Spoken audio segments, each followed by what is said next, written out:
For those of you here in the paddock today and for those of you tuning in live around the world, welcome to Pittsburgh International Race Complex for the Steel City Showdown. It is round number 3 of the 2023 Stars Championship Series season, and we are live and on the racetrack here with qualifying. We apologize about the short delay for getting things rolling here this morning. A couple of classes have rolled through already for qualifying. A quick highlight of the results thus far as we've gotten through the first couple of groups. KA100 Masters, top pole position by nearly 4/10 going the way of Chris Horan.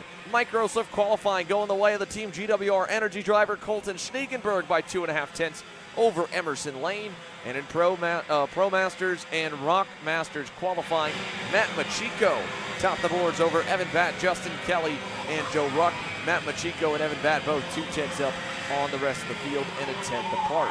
We are on to the first of 2 groups for KA Junior qualifying. This is Group B, the bottom half of the field from final practice yesterday. 20 drivers in total in Group B. Henry Taylor in the 810 machine currently tops the boards over this kid on your screen, Race Beckman in that Tesoro Raceworks CRG. Couple of comp carts running line behind him under the J3 competition and Timmy Tech banners. And then you go further down the order to find the rest of the field. Let's take you for a lap around Pitt International Race Complex. My name's Xander Clemens in the booth alongside me, Simon Sykes. Both of us with a handful of races here. Simon with a few better results than myself, but nonetheless, a phenomenal racetrack, a high-level facility as they head through turn 1. Then they drop down into this turn 3, heavy braking, heavy passing zone with some extra runoff added over the years. You go from there to the bend at turn 4 and a double left at turns 5 and 6 right here through, then the quick right-hander at turn 7, then a long bend turn 8 that turns into a bend all the way up the hill. As they climb the hill here, you go from turn 8 over to turn number 9. That's a quick right-hand kink at the top, and then they'll drop into that downhill hairpin turn number 10 and head back to turn number 11. We're watching this 3-car train led by Race Beckman out of 11. It's a double right-hander complex at turns 12 and 13. And then when they come out of 13, it is a full throttle run all the way out, pedal to the floor. From there, through the bus stop, this quick jump over the curbs, turns 14, 15, and 14 and a 14 and a half, then 15 and 16 is labeled by the track map, and back down to turn number 1. Through the opening corner on your screen right there in the Cosmic, that's the 888 machine currently in the fit spot. Keelan Turini headed down to turn number 3, Simon, and you can walk us through some of the major passing zones as we head to turn number 5. Yeah, absolutely. That's what I love so much about this place. It's a technical, challenging track, but there's a lot of great passing opportunities here. Obviously, coming down the front straight, heading into turn 1, you've got that long straight, that run, that draft that will help you make those passes into 1. But coming out of 1, you've got to be on the lookout for the dive moves into turn 3. It's a sweeping right-hander that opens up on the entry, giving a lot of space to make some moves into 3. And as we see him come through the horseshoe here, that's another place I want to touch on. Actually, that'll be the back section of the track, but we look over into turns 4 and 5. Excellent passing zone because there's not much else you can do once you're coming back up that hill. No way to get back by him. So if you can make the move stick in turn 5, you've got the run up the hill. And then we head to the last couple of horseshoe bends, turns 11, 10, 11, and 12. Also decent passing opportunities. So really you can make it happen anywhere on this track. It'll be about who wants to pick and choose their battles. The extra runoff here adding some margin for those passes. And on top of that, as we watch the driver on your screen, Keelan Turini, who has dropped down to 6, head through that infield section, you'll notice a little bit of different color on the racetrack in certain corners. When the track was originally repaved a handful of years ago, initially, the track actually started to peel up. So they've put down this rhino liner patch, this black square patches that go from corner entry all the way to corner exit at the center point in nearly every single turn. We're looking here from the exit of turn number 3 right now on our camera down by turn 1. Let's take you through the bus stop here as the checkered flag waves this time, and they'll begin the cool down lap. But you'll notice as they go down to turn number 1, a great look at the nice pavement. That's the brand new pavement, and down at the heavy load in the center of the corners, there's the first of the many black patches around the racetrack. It drastically changes the driving line here at Pitt Race International Complex, because with that extra bit of grip, it's better to get onto that sooner rather than later, and especially not to cross over it. So for a lot of the single-speed drivers that are used to the wider arc on corner entry and corner exit, at this place, you need to get down to the low side of the racetrack before that patch starts early in the lap. And then here's a look as well in that drop-down hairpin down at turn number 10. That's got a big patch in the center. That one already with the kind of drop down in the long apex, you go in a little bit narrow to begin with. But even here in turn 12 and then through 13, there's patches on the inside edge of the corner, and that changes the line dramatically. Group B wrapped up. You can see the lineup on the side of your screen for all 20. Henry Taylor at a 57, 137 tops the boards. Giovanni Santora is second. Race Beckman, Nathan Holy, Kennedy Tracy, your top 5. Down to Keelan Torini, Brendan Hannigan, Charlie Myers, Ryan Mort, Nathan Dupuis, the top 10. Then it's Kaylee Countryman, Jeremiah Thomas, Homer Heyman, Will Franklin, Rick Davis, Isabella Simpson, Landon Cardwell, Massimo Sunseri, James Stropko the 4th, and Hudson Williams. But that's only half of the massively gridded KA Junior division. We now go to the top of the grid here to look at the front half of the field from final practice yesterday. This group has been borderline on total entries most of the year, whether or not they'll get split into 2 through heat races, through the pre-final, and to only make a 40-car main. But by the looks of things, that only 20 in Group B, that normally ends up being the smaller group of the 2, it ends up at a perfect 40-car grid, so long as we're not overly heavy in Group A. But we've got a handful of drivers at the front of the field in red and white MPG Motorsports colors, and they're getting set to go. You can see Austin Olds there in the 850 machine is lined up behind. I believe along with him is Caleb Tarter in the 854, and a handful more of the Indiana-based race team were some of the fastest in final practice yesterday, which is how they lined up on the grid for qualifying. John Antonino Jr. already making some moves there in that black and orange Tesoro Raceworks CRG behind the first couple of 3. He's up to 4th in line, and he is in a swarm of MPG Motorsports Kart Republics to start qualifying. This racetrack, Simon, you mentioned, it's got that big twisty section here in the infield. But because you're on the power for so long on this circuit, that entire run from turn 13 through the bus stop to turn 1 and the run from turn 1 over to turn number 3, it is important, it is a benefit to find a dancing partner and get a little bit of a draft, maybe a couple of tenths. It's enough technical sections that in the faster classes like KA Senior and OKN Stars, we expect some breakaways. But in some of the more restricted divisions, we could see still what we've seen so far this year at Trackhouse Motorplex and Newcastle with pack racing all the way from start to finish. Absolutely. We don't have as long of a straight here as some other places, but what that fails to take into account is that these straights are all coming out of high-speed sections. So when you get that run up, you get the kart spun up in the top of those RPM ranges. That's where the draft effect is going to be massive. And we're going to see drivers make use of that here.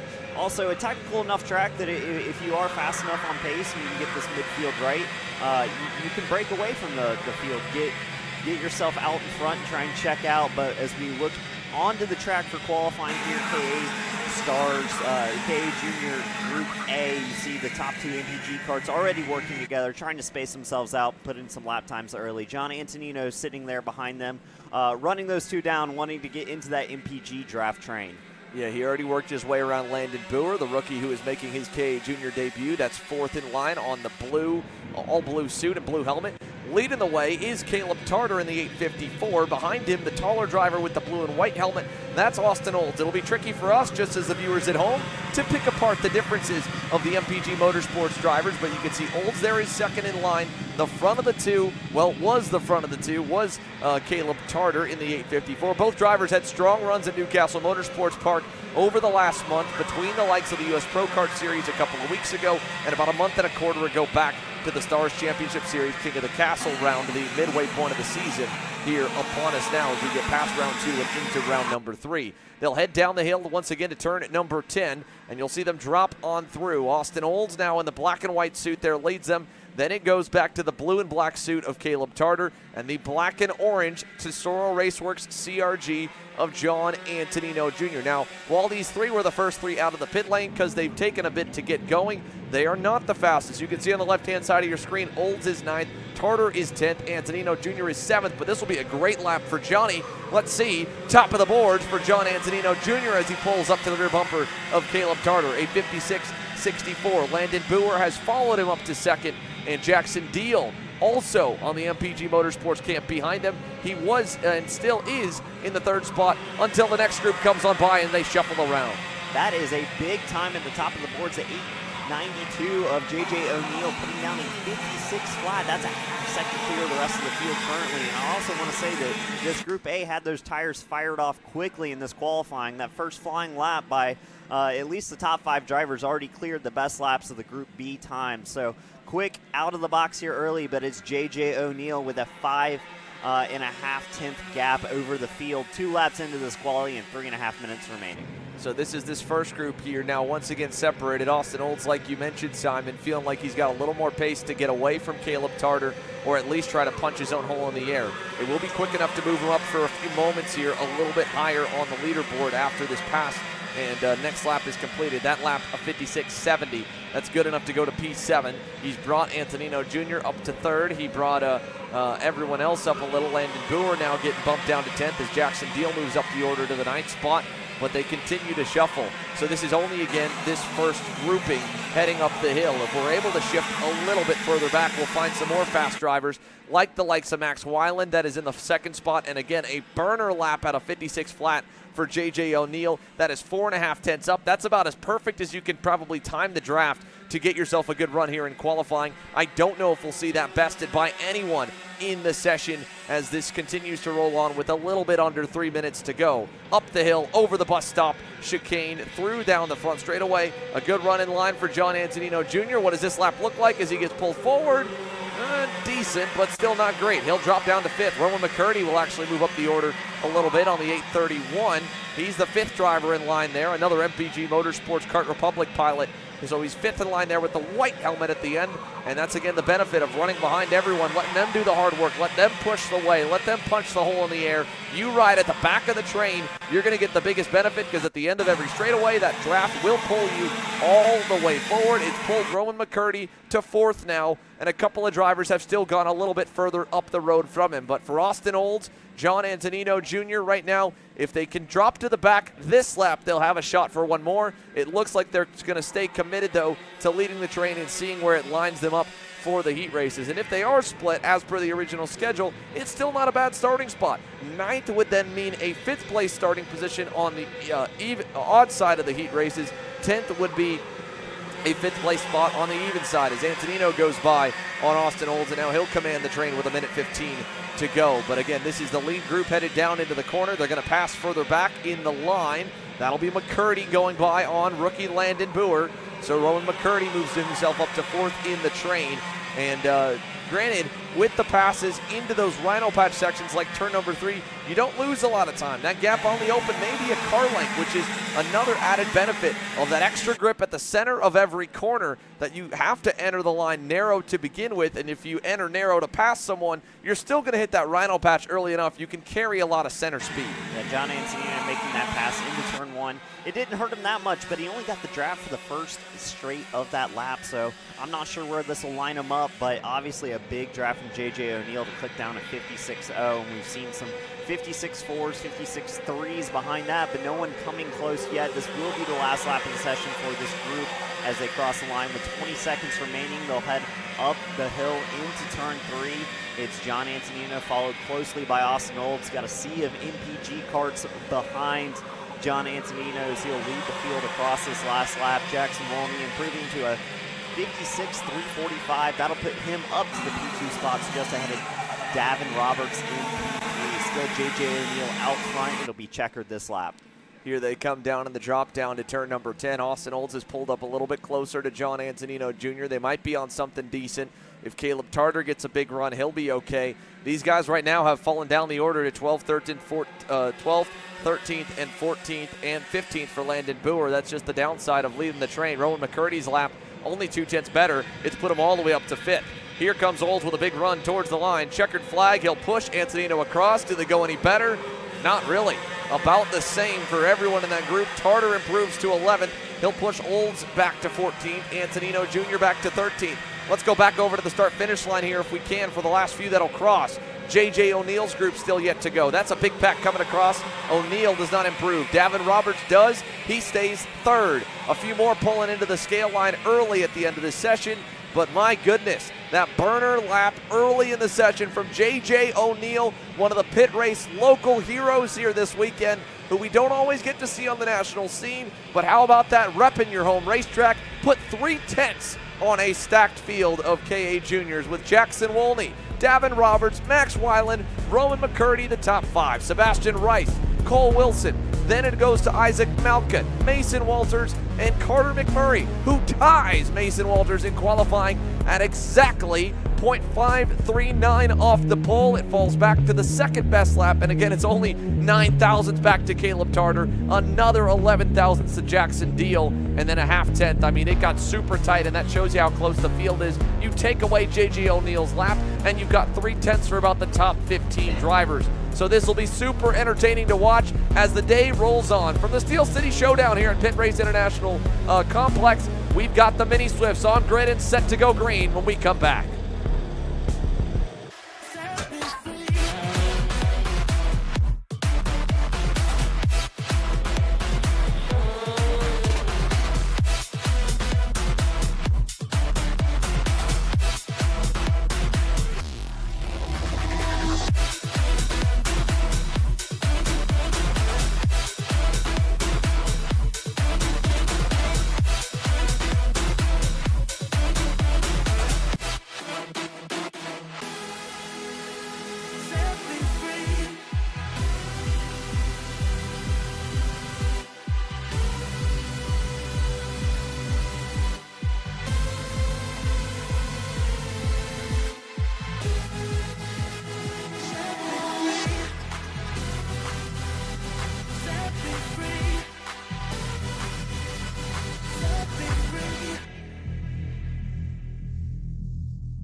So welcome back to Pittsburgh International Race Complex here as the field works its way around this racetrack down to turn number 3. We are watching the Mini Swift drivers making their opening couple of laps into turns 4 and 5 for qualifying, and for them we definitely expect the toe to play a factor. So you'll see packs begin to form continuously throughout qualifying for these young stars. In total, 14 onto the racetrack here. Grady Kroenig, Holden Harder, and Jacob Scheible are in this, I believe, opening group, although this group further back, led by Lucas Palacio with a number of Trinity Karting Group drivers. Looks like they've waited till the tail end of the grid to go out for their lap, so an actual bigger turnout. In fact, it's a Palacio train of Travis Pettit, Kai Mars, Keith Lewis Jr., and Darren Kidd all the way through with a few more still to go. So in the 20s for the Mini Swift division, it is a massive turnout here for the Steel City Showdown at over 200 entries for the third race in a row. The Stars Championship Series continuing to grow here in 2023. And there's a look at it of two of the hottest stars in the, or three really, in the Mini Swift division. Of course, Lucas Palacio has headlined this age group, it feels like, for the entirety of 2023. He has had such a phenomenal year. The kid's been a superstar in the making for the last 2 years, to be honest. In 2021, going against Keelan Harvick and along with a handful of others in the Micro Swift division. Then he graduated up a year early to join Keelan and company in Mini Swift, and still only 9 years old on the lower half of the age group for the division. Lucas Palacio has had one of the winningest mini divisions, mini seasons since Keelan Harvick was able to do so back last year. He's picked up the reins and has been the kid to beat. Travis Pettit behind him has been kind of the budding understudy over the last couple of months. Since joining Trinity Karting Group in his opening weekend, he podiumed at Orlando Kart Center, and that blue helmet there was so competitive at our opening couple events as well, and has been so close to getting that first career national win. Could this weekend be the weekend that breaks it out for the Northeastern star of Travis Pettit? He climbs the hill right now in a perfect spot behind Lucas Palacio as they head to the drop down at turn number 10. Two kids that we've seen quite a bit of on the cameras here so far this year, Simon. And I'm sure we'll see more of them throughout the weekend as they are getting set. Still 3.5 minutes remaining in this qualifying session. We're seeing the times click off. 59.5 is your fastest right now. That'll be Max McCorum in that number 146 machine, but we'll see what time Lucas Palacio can set as he will cross his line for his second lap of the session. As he comes across, we'll wait and see all those beautiful Trinity Karting Group karts coming across the line. He'll only go P7 on that lap with the 59.8, but his teammate Travis Pettit there in the 129 machine up to P3 so far. Yeah, again, Palacio, his punching his own hole in the air. That's what it looks like for the difference in tow at the moment, 2.5 to 3/10 or so. He'll get bumped now back to the 8th spot as Grady Kronick moves himself up to P5. Max McCarrum still with a good lap in the 146 as Palacio climbs the hill up to turn number 9 and then down the hill to turn number 10. That quick drop down hairpin here, that right there alone on the drop down is one of the key elevation spots on this racetrack, and the car definitely gets light in the center of the corner as you go in. You kind of carry the brake to keep some stabilization on the rear end, still try to put the power down center of the corner if not sooner, but you can go in pretty deep to that one because you're just looking for stability and to really lean on that rhino patch, because when you drop off in that off-camber section, it just wants to fall off the edge of the earth. Yeah, absolutely. When you're going into that corner, it's a proper technical corner. You have to drive correctly, make sure the platform stays stable. So carrying that little bit of brake in, having that trail brake into the corner to get the car, you want to roll as much speed in but still keep the platform stable, and that rhino patch certainly helps as you go off camber and down the hill. But we see the rhino patch other places in the track, which means especially with this rhino patch, you can drive it in just a little bit deeper and have that grip mid-corner to get those good exits. So it provides some technique and challenge to this already complex racetrack here in Pittsburgh International Race Complex. Just under a minute, 40 seconds remaining in this qualifying session. Lucas Palacio has moved himself up, as you see on screen right now, to that top position with a 59.380. That'll give him a 10th and change over Max McCorum, who still holds the P2 spot. They'll jump the curbs again here, and he's pulled a little bit away from Travis Pettit, who's followed him up the leaderboard to 4th now. Palacio just slightly out of range from the tow, but Pettit, having a rabbit to chase, moves himself up to 2nd. Palacio does not improve, or does improve on lap number 4. He'll improve the gap. Pettit goes to 2nd.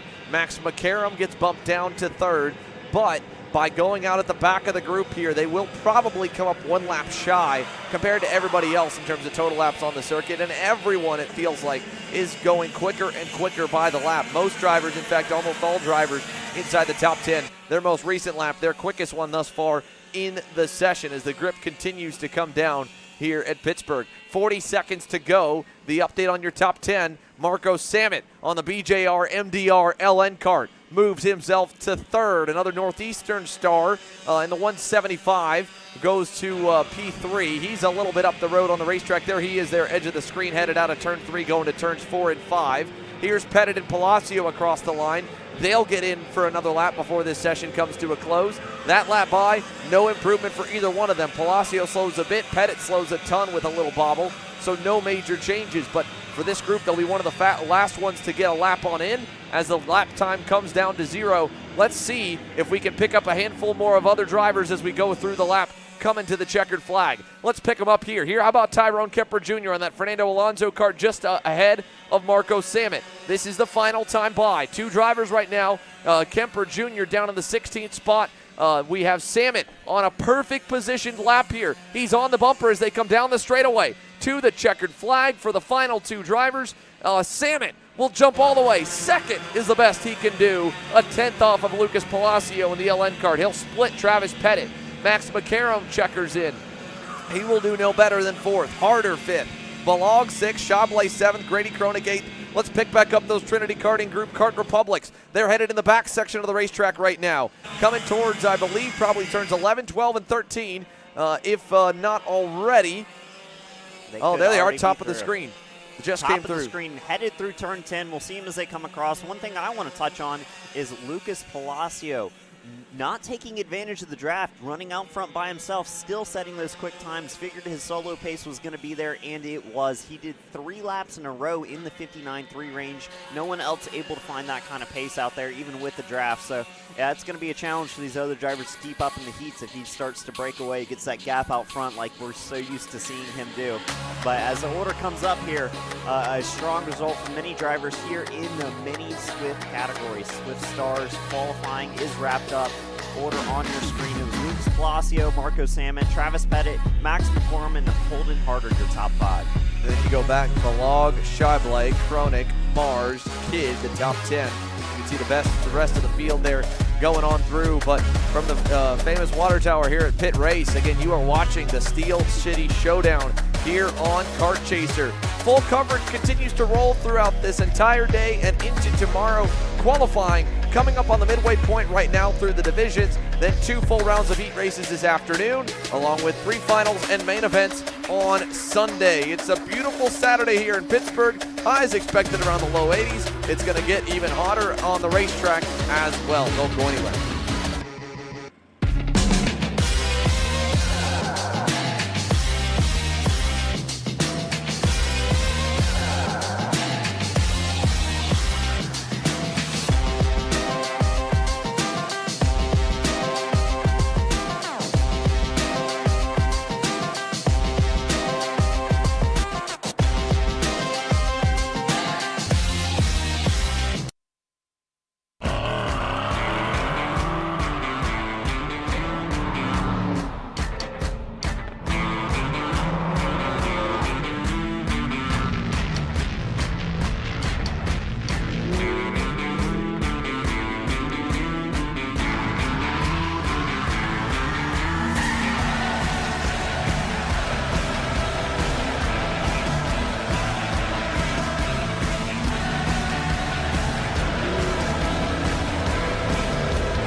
So the first of the KA Stars group headed onto the racetrack now, and this is a big one. Nearly sellout crowd for the 3rd race in a row at the cap of 60, which means there will absolutely be some do-or-die moves here this weekend, Simon, to try and make it into that top 40 main event. Group B qualifying on the circuit. The first few drivers coming by as we get a good look at the entry list of how many drivers in total will be trying to make those final 40 spots on Sunday afternoon here. And I think we're going to be, again, right around that cap number, so it could be as many as 20 going home. And there's nothing more deflating at the end of a race weekend, or in this case on Sunday morning, when you know you just come up a couple spots shy getting into the big dance.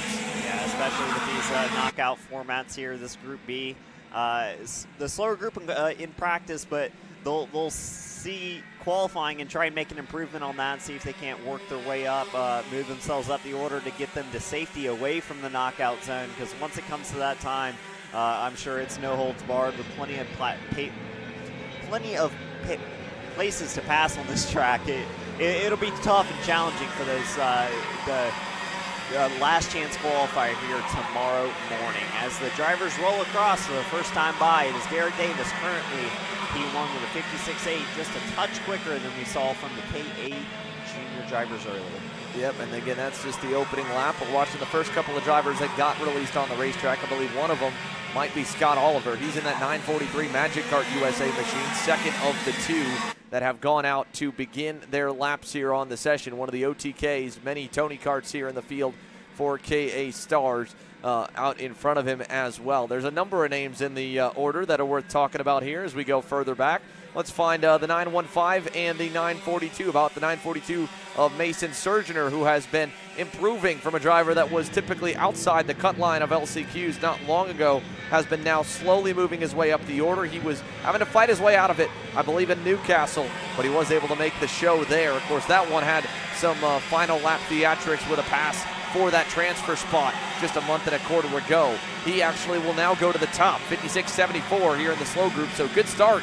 Right on cue for Mason Surgener. Now that said, this is on track for only half the group. We've got some superstars in the paddock and one driver who we're stoked to see back racing once again after his walk-off victory on Sunday at Salt Lake City, Utah. Oliver Hodgson joins the field on the J3 competition comp card here in KA Stars, and he's standing by with Alexander Searle on pit lane. Alex? Yeah, thanks, Xander. Here with Oliver Hodgson. Oliver, first time back here since your big victory over at the Pro Tour for Utah. Kind of describe how your weekend's been so far and how your car's feeling for qualifying. Yeah, it's been good. I really enjoy driving this track. It really feels like it's a driver's track. It feels like you can make a difference as a driver. The car's been feeling good, so I'm excited to go racing. It's such a big field here. Yeah, I've spoken to a few drivers in the headline class talking to me about the grip patches on the racetrack and how much grip it has. Is that something you guys have to deal with in KA? Yeah, there's definitely grip patches. You can see the darker patch coming into the apexes of those tight corners. Yeah, adds another dynamic that's fun. So, yeah, enjoyable for the driver to beat all of that, and a little bit different than normal. All right, thanks, Oliver. Good luck. Thank you. There you go from Oliver Hodgson, speaking a little bit as he begins to make his way up the grid for qualifying. Mason Surgener still remains your quickest driver on that MPG Motorsports Kart Republic. He's lined up, I believe, behind one of the AEM karting machines, if I'm not mistaken. That's the 910, who is currently a little further back in Gio Cardone. So Gio Cardone back in 9th, half a second back, but has towed around the fastest driver for the last couple of laps. Surgener of 56.51. He'll go by, make another pass on the end of the lap. It'll slow him down a little bit as he works through the traffic. We go from Oliver Hodgson to one of Kart Chaser's own, Emery Lida, here this weekend in 2 weeks in a row that we won't get to see him on our side of the broadcast, but he's got a racing suit on, and his good buddy Alex has got him alongside. Let's check in with one of Trackhouse Motorplex's top contenders. Alex? Yeah, thanks, Xander. Emery, it's been a pretty up and down weekend for you up to this point in practice, right? Pace has been there on the theoretical at least, like I was seeing on the data yesterday. How are you feeling for qualifying? I got...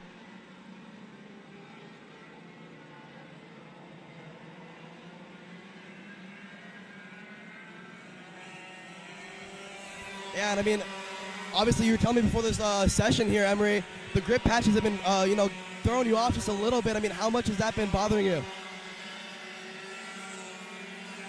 A bit differently than the other part, and for us, we're really struggling with kind of getting up on 2 wheels. I think my size doesn't help.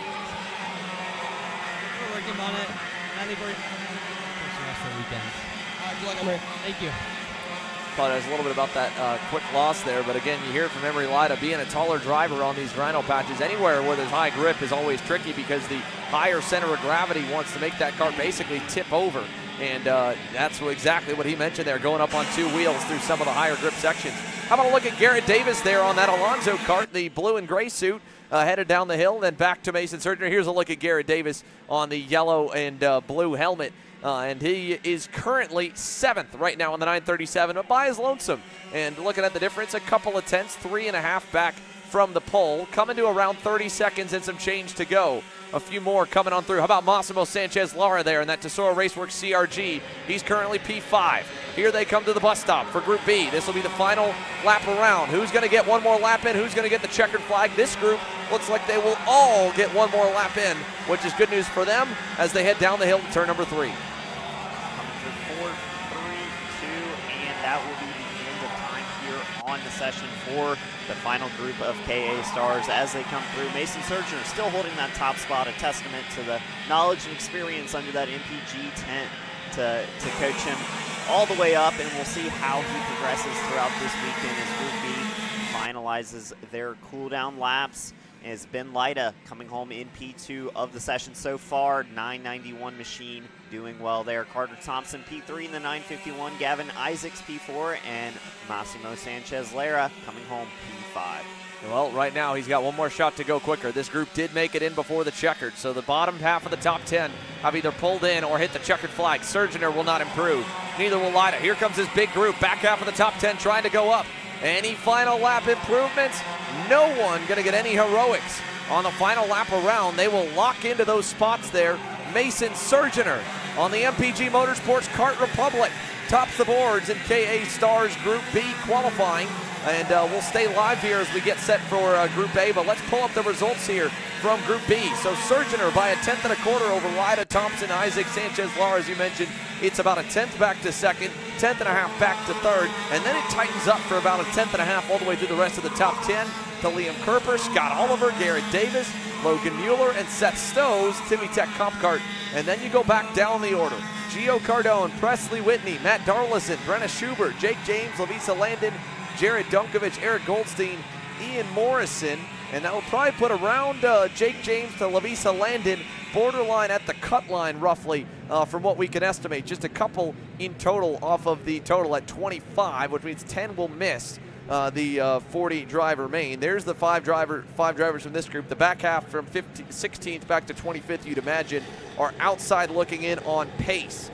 Then this group of 25 will get set to go onto the racetrack, and we would expect all of them after practice to at least be in the top 40. But there always are a handful of fluke runs that put drivers further down or further up.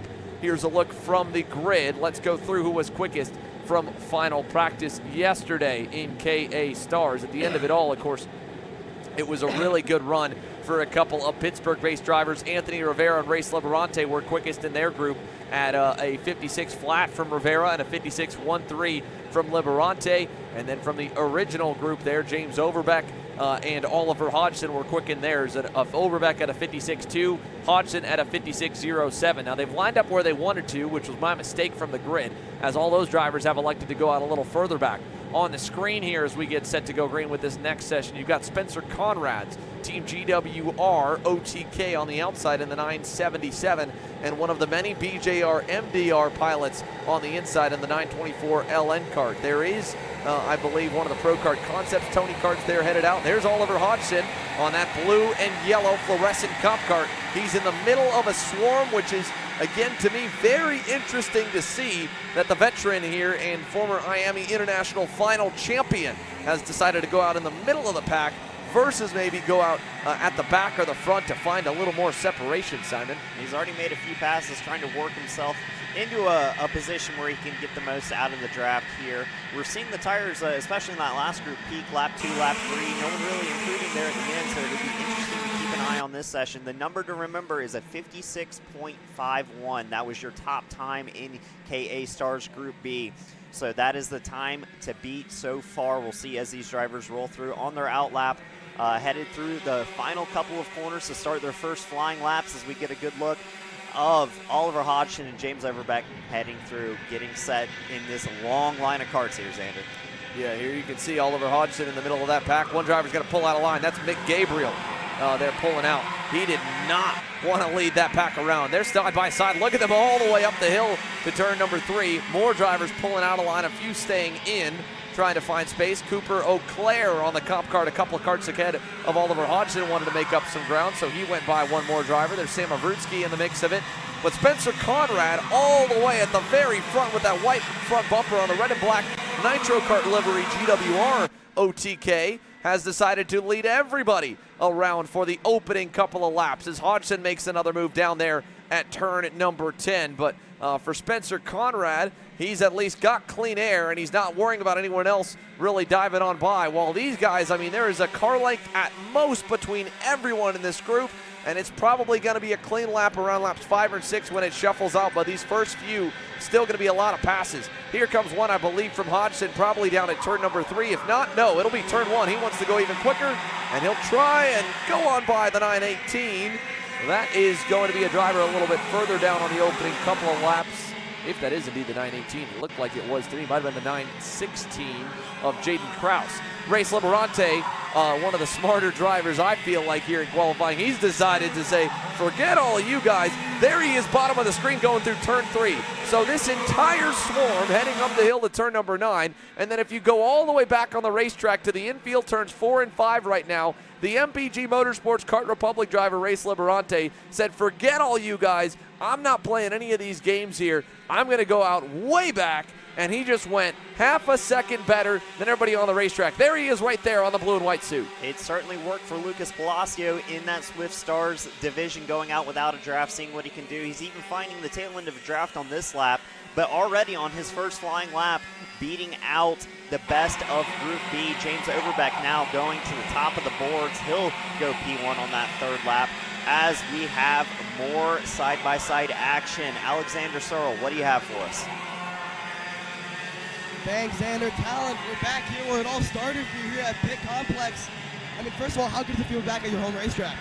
I definitely miss being here. It used to be a second home to me. Used to be here like almost every day. Used to miss school for this, but now I'm back. Glad to be here. Great atmosphere. Hopefully weather stays nice all weekend, and it should be a good race. Yeah, I mean, P120 warm-up, but you told me before this interview, still got a few things to work on. I mean, what are those things if you want to share with us? It's just the infield. I'm just driving like a scaredy cat a little bit. I just need to go a little bit deeper and just get on the gas a little bit later, and it'll bring up probably 2 tenths, 3 tenths. That's what AJ told me. I just got to put it out there and make them all happy. Awesome. Thanks, Alan. Thank you. So Talon Yockel even at the top of the leaderboard looking for more speed to find. 3 minutes to go for a few more, and Oliver Hodgson has found himself some breathing room as Race Liberante crosses the line and has peaked out at about a 56 flat. Oliver Hodgson halfway up the road has gone to a 55.92. James Overbeck on the BJR MDR Tony Kart is third. Cooper O'Clair puts 2 comp carts in the top 4 with fourth. And Henry Wheeler completes 2 BJR MDR entries in the top 5. Here's a look at where Hodgson's at. He's gone all the way to the front of the group. There's Overbeck on the blue suit with the white helmet behind him, trying to get around Spencer Conrad, and he can't yet. He's going to cross him over coming out of 13 and get clear. Conrad will let him go.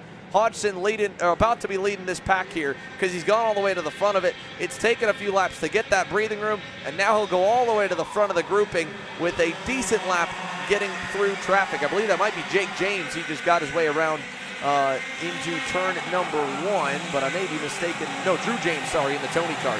So he's able to move his way a little bit further up the order. Oliver Hodgson, at least positioning-wise in that group, he'll now have no more tow, but he'll lead the way. 2 minutes to go in KA Stars, and we begin here the first of our 2 headline classes. Gavin Bailiff, hot off a win at the Pro-Am Charity Enduro benefiting mission for Miracles last night, is here aboard his TKG Kart Republic in Pittsburgh. Alex? Yeah, thanks, Xander. Here with Gavin Bailiff. Gavin, I mean, coming off a big victory at the rental track last night for the charity event.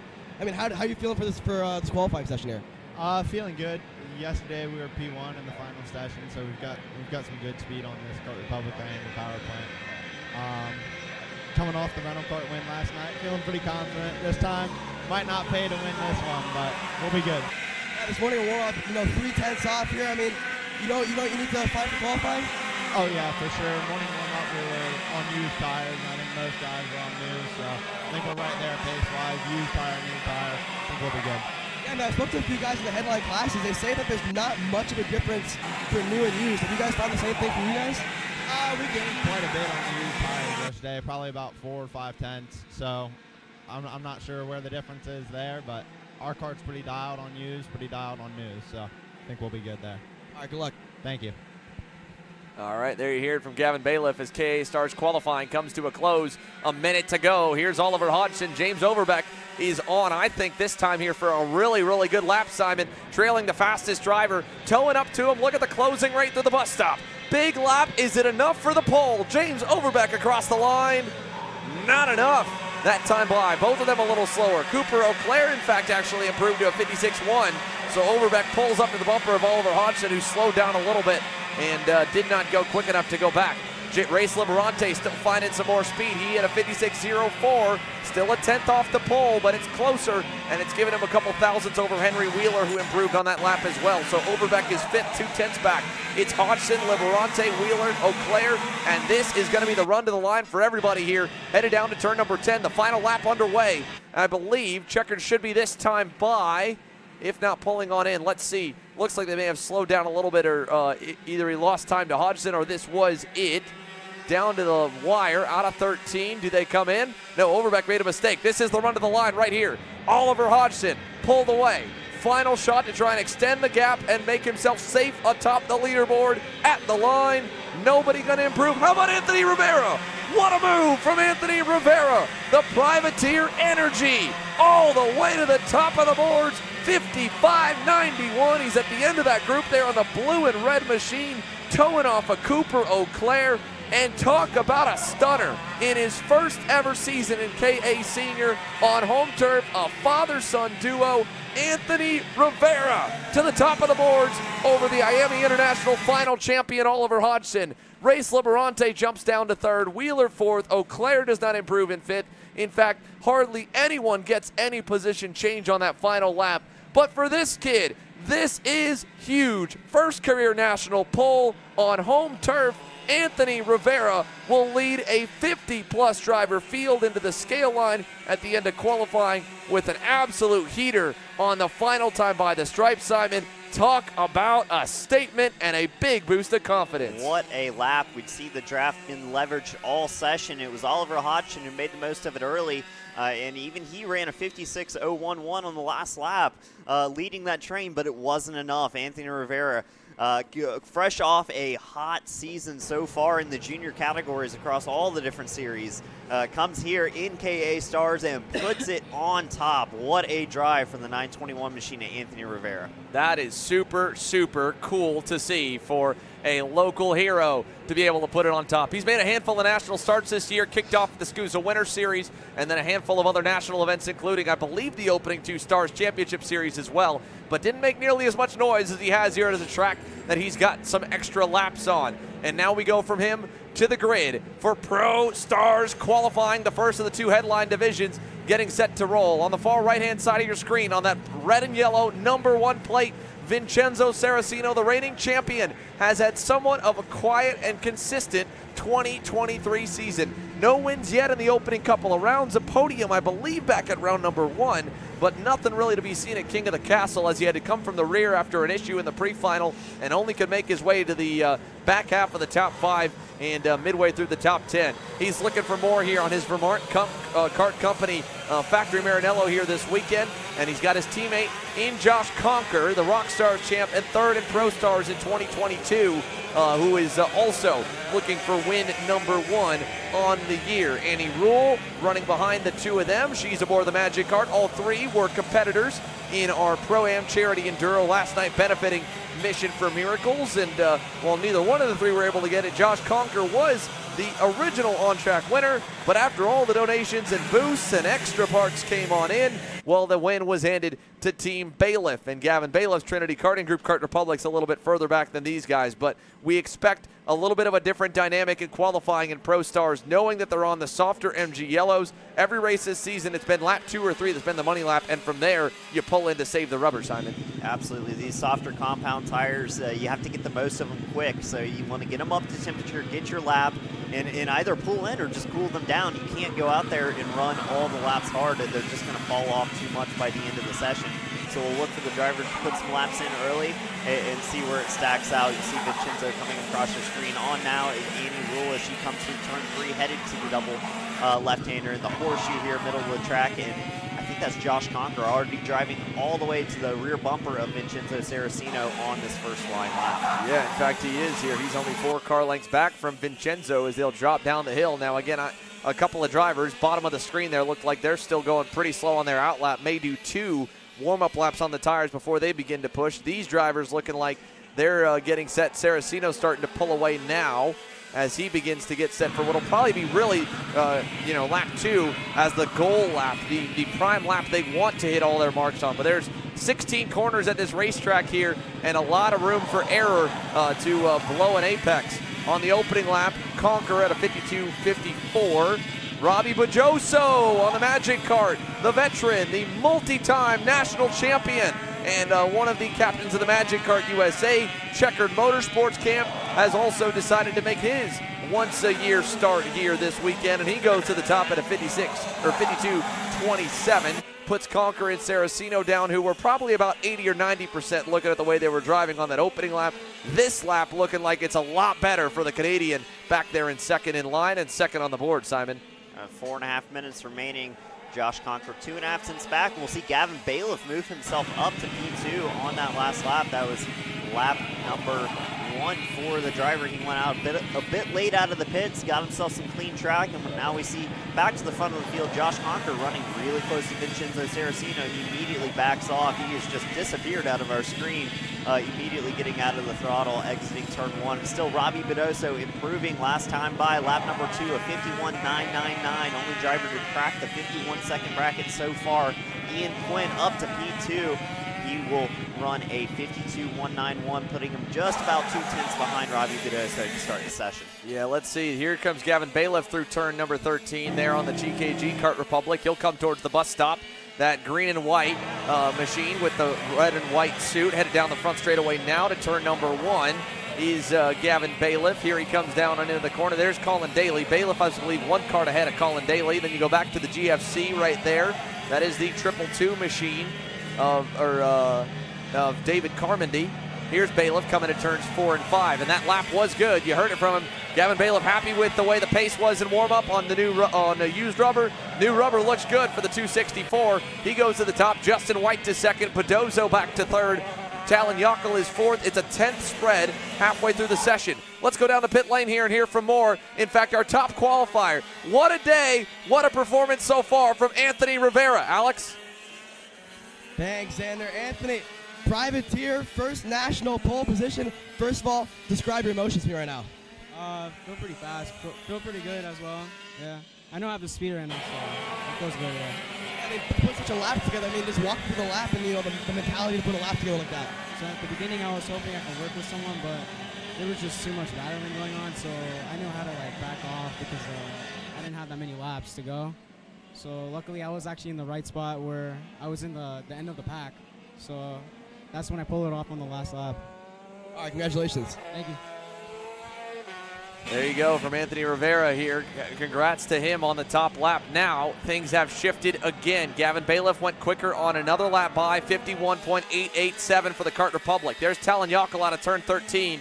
The number 2 plate here, and the championship points leader, I believe, if not tied for the lead, coming through. Here's Justin White, SRP Factory Team Maranello, headed down to turn 1. He's second, that time by nothing better, 52 flat. 52 flat for Gavin Bailiff as well as they begin to plateau. Bedoso has, I believe, pulled in after his second lap out of 51.99, so nothing better for Robbie Bedoso. Vincenzo Saracino looks like he's going to pull into the pits there with the number 1 plate as well. He will end his qualifying session at that, and most of the field beginning to slow. Justin White still pulling up the hill towards turns 9 and 10. Still looking pretty sporty. Gavin Bailiff looks like he might be going for one more down the hill as well, but he'll run into traffic if he keeps it going. No, it looks like he's going to slow down also. So with 2 minutes to go, most of the field going to pull on in. One of the tighter qualifying sessions we've seen through the top 10 and the top couple in Pro Stars, as Gavin Bailiff tops the boards by half a tenth over both Justin White and Talon Yockel. Another half-tenth finds Robbie Bedoso. How about Michael Riccio to put 3 Magic Karts in the top 5 with his best career qualifying effort thus far? That's the driver on your screen, still turning laps, one of the only ones still doing it. The 219 of Michael Riccio with a very impressive qualifying he's put together. And a big part of that, I have to believe, was the Magic Kart USA training camp they did earlier this week with multi-time national pro shifter champion AJ Myers helping coach the entire team all day Tuesday. And that extra bit of training at their home racetrack here at Pittsburgh obviously paying off. Not only is Talon Yockel still competitive here at his home racetrack, not only is Robbie Bedoso knocking some cobwebs off and hanging on to some gray hairs to the wheel in 4th, but Michael Riccio with a great qualifying effort into 5th, a driver who was plagued with mechanical issues back at Newcastle, into the top 5 with a much better start to his weekend. And a minute remains in qualifying, but it will close it out. Colin Daly will end in 6th. Ian Quinn will end in 7th. Josh Conker 8th. Vincenzo Saracino in 9th. And Jonathan Ocasio tops the boards in the subcategory, the Rock Stars class. He goes 10th overall ahead of Zach Frank, David Carmody, Charlie Steins, Robbie Campbell, Tegan Poles, Miles Danoff, and Safik Adik III. But Gavin Bailiff, well, a pre-race interview, or pre-qualifying interview, obviously some good luck for Team Trinity Karting Group. And now in the last 12 hours, they're undefeated off the Pro-Am Enduro and here in qualifying. So far, so strong for the Bailiff camp as well as the Trinity Karting Group as they have a strong run. One thing I want to touch on, Robbie Bedoso only doing 2 laps in qualifying, with 3 drivers starting in front of him, all did 4. So those extra 2 laps of tire life may play into these heats here later today, as we will cut to commercial. When we come back, it is the OKN Stars out for their qualifying session. Stay tuned.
Welcome to Ohio Kart Parts, the Midwest's largest Burrell Art racing go-kart dealer. We carry Burrell Art, Daniel Ricciardo, Charles Leclerc, and Robert Kubica branded go-karts, as well as parts from names you trust. Chassis components from Freeline, engines from IAME, Briggs & Stratton, and soon-to-be Tillotson, electronics from AIM Technologies, MG Tires, Taika Axles, seating from Tillett, Arai helmets, and 3/10 race products. Visit us online at www.ohiokartparts.com, at our facility in Lorain, Ohio, or at the local track on race weekends. If we don't have it, call us at 440-628-KART. That's 5278, and we will do what we can to help you out.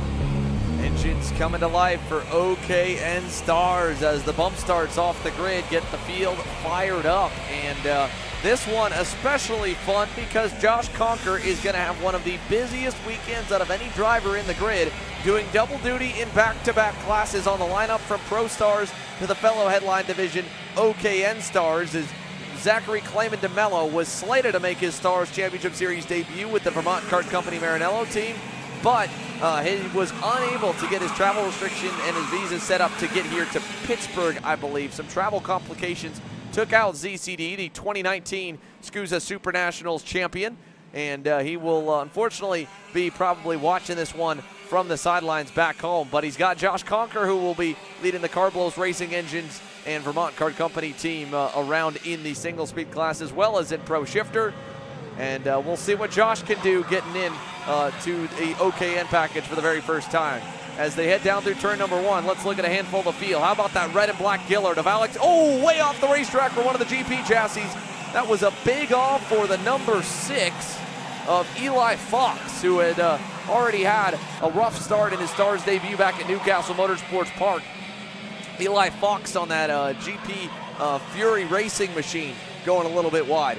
How about the old man, Robbie Bedoso, into the top 5 with 2 laps in qualifying. Not too bad for getting back in the seat. Alex, what does he think? Yeah, thanks, Xander. Robbie, I mean, since Rock Island of last, I mean, I got to ask first, fatigue right now? Yeah, my body's definitely taking the beating. I actually have my hips band-aided. I have them ice between sessions. So that being said, I'm definitely taking the beating today already, so.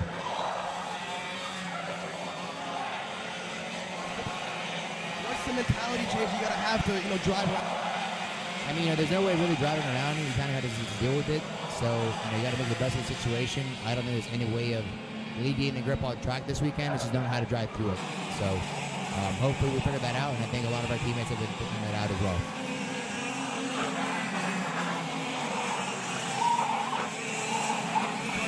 Three cards in the top 5. Yeah, like I said, we've been working really hard back at the shop between our program now we have going on with Sonic Competition Engines, Beer Peppo, myself, my brother. I mean, it's a whole team that makes this happen, and honestly can't thank them enough. Thanks, Robbie. Thanks, guys. There you go, Robbie Bajoso. Serious right now and hanging on, as he mentioned, but like he said, just learning to drive for all their drivers through the different conditions here at Pittsburgh that is really unique to this racetrack. It's one of the tracks that has one of the longer patches of Rhino liner. We see little blotches of it at Newcastle Motorsports Park and a few other circuits around, but here it's all the way from corner entry to corner exit in a full cart and a half width wide, so it makes, again, that line completely different. It's similar for these guys here in Pro Stars, but for OKN Stars and for all other single-speed classes, it really changes a lot of the original mindset of how they attack a racetrack and set it up. Here's Holstein E driver Nick Terlecki as he goes up the hill to turn 10. Yeah, and especially with the difference in classes here. We mentioned Josh Conker running double duty, off to a struggling start so far, down in that 14th position in that number 54 cart. We'll look for him to improve as the laps take off. They are on lap 2, another class on the softer compounded tire where we're going to see some DAG. Not quite as much as the Pro Stars category, but enough to where we will probably see the faster laps come early in the session as they click through. Henry Wheeler and Alex Stanfield off the pace last time by a 52.9, still the best time on track. Henry Wheeler in that number 18 cart. There he is right there. What a standout weekend it was for Henry Wheeler, just up the road from Alex Stanfield. He's on that blue and yellow and white BJR MDR LN cart. And man, was it a good weekend, contending for heat race wins and the main event win, and led for a good portion of that race before Aiden Fox was able to track him down. Fox right now is actually down in the 9th spot. It's not been an ideal start to his weekend on the Fox & Son karting EOS kart, but for the LN kart of Henry Wheeler right now, a 52.90 is enough to hang on, although championship points later, Brandon Carr continues to creep closer and closer to him on the charts of 53 flat last time. Let's look at Wheeler. He'll get a nice little tow off that Marinello up the road from him. That's off Miles Hewitt's SRP factory team machine, but it won't be enough to go quicker. We go back from him. There's Alex Stanfield, the next in line on the Gillard as Wheeler goes by in turn number 3. That red and black Gillard just behind these two drivers is the, again, kind of chip on his shoulder type drive from Alex Stanfield, it felt like at Newcastle after getting knocked off the racetrack on the opening lap, going head-to-head with Brandon Carr. We joked with the two of them last night, and both of them off camera a little bit more vocal than on camera of if they'd get the shot to get to each other. They would rough each other up in those rental carts, and they did. We saw a lot of it, Simon, in the final few laps. It was exciting last night. All the chaos we were expecting. What a phenomenal event. Benefiting charity. Thanks to everyone who made that happen as we come back on track here. Just under 2 minutes remaining, and Stanfield and Carr and Wheeler, your top 3 as it stands. Still, Wheeler the only driver to crack the 52-second bracket, and we've only seen 2 drivers this session so far go faster after lap 3. So lap 2, lap 3 seem to be the money laps so far. Still a minute and a half. We haven't seen nearly as many drivers pull off as in the Pro Stars category. However, no one really improving as of these last couple laps, Sander.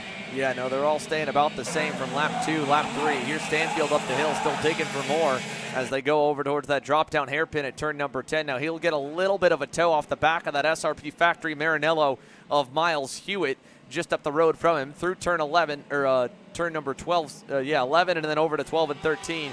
That might help a little bit to the bus stop, but a 15,000 RPM rev limiter is on the low side for karting motors on the 2-stroke side, so they'll pound that limiter once they get really out of the bus stop here, and I believe down the front stretch, and it'll kind of halt some of that drafting effect. For Stanfield, that was not really that much better either, 53.58 as he closes up to Miles Hewitt. Let's see if we can find where Brandon Carr is at. He's been consistent at the 53.1s the last couple of laps. He's a couple cars back on the Ryan Perry Motorsport Tony kart. Actually, no, he pulled in. Looks like his car is done. So nothing more from Brandon Carr. 15 seconds to go as the field works its way through the infield. Here's a look at a couple more drivers. How about the MPG Motorsports machine of Keegan Bosch? He's 9th right now, 7/10 to find aboard that Kart Republic as they drop down to turn number 10. As we see him come through down the hill through 10, heading over to 11 and 12, the last couple sections on this track. He will come to the checkered flag this time by. We're waiting to see an improvement. Not sure if we will late in the session as these tires start to degrade as he comes to the last corner. He'll head through the bus stop, our fastest section on the track. And we see the checker come out for a couple of drivers, some heading into the pits, but the the board stand with Wheeler at the top. Josh Conker having a rough session. Coming over into the single speed category, not the session he was hoping for all the way down there in P13, but a competitive field near the front, Xander. Yeah, the Fox and Son karting machines eventually end up 5th and 6th. Aiden Fox moves up and returning to the karting seat for the first time in 2023.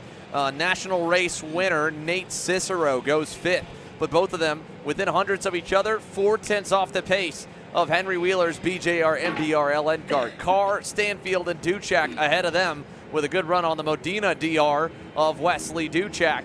Then from Aiden Fox back, it's Nick Terlecki, Aiden Lorenko, Keegan Bosch, and Miles Hewitt.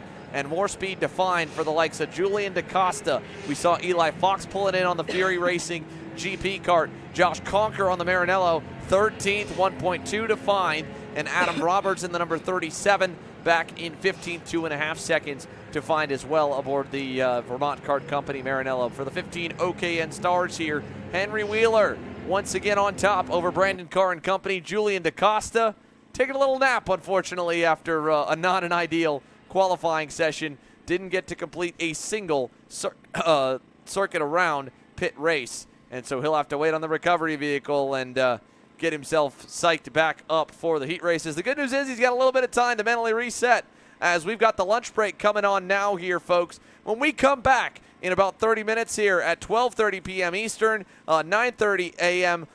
Pacific, it'll be time to go racing at Pittsburgh International Race Complex here, live for the Steel City Showdown. You're watching Kart Chasers coverage of the Stars Championship Series. We'll be back in 30 minutes.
bar back here too, so there's a little seat pad here for the back person sometimes, or a bar.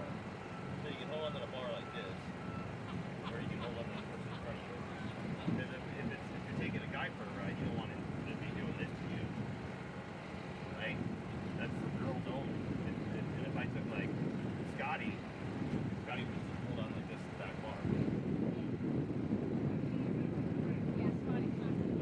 Gotta be fair. I'm like, oh, come on, Scott, don't do that. Hold on to the bar, bro. Hold on to the bar, Rocky. Okay, so you see, they move the cones out. So the cones are at the end of the tram well, so I want you to see what you did sweet sports, right? Just clean first turn, second turn, third turn, and go to work. Gap them, dude. It's gonna have a clean start. Emerson will give you room. Emerson will give you room.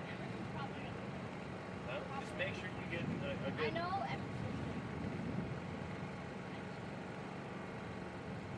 gonna want to get a jump start. You can maybe wait. I wouldn't wait because in micro, kids are already on the gas. And if all the red lights are out, that means it's a go. You shouldn't have to worry about the lights. Don't even stare at the lights, okay?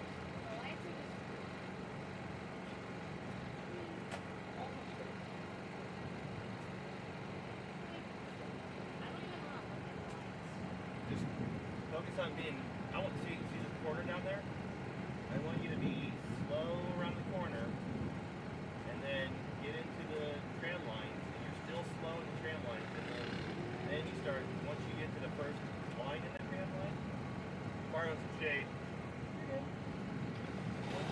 Alright, here we go. Let's walk right here. Stay in shade.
Pittsburgh International Race Complex. Our first round of heats coming your way. Up on track now, it is the KA Masters category. As they get set, we'll run you through the lineup when we get a chance. They are through the final couple of corners. They have the bus stop to go, and then we'll get green for this race here. My name is Simon Sykes. Joining me in the booth, Alexander Searle. How's it going over there? Not too bad, not too bad. I mean, spoke with a few drivers this morning. Most of them are talking about the grip patch. I mean, they've been around this racetrack for a bit now, but especially with the heat, it's made this track super rubbered up, and it's making a few drivers, struggle for, finding the last bit of pace they need. And one driver pulling off early, not sure who that was. We'll try and get you a number when we can, but into the tram lines, they are looking to take the green. It is Chris Horan out front on pole alongside of Mark Steele. Behind John Bonanno in P3 as they head towards turn one. Turn one, a good start from Chris Moran. He'll take the lead, and everyone out cleanly through turn one, side-by-side action as we head towards turn three. And Mark Steele close to Haran, but not close enough to make that move to top 2 with a couple kart length gap out front, Alex. Yeah, Mark Steele was able to hold the outside there in turn 1. He pinched John Bonanno down and was able to get a really, really good start. He's already honing in here on Christopher Haran. He seems to probably have a bit of a higher tire pressure here. The grip on this go-kart, he seems to just be super fast on this opening couple corners here. He might be making a move on Haran because Haran in qualifying put 4/10 on second place. So Mark Steele knows that he needs to get around him fast. Yeah, that's certainly something to keep in mind. If you've got a driver that fast out front, it's going to be any way you can find to get by him early, keep him from stretching out that advantage. And so far, Mark Steele holding on to that P2 spot. Not letting Christopher Haran slip off into the distance just yet. It's John Bonanno. They're in P3 as they come across the line for the first lap. Jacob Neary in P4, and Anthony Stifler rounds out your top 5 as we work 7 minutes remaining in this race. Let's just take through the order real quick, see what we got here. Behind the top 5, Brian Danielli in P6, Peter Cook P7, Ryan Kasner P8, Grant Estes P9, Scott Carapellati P10, Bob Davis P11, Chris Stevens P12, Logan Weigel P13, Kevin Simonellic P14, Tom Gershner P15, and rounding out your field, Kim Carapelletti in P16. So back towards the front of the field, Christopher Haran now with about a 2 kart length advantage, maybe a little bit less, over Mark Steele, but John Bonanno, the man on the charge so far, able to close that distance, and now we have a top 3 breakaway here, Alex. Yeah, you said it there. 3 kart breakaway out front in KA Masters. I don't think we're going to have, the discrepancy that we saw in qualifying here. It looks to me like Steele and Bonanno are faster than Christopher Haran at this stage in the race. And there it is. John Bonanno goes purple, 3/10 faster than the leader. It's going to be hard for Haran to pull away. With a fast racetrack like Pitt, right? There we go. Mark Steele inside, late move. Pushes Haran wide. Let's see if Bonanno's going to take advantage of it. He doesn't. Haran looks behind him there, sees Bonanno's close, but not close enough. Mark Steele on the Burrell, back to the front. That was a move for the lead there. In turn number 3, Mark Steele taking over that top spot. Chris Haran not letting him get too far away. Looks like a lot of gear on that car for Chris Haran with a big run up the hill. That's another thing that's interesting about this track. I always preferred to go low on the gear, try and get those fast runs down the straight, but there are 2 ways you can approach it. You can go really high on the teeth on that gear, giving you really good runs out of the corner, or you can try and sacrifice those corner exits a little bit for the top speed down the straightaways here, as we see the top 3 on your screen now heading towards the start-finish line. John Bonanno still working there in P3. Mark Steele doing good to not let Christopher Haran run away with this one. They have about a 1.5 second advantage over the karts behind as we work towards turn 3. No move's going to happen this lap, but still Mark Steele leads the way. Yeah, Haran, he could have made a move there in a 1, decided to push Mark Steele. I think these guys looked back and saw that Jacob Neary and Anthony Stifler are actually catching them. Last time by, 3/10, 4/10 faster than this top 3 group. So if they start racing, we're going to see the groups 5th, 6th, 7th, and 8th catch up to these guys. So they cannot afford to race. I mean, it's only the first heat, right? You want to keep it clean. It's all about getting, a good order for the pre-final tomorrow. As we see, Mark Steele goes a little bit wide here. He's going to have the inside for this next corner, though, so Haran's not going to make it work. Here's going to have a good run now for John Bonanno entering the final corner here. Here's where you said, Simon, what would you rather have, a lower gear or a higher gear entering these final stages of the lap here? Christopher Haran, it looks to me like he's going to have a good run in a 1. Not going to do anything here. He's going to push Mark Steele once again into turn 1. Mark Steele holding that advantage. Like you said earlier, Christopher Haran with that big advantage in qualifying.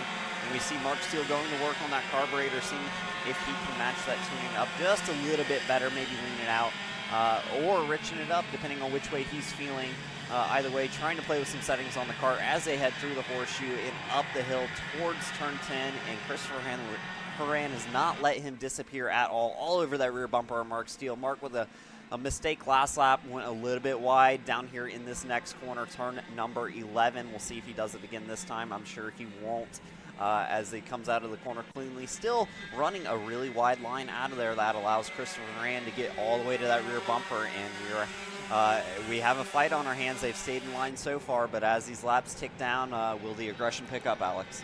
Yeah, I don't know. I mean, we still got 3 minutes plus 2 laps in this heat race to go, so I suspect, yeah, there he is. Haran, again, pushes Mark Steele in the turn 1. Christopher Haran, like you said earlier in this race, we noticed he must have a higher gear, because in the infield, he is super strong against Mark Steele, and then Mark Steele is able to tow him around the straightaway. So right now, he's in a perfect spot here to just sit behind Mark Steel, see where he's faster. He already knows where he's faster. He already made Steel make a mistake once. He'll try to do it again here. Bonanno honing in on Christopher Horan as well here. Yeah, John Bonanno, one of the stronger runners in this category all year. These three have been incredibly strong all through 2023. And there it is, a move for the lead into turn 10. Christopher Horan will take that top spot back over Mark Steel, move that 234 machine into the lead, but not for long. Just one corner later, Mark Steel immediately diving back and doesn't want to give Chris any chance to lead and possibly break away from these other two, Mark Steel and John Bonanno. Look at how fast Christopher Horan is through the bus stop all the way over that rear bumper of Mark Steel, and John Bonanno still hanging on. 2 minutes remaining in this race here, Alex. Yeah, I'm not surprised one bit that Mark Steel went right back around. Oh, Horan's going to, I thought he was going to try to peek a nose there. Mark Steel closed the door. Steel goes defensive now down the hill. That's going to bring Bonanno back into play. And if these guys keep defending and keep fighting, Jacob Neary is not too far back here. He is in the same frame as these top three. Mark Steel actually pulls away just a little bit out of the double left-hander here. But, I mean, again, like I was saying last lap, I'm not surprised one bit that Steel went back around him. Look at Horan, the way he climbs that hill. Let's see if he goes for a move here down the hill. Not going to make it happen. This is the corner where Steel made a mistake a few laps ago. Not going to do it here. But, again, Christopher Horan trying to get around Mark Steel. Mark Steel holding on that Burrell Art cart. Mark looks a little defensive here in these last couple of corners and just barely in the back of the frame. You mentioned Jacob Neary. He was faster than your leaders by about 600ths that last time by. Not a huge margin, but if they keep fighting, will it be enough for him to gain? Christopher Horan looking for a move on the inside into turn one. He is your new leader. Christopher Horan back to that top spot over Mark Steel. Yeah, Christopher Horan finally making a move into turn one. All Steel, a late move into the downhill right-hander. Pushes Christopher Horan wide. Actually made Christopher Horan's, it was an advantage for him there. He was able to hold the outside. Bonanno tried to go through Mark Steel, couldn't make it happen. And this fighting's going to give Christopher Horan a breakaway lead here and bring Neary back into the mix.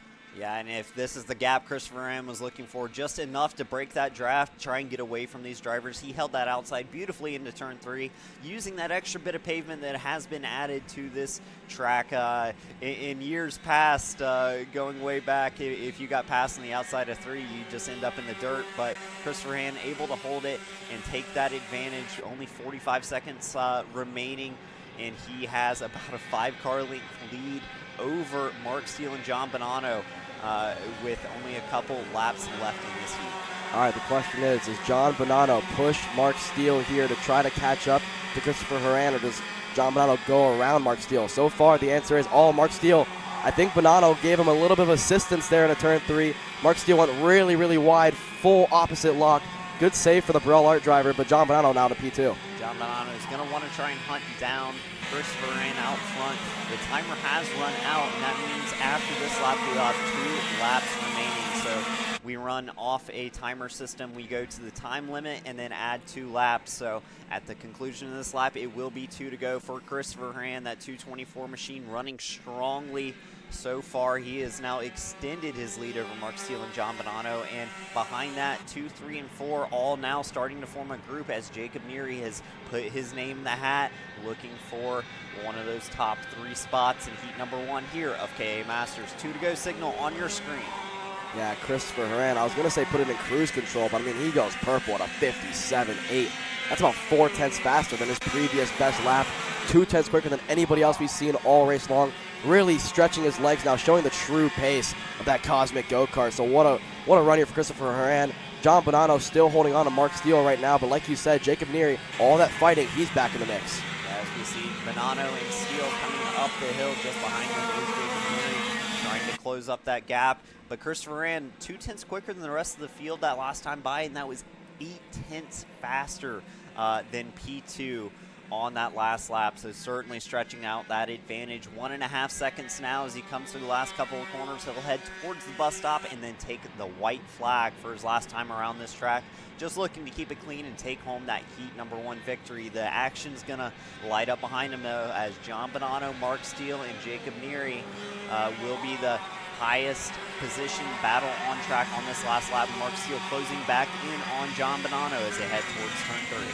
Yeah, what's really impressive here is that Christopher Horan by himself, only guy to get into the 57s here. Bonanno and Steel worked together that last time by. It was 3 to 4/10 off of Christopher Horan. John Bonanno Mark Steele must have made a mistake there, because we saw him in a turn 1 on the bumper of Bonanno, and now there's a few, 3-4 cart length advantage now for John Bonanno on the comp cart. So I think that's going to give him enough breathing room to hold on to P2. But out front here, Christopher Horan, I mean, it looks like a practice session for him right now. He is certainly treating it like one. The last couple of corners here through turns 11 and 12 of this Pittsburgh International Race Complex, as he will cycle through the bus stop, one last corner, and then he will be your Heat #1 victor in KA Masters. Coming across the line, the fastest driver on track gets it done. Behind him, John Bonanno comes home P2, Mark Steele P3, and Jacob Neary closing in on that rear bumper to come home P4. A tight battle behind them, a lot of karts in line. P5 was Ryan Kasner. P6, Brian Daniele, as we watch the last couple of karts cross the line. Anthony Stifler comes home P7, Peter Cook P8, Brant Estes P9, and Scott Carapoletti rounds out your top 10 here in Heat #1 of KA Masters. Yeah, what a run there for Christopher Horan. I mean, just showing the true pace that we expected from him, from qualifying to put 4/10 in the field is pretty impressive. But Bonanno and Steele kept him honest for most of that race. It goes to show you, one mistake can cost you a race. Absolutely. That attempted pass into turn 3, just not quite getting it done, giving Chris Horan the gap he needed to check out on this field. As we run you a little farther through the order, Logan Weigel comes home P11, Chris Stevens P12, Bob Davis, then Ken Carapoletti, Tom Gershner, and Kevin Semenelik round out your KA Masters field. When we come back, it will be Micro Swift up for their first heat racing action of the weekend. Stay tuned. Hey guys, it's Dave here from Kart Class.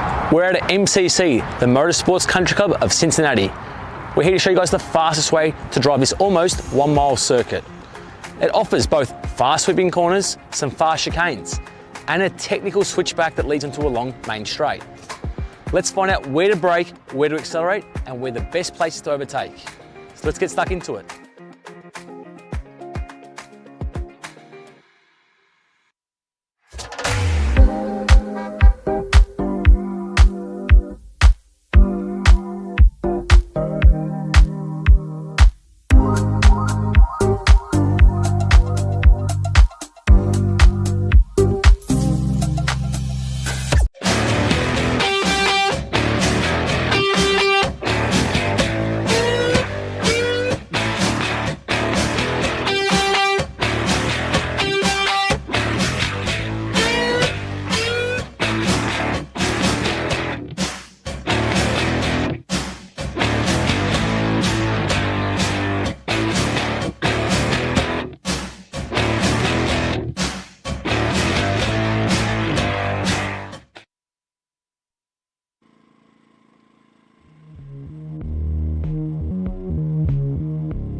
back here to Pittsburgh International Race Complex. Micro Swift drivers taking the track for the first heat racing action of the weekend. Let's run you through the order and see who we've got on track right now.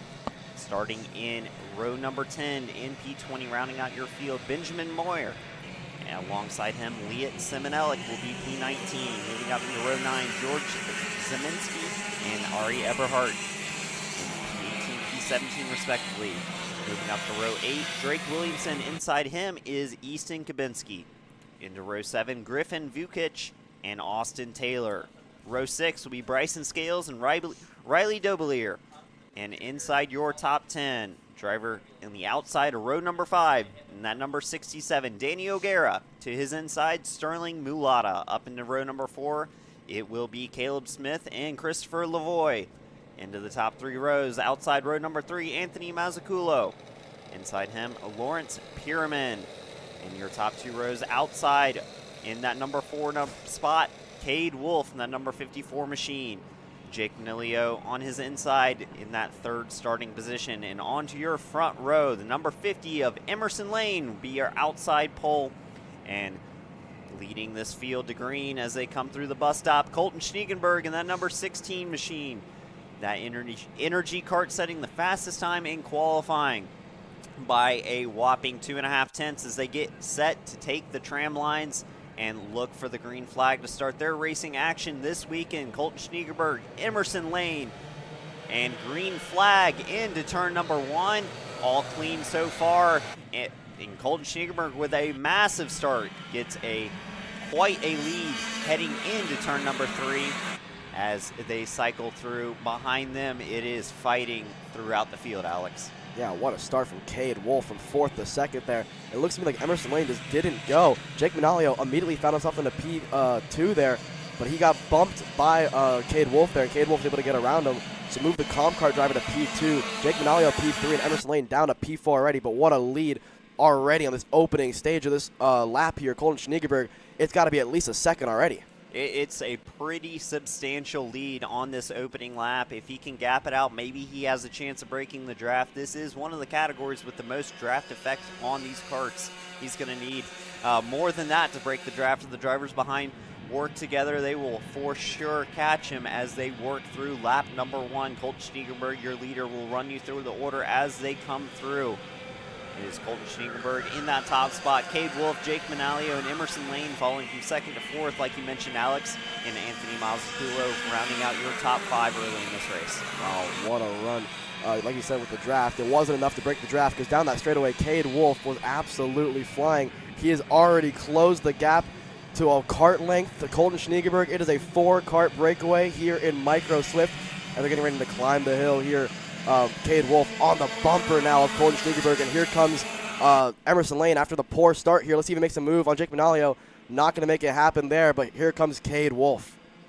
Yeah, the top 4 with a healthy breakaway into these hairpins at the last section of the track. Emerson Lane running a really tight line out of that one, is still sitting in P4, looking to make his way back up into those top couple of positions, but it is a top 4 breakaway on your screen. You saw that number 28 Lawrence Pyramin possibly moving himself up into the P5 spot this lap, but the gap still pretty substantial. These top 4 gone from the rest of the field so far.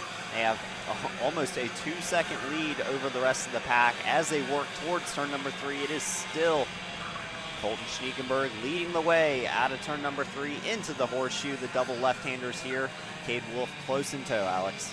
Yeah, I mean, if you're asking how much the draft is worth, you know, the opening part of that lap, Schniegenberg had no help here. He was 4/10 slower than Cade Wolf. I mean, I know he's leading this train right now, but that just shows you it's really, really hard to pull away here around Pittsburgh International Complex here. As Manalio, I thought he was going to make a move there on Cade Wolf. Couldn't make it stick there and actually lost a bit of ground to the Comcart driver, but Cade Wolf all over the bumper here of Schniegenberg. Really the question is, with 5 minutes and 2 laps to go, do they start racing or do they work together? I think if I'm one of these 4 drivers, you want to see this pack check out as far as you possibly can before you start fighting. Keep any chance of the drivers in P5 and P6 from catching up, but we'll see how they choose to do it as they cross the line. Emerson Lane last time by was your fastest on track. This time the honor will stay with him, as all of the top 4 running a 101.2 second lap time that time. Colton Schiegenberg getting the assistance of a little bit of pushing that lap will push his lap times down 6/10 from what he was last lap. He is improving rapidly with that help from Cade Wolf. Behind them, it is a 3/10 gap. Lawrence Pierman, a 101.5 last time by, so these top 4 still stretching their advantage early in this race. Yeah, really impressive stuff from these top 4. It's really interesting to see, the different lines they take. I mean, if you watch Schniegenberg through turn 3, for example, he has a much earlier turn in than Cade Wolf, and it's a net, neutral for the drivers, right? Because there's the grip patches, you could turn in early, get on the gas, earlier, right? So there's different ways to go around this racetrack, and it all equals about the same. I mean, 101.2s for the top 4, like you said. Yeah, and one thing I want to touch on, you talked about the different lines. We keep seeing Emerson Lane running really tight out of turn number 11, that left-hand hairpin near the end of the track. And it seems to be working so far, not using as much radius on exit, but it doesn't seem to matter. All 4 of your leaders in the 1:09 second range that last time by. Behind them, it is a 1:02.0. They've stretched this out to a 3.2 second advantage over the course of these past couple of laps, and they've stayed in line, not really fighting at all. Colton Schniegenberg happy to lead this field around. Cade Wolf just sitting there in second, waiting to the end of this race. They all know it's going to be a fight on the last couple of laps, and no need to break it out early. Yeah, I mean, right now, if I'm Schniegenberg, I almost don't want to be P1 right now. With how fast this top 4 is, he could easily find himself in 4th position. I mean, I know he's been the fastest guy all weekend, showed it in qualifying, put 3/10 on 2nd place, but right now, I mean, he's actually extended the advantage just a little bit here, but with the draft, watch how Cade Wolf through this final corner just closes that gap already to the bumper of the Energy Car driver. He's going to take a peek into turn 1, move the Com Car driver to P1, Cade Wolf to the front. That's a nice move there from Cade Wolf. The first pass we've seen for the lead this race. Like you said, that draft keeping him there. It looked like Colton Schniegenberg had a little bit of pace in the back section of the track, but the draft making up all that difference as they headed down towards turn 1 as Cade Wolf overtook that number 1 spot. Colton Schniegenberg sitting in P2, and Jake Manalio and Emerson Lane still sitting comfortable in 3rd and 4th. And Colton Schniegenberg with a lot of speed up the hill. That may come down to gearing again, Alex. Yeah, I was going to mention it seems to me like we're seeing different gears. I'm not going to say from all 4 drivers, but a few of these guys seem to be much better in the infield here as we see Cade Wolf and Schniegenberg pull away a little bit in the infield, but I think Manalio made a mistake on the downhill right-hander. This is going to give them just a little bit of breathing room here for Schniegenberg and Cade Wolf to maybe pull away. If they can work together with 2 minutes plus 2 laps to go, this may be what those top 2 needed to pull away. I think Emerson Lane might be looking for a move here. He saw that mistake out of Jake Manalio and wants to desperately catch back up to these lead number 2. No, he's going to work with him through turn number 1, see if he can't push them back up to these top 2, who also are working together as they head towards turn 3. Colton Schniegenberg not looking for a move there, still comfortable to try and push Cade Wolf away from Jake Manalio and Emerson Lane there in 3rd and 4th. A minute and a half plus 2 laps remaining in this heat number 1 of your Micro Swift category. As they head up the hill, it's still Cade Wolf over Colton Schniegenberg, now with about a 4 or 5 car advantage over 3rd and 4th, Alex. Yeah, let's see what Emerson Lane decides to do this time by, because last time by 4/10 slower than Cade Wolf, who went purple at a 1:08. So, I mean, he's fast card on the entire racetrack, but still 2/10 off of Schniegenberg. So, 3rd and 4th, maybe they need to flip it around. Maybe it needs to be Manalio pushing Emerson Lane with a different gear ratio. So we'll see what they do here entering the bus stop in the final corner to the front straightaway here. Schniegenberg's going to get a good run on Cade Wolf. Lane gets a good run on Manalio. It looks to me Manalio closed the gap a little bit. Schniegenberg to the inside. Cade Wolf lets him have it. So move Colton Schniegenberg to P1, but here comes Jake Manalio and Emerson Lane. It's back to a 4-car breakaway. And that one pass dragged the rest of the field into it as we see a pass for P2. That is Jake Manalio going to the inside of Cade Wolf. Cade Wolf, who started this lap in the lead, now falling back to 3rd, and it is Colton Schniegenberg with the gap out front now. We'll see if the draft can rein it in. They are on the edge of that draft effect range right now, so it's going to be tough work for Colton Schniegenberg and Cade Wolf and Jake Manalio to run down Colton Schniegenberg out front. 12 seconds remaining, so when they cross the line this time by, I think time will expire and we will get the 2 to go signal as Colton Schniegenberg works the last couple of corners of this Pitt International Race Complex. Yeah, this is deja vu to what we saw in the first lap. Schniegenberg had a decent advantage, but I mean, even without the draft, right? We know in a class like Micro Swift, 2 and 3 karts are faster than one. I suspect they're going to get to him. And you saw the 2 to go signal that time. The time was close to running out as we crossed the line, and we have gone ahead and given the 2 to go signal to the drivers on track. Colton Schniegenberg with a healthy advantage. It's about half a second, and it's where the draft range is really going to be effective, but it might take a couple laps to get back there, so any passing for second, third, and fourth will hold up the progress towards running down Colton Schniegenberg, who is maintaining that advantage out front. Coming up the hill into turn 10, it is Colton Schniegenberg with a half-second advantage, and Jake Manalio, Cade Wolf, and Emerson Lane all nose to tail trying to run him down. Yeah, we're going to find out the true pace of Colton Schniegenberg in this final lap and a half here. Let's see if he can hold on to this race victory for the first heat in Micro Swift. He looks back, he sees he still has a pretty healthy margin. It looks to me like the gap hasn't closed at all. I'm very surprised that Manalio, Wolf, and Lane haven't been able to close that advantage. I mean, maybe by a 10th or so, but not as much as I would have thought here. Around the final corner to get the white flag. Here comes Schniegenberg, Jake Manalio to close the gap just a little bit. Wolf to the inside now. Manalio gives it to him. Cade Wolf slides up the racetrack a little bit here, and now Manalio's going to have to get up on the wheel here. Emerson Lane's right behind him here, but last time by, matched him. And 2 for 1 into turn number 3. Emerson Lane waiting to the last lap to make his move. He'd fallen to 4th and stayed there all race. Now he's moved his way up to 2nd with a fantastic 2 for 1 pass into turn number 3. As he'll work his way up the hill, this will all but guarantee Colton Schniegenberg takes the advantage and wins this one, provided he can get a clean last couple of corners. As we see Emerson Lane going defensive into 10, trying to hold on to the advantage he took earlier this lap. As you watch the number 16 machine and Emerson Lane, Colton Schniegenberg come through these last couple of corners. As we come to a close at heat number 1, there's fighting back there for P2, 3, and 4. Not able to see it quite yet. It's side by side in through the bus stop, a tough place to race, but it looks like Emerson Lane will come home with P2 over Jake Manalio and Cade Wolf. Cade Wolf falling all the way back to that 4th spot. What a fantastic battle for 2nd, 3rd, and 4th as Colton Schniegenberg checked out on that field, Alex. Yeah, Manalio actually got around Emerson Lane on the downhill right-hander before the bus stop, but Emerson Lane got such a run exiting the corner. He's able to get right around him. You saw a little bit of side-to-side contact at the bus stop. It's really not enough room for 2 karts to fit there, and Jake Manalio is smart enough to give Emerson Lane enough room. And there it is, Emerson Lane P2, but Schniegenberg, what a run for him. He showed the pace in qualifying, was able to extend his advantage, took it just like the KA Masters race, took advantage of one mistake, right? They started racing, pulled away, and showed his true pace there. What a run for the Energy Car driver. Yeah, they ran him down with the draft on the first lap, but he didn't let that happen a second time. He will take a commanding victory over the field. We'll run you through real quick. Colton Schniegenberg over Emerson Lane, Jake Manalio, Cade Wolf, and Lawrence Pierman, your top 5. Behind that, Anthony Mazzuccolo, Christopher Lavoie, Sterling Mulata, Danny O'Gara, and Riley Dobelier, your top 10. When we come back, it is time for Pro Rock Masters. Some heat racing action, the first we will see of the gearbox classes this weekend. Don't want to miss it. Stay tuned when we come back.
have taken to the track for their first heat race of the weekend. Let's take you through the lineup.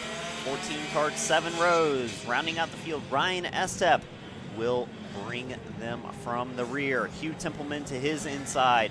Moving up a row, Tiffany Kelly and Ryan Frank on row number 6. Into row 5, it is Cody Beck and Frank Runco.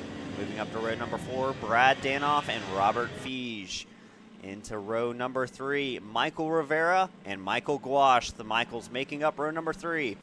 Into row number 2, it is the turn for the Jays. Joe Ruck and Justin Kelly making up row number 2. And on to your front row, your top qualifiers in Pro Masters. It is Evan Bott in that number 604 machine on the outside, and leading the field to the green, Matt Machiko in that number 628 with the strongest qualifying session in this group. As they work through the bus stop, they'll head towards the tram lines, and we'll get our first standing start of the weekend, Alex. I know, nothing like some gearbox racing here in go-karts, right? It's one of the most exciting things you'll see in all of sports, right? A standing start, especially these shifter guys, they go from 0 to 60 just as fast as anything in the world, you know what I mean? So we're about to get a really good idea here of which grid slot you want to be in as well, right? Because certain racetracks, inside is better than the outside. We haven't seen it yet so far. First heat of the gearbox classes here, so we're going to see which one is better. I'm going to suspect that maybe the outside's going to be better. If you can get the whole shot in and pinch the inside down, you can get a good run around turn 1. With so much room on the exit of turn 1, you don't really have the risk of getting run off, as we see the field is all cleared, getting ready for their start. And they are looking to take the green flag. To the flagman we go, and we are green and racing. A few jumps there from way in the back. Some good starts out there. And to the inside, the light, like we said, that room on the outside of 1, making it for a good race into turn number 3 over here. What do you got, Alex? Yeah, Matt Machiko just able to hold off Evan Batt, but I mean, Evan Batt made it really, really difficult. Like we said, held the outside there very well. Machiko also gave him, very respectful room, I'd say. A lot of drivers probably would have put him in the grass, but good, fair racing from the top 2. And here comes Justin Kelly now on the bumper of Evan Batt. As they head down the hill through turn number 10, it is still Matt Machiko out front in the lead. A good race through turn 1 to determine who would get the top spot out of the first lap, and Matt Machiko taking that honor, starting from the pole and leading through the first lap over Evan Bott. And Justin Kelly there in P number 3. He may have lost a spot there on the exit. I'm not sure. We'll have to check as they come through. Yeah, that is Joe Ruck now in P3. So the number 1 plate holder, he's up to P3. He dominated the last round of the Stars Championship Series. So Joe Ruck, he's been super fast, all year long. This is the first time really we've seen him not, be so dominant, having to fight from P3 here on the Maranello kart. So we'll see what he can do here. Good start from Matt Machiko, though. Stretching his advantage now to a few kart length. Not what we expected from qualifying, only 900 separated the top 2. So far, the pace goes to Matt Machiko. Yeah, and that just shows the quality of drivers we have in this Masters field. Joe Ruck, who has been so strong, the reigning number 1 plate holder, your reigning champion, coming back and is only running P3 right now as Matt Machiko is taking the early lead, and issues a mechanical for Joe Ruck out from P3. We were just talking about him, commentator's curse. That is heartbreak for Joe Ruck early out of the P3 spot. He'll pull into pit lane. Mechanical failure on that kart. Wow, that is not what you want to see, especially with, heat racing, right? So that's going to automatically put him in a not very good spot for the rest of the weekend here for Joe Ruck. But again, commentator curse, unfortunate for him. I mean, just exited the corner. Looks like a gearbox issue for sure. But we'll see. It could have been a motor, but it looks to me like he just got out of the corner. Maybe the car just didn't shift. Tough break there. It'll be a long run back, especially in the pre-final. He'll get to try and make the most out of heat number 2, see where they average out for his starting spot for tomorrow. Back up front, we are seeing that number 604 machine, Evan Bott, running a slightly tighter line out of these corners. He's actually making up a lot of ground on Matt Machiko, taking the fight to that number 628 Magic machine out front. Yeah, there must have been a mistake then from Matt Machiko, because, I mean, the start of look at this. Look at the run that Evan Batt has on Matt Machiko. What is going on with the Magic Kart driver right now? I don't think that was a mistake. It looks to me like maybe a power issue with the run that he had. A lot of pace on the end of that lap for Evan Batt as he motors by Matt Machiko to take the lead here took it in turn 1. We'll see if he can stretch his advantage at all, but he worked hard over the last couple of corners on that lap, running really tight lines, getting good exits, and made the move happen. Now he enjoys about a 5-car length lead over Matt Machiko, who has fallen back to that P2 spot. Still, Justin Kelly benefiting from Joe Ruck going out, moves up into the P3 spot in that number 686 machine, but it's about a second gap back from the leaders currently, and it is Evan Bott checking out so far on this lap. Yeah, Matt Machiko must have some sort of problem. He might be nursing, maybe some overheating problems here, because last time by, the lap before was 7/10 off, this lap was 7/10 off. This is not the pace that we would expect. I mean, Matt Machiko's best lap is a 53.4, last time by a 53.9, and it looks to me like Justin Kelly's going to be in the clutches of him very soon here. So, I mean, either the pace has completely fallen off for Matt Machiko or he's nursing something. He's either the greatest tire saver I've ever seen, and he's going to be really, really fast at the end of this heat, or something is definitely a miss on that 628 machine. Evan Batt setting the fastest lap of the race last time by at a 53.2. It was only at 53.9, like you mentioned, for Matt Machiko.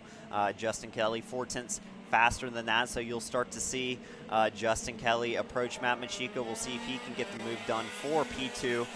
Just under 4 minutes plus 2 minutes remaining in this Pro Masters Heat number 1. Yeah, I mean, Matt Machiko, once again, we're on the board with him here. Let's see what his lap time is this time by. 53.2 for Evan Batt, 53.7 for Matt Machiko. So, I mean, only 4/10 difference now. So, maybe, like you said, professional tire saving going on with 3 minutes plus 2 laps to go. Maybe it'll come back to him here, but I don't know how beneficial it would be with only 2 heat races and, the pre-final to really save that much tires. Is the tire wear that high around this racetrack, Simon? I mean, you've driven around here. I've driven around here, but nothing is as soft a compound as what these drivers are on. I was mainly in the junior categories, enjoying a lot of those draft effects when I was racing here. But these drivers definitely have to do some work to keep those tires under them all day. It's the same set they will run for Heat 1 and Heat number 2. We will see them back out on track later with the same set of tires, but Matt Machiko slowly falling into the clutches of Justin Kelly. They are now nose to tail as you see Evan Batt come onto the front straight, and now that gap is closing. Only about a kart length separate P2 and P3 as they run now. Last time by, another 3/10 faster for Justin Kelly over Matt Machiko. Matt back to the 53.9 range. Not a lot of pace early in this heat race. He is being hunted down, Alex. Yeah, I don't think it's tire saving. It looks to be like whenever it gets to the higher range of the motor is where it starts to fall off of Matt Machiko. I believe he has some sort of motor problem right now, because right here through the infield, he's holding his own against Justin Kelly and Evan Batt. But when it gets to maybe third, fourth gear is where it seems to me like Justin Kelly and that he closes in a lot in the brake zone. Mistake at the exit there for Matt Machiko as well. As we're gonna go down the hill here to the bus stop now. We're going to see the power issue from Matt Machiko, I believe. Through the bus stop, Justin Kelly already on the bumper here. We're going to go to the final corner now. Let's see how Justin Kelly's able to close Matt Machiko quite a bit. Yeah, look at the run that he gets on Matt Machiko.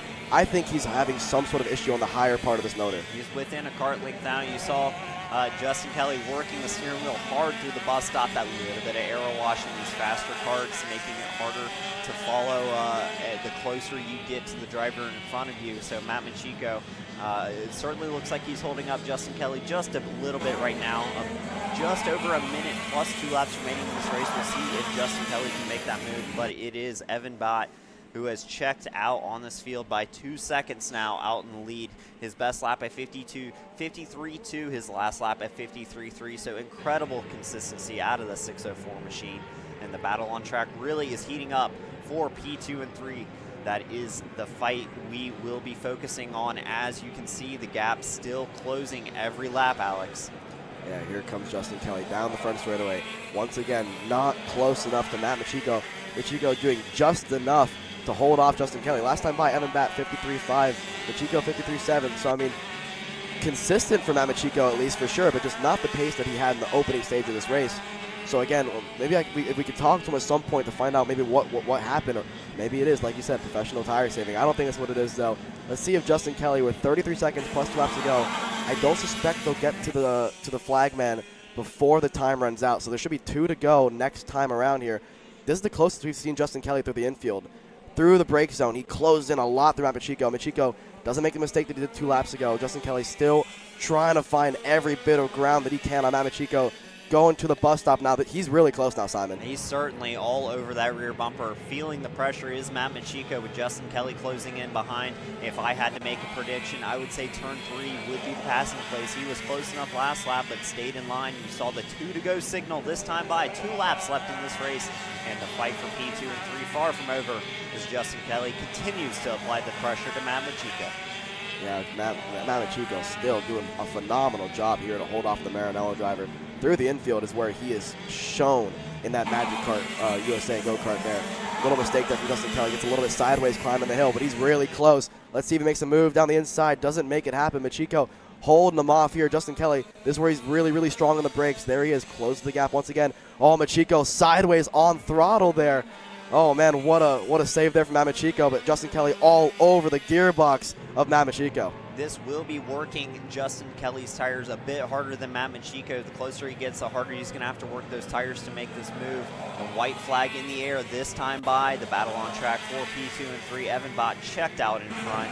He's got a healthy 2.5 second advantage as we head towards turn 3. Defensive for Matt Machiko through 3. That's where I thought the pass was going to happen. He takes the defensive route into both corners through the horseshoe, still defensive with Justin Kelly all over that rear bumper, just looking for a way around. Yeah, Justin Kelly trying to find any way possible to get around Matt Machiko up front, though. Evan Batt, I mean, it's a Sunday drive for him, and it's only Saturday. Evan Batt has a 2.5 second advantage over these two guys right here, but this is far from over. With half a lap to go, Justin Kelly closes up again on the brake zone, and Machiko gets a good exit here, rounding the final few corners and through the bus stop coming up shortly. It might just be enough for the Magic Kart driver to hold on. As they come through the bus stop, Evan Bott will take your victory here in heat number 1. Coming home P2, Matt Machiko not able to get it done was Justin Kelly. He will come home P3.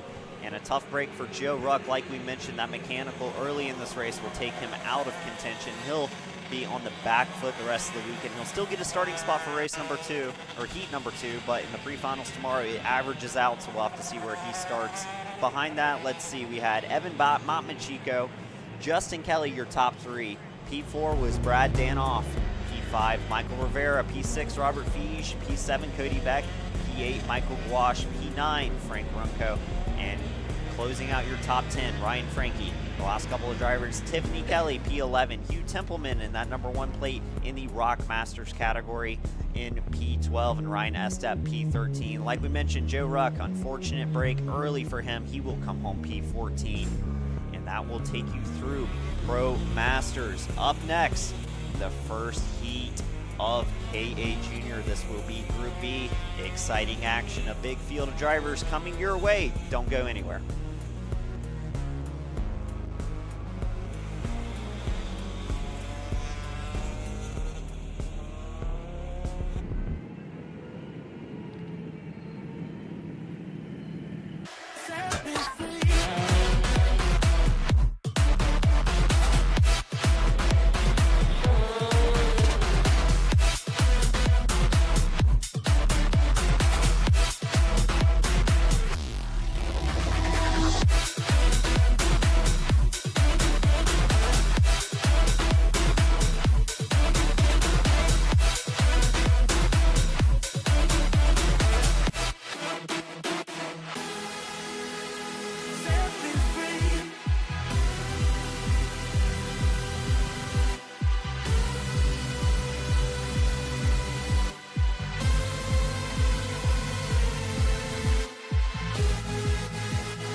are fired and drivers have taken to the track for KA Junior Heat number 1.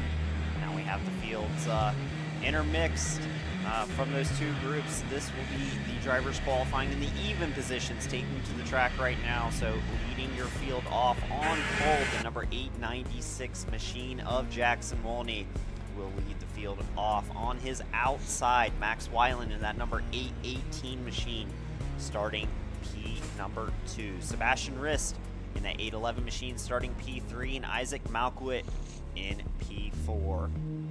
P5, Caleb Tarter. P6, John Antonino. P7, Carter McMurray. P8, Remy Andrados.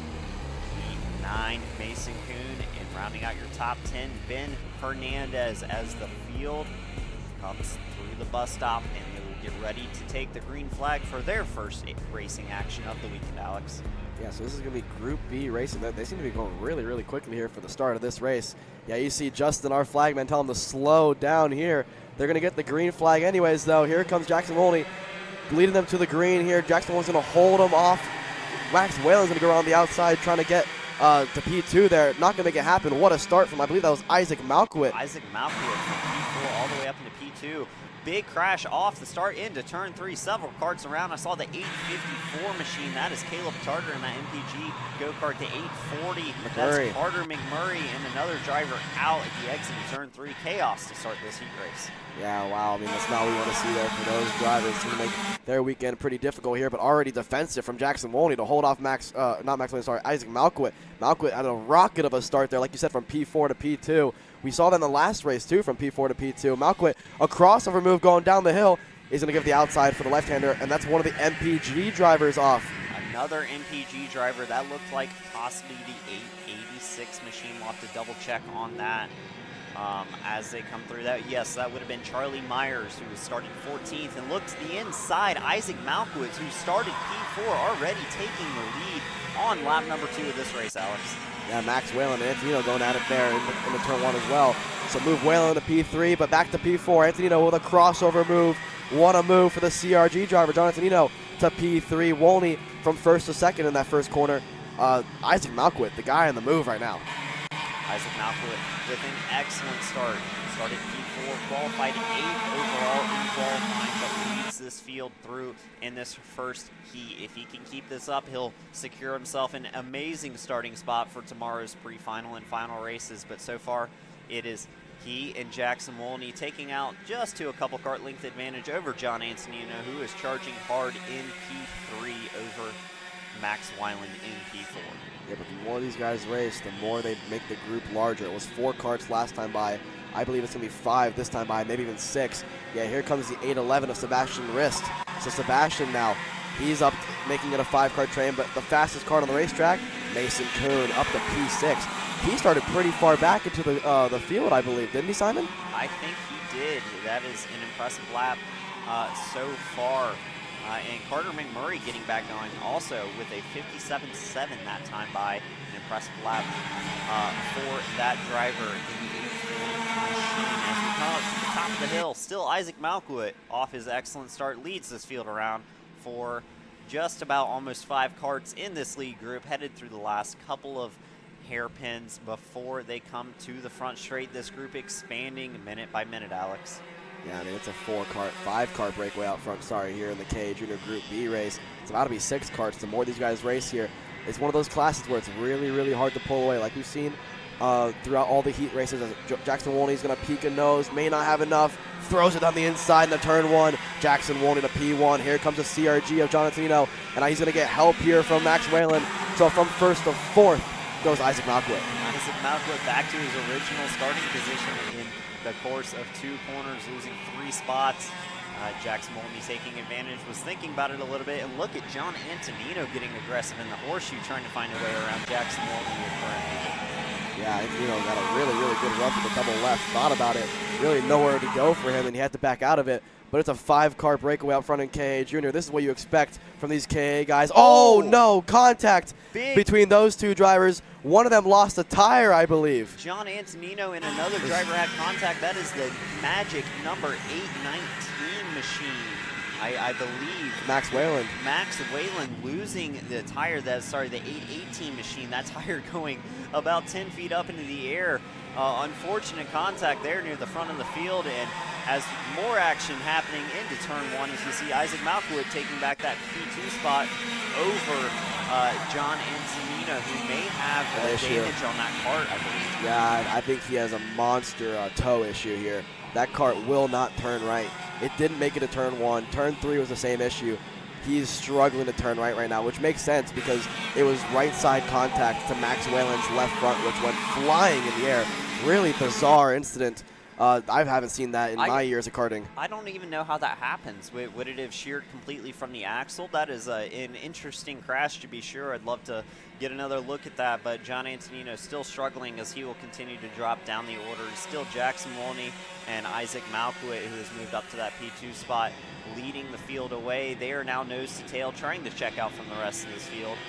Sebastian Riss right behind them, and look at that defensive already, still with 3 minutes plus 2 laps remaining. That's a lot of time left in this race to be going defensive, Alex. Yeah, Sebastian Riss has escaped the chaos and found himself in the P3 as Malkwood to the inside of turn 3 makes it stick. So Isaac Malkwood back to P1, Wolney going defensive on Sebastian Riss. So it's a 3-car breakaway out front. Looking a little further down, Carter McMurray, what an impressive showing. I mean, I know it wasn't the start of the race he would have wanted, and really not the result he would have wanted overall, but 56.9. He is absolutely flying right now. I mean, 4 to 5 tenths faster than anybody else on the racetrack. So he's showing the pace that he really would have had if it wasn't for that incident. By far the fastest on track right now, down in that 11th spot, trying to make up time for that lap 1 incident, as we see John Antonino still fighting, possibly with a broken cart there, trying to keep his position, keep from falling too far in this heat. But out front, Isaac Malkwood taking the lead back over this race. He has done such a good job to start this first heat. He and Jackson Wolney leading over Sebastian Riss in a 3-cart breakaway. Behind them, John Antonino and Mason Kuhn sitting in P4 and 5, about 2 seconds back from this lead group. Yeah, I mean, this top 3, this is the battle for the win of this heat race, right? There's 2 minutes plus 2 laps to go. Malkwood, Wolney, Sebastian Riss. And then there's John Antonino, 57.9. He's 5 tenths off the laps that he was doing earlier in the race. Like I said, fighting an issue. Most likely there's a toe issue on the right-hand side. If you watch him make any right-hander, it's struggling to turn for him. Again, the contact with Max Wayland, super interesting incident. I haven't seen that in karting before, but Wolney all over the rear bumper of Isaac Malkwood. Sorry, I think Wolney's going to be patient though, right? There's still at least 4 laps to go.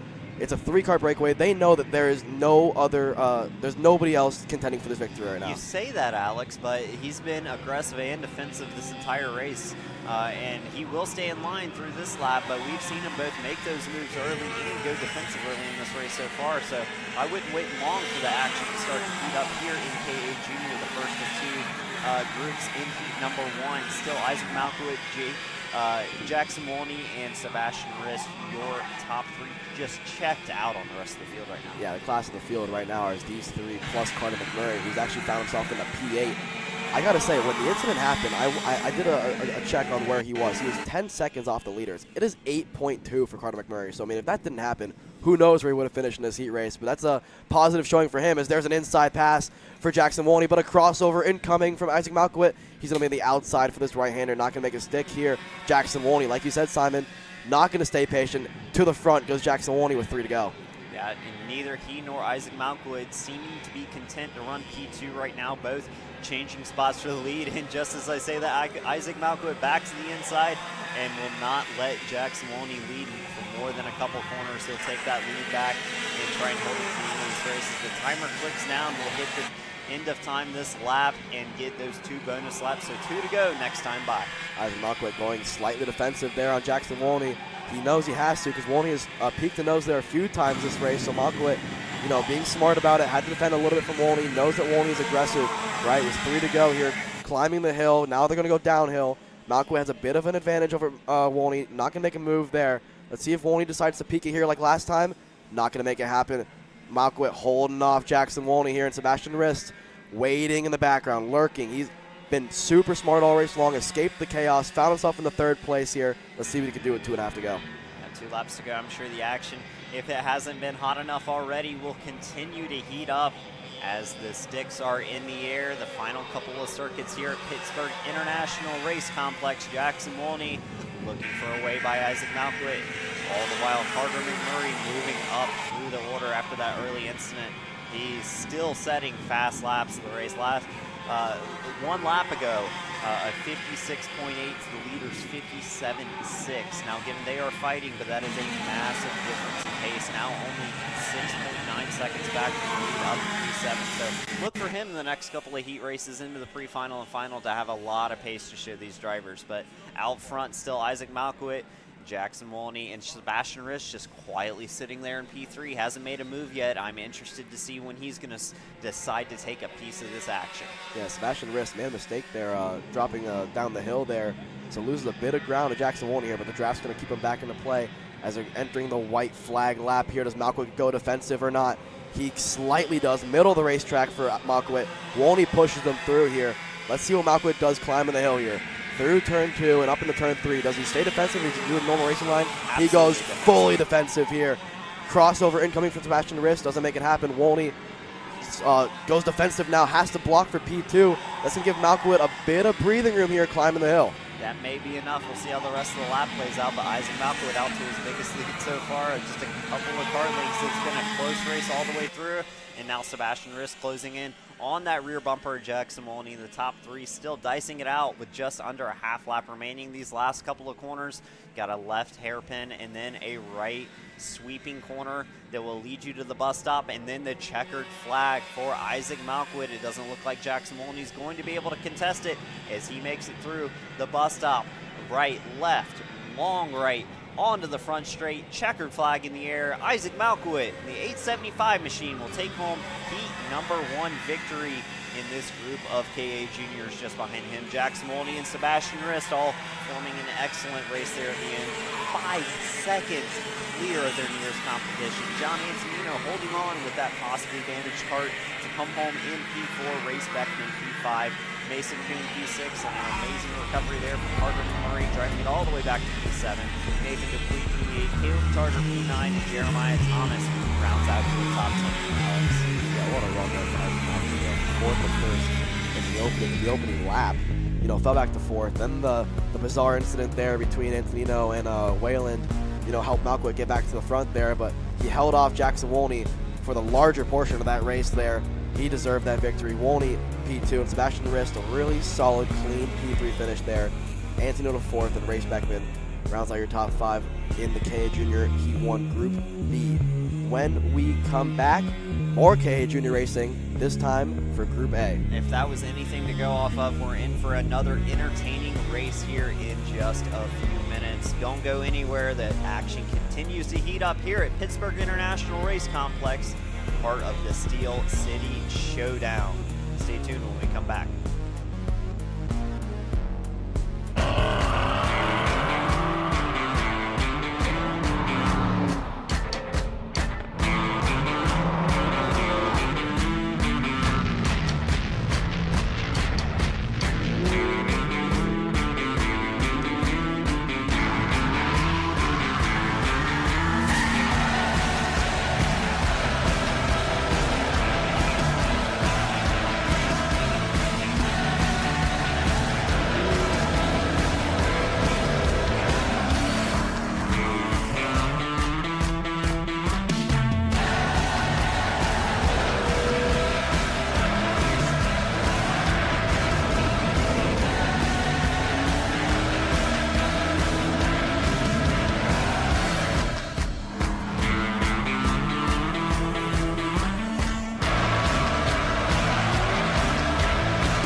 Welcome to Ohio Kart Parts, the Midwest's largest Burrell Art racing go-kart dealer.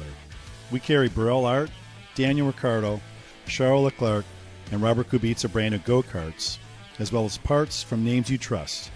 Chassis components from Freeline, engines from IAME, Briggs & Stratton, and soon-to-be Tillotson, electronics from AIM Technologies, MG Tires, Taika Axles, seating from Tillett, Arai Helmets, and 3/10 Race Products. Visit us online at www.ohiokartparts.com, at our facility in Lorain, Ohio, or at the local track on race weekends. If we don't have it, call us at 440-628-CART. That's 5278. And we will do what we can to help you out.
Welcome back to Pitt Race here as we get set to get going for the second of the two KA Junior Heat Race groups.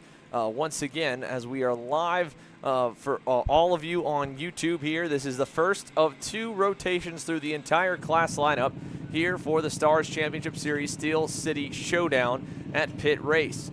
We've got a full second round of heats coming on later this afternoon, all of it free to view, as well as pre-finals tomorrow morning. Main events will be exclusive to KC Premium members. This is the odd-numbered qualifiers from qualifying. Awesome performance as the local heroes took on the KA Junior and KA Stars divisions and put it on the pole with JJ O'Neill on that blue and chrome OTK on the inside to his outside third in qualifying, and the Ryan Perry Motorsport Tony Kart Jackson Wolney, I believe, as they head down. Oh no, Davin Roberts indeed on the RPM Tony Kart. Wolney a little bit further back as the field cycles on through. Wolney was top of the order in Group B, just on track, the even number group. So that was third place in Davin Roberts. As we go through, though, awesome start from third on the grid. That would have been from Roman McCurdy on the 831 MPG Motorsports Kart Republic. We're underway through the S's here. Simon, who's helping correct me as I get warmed back up.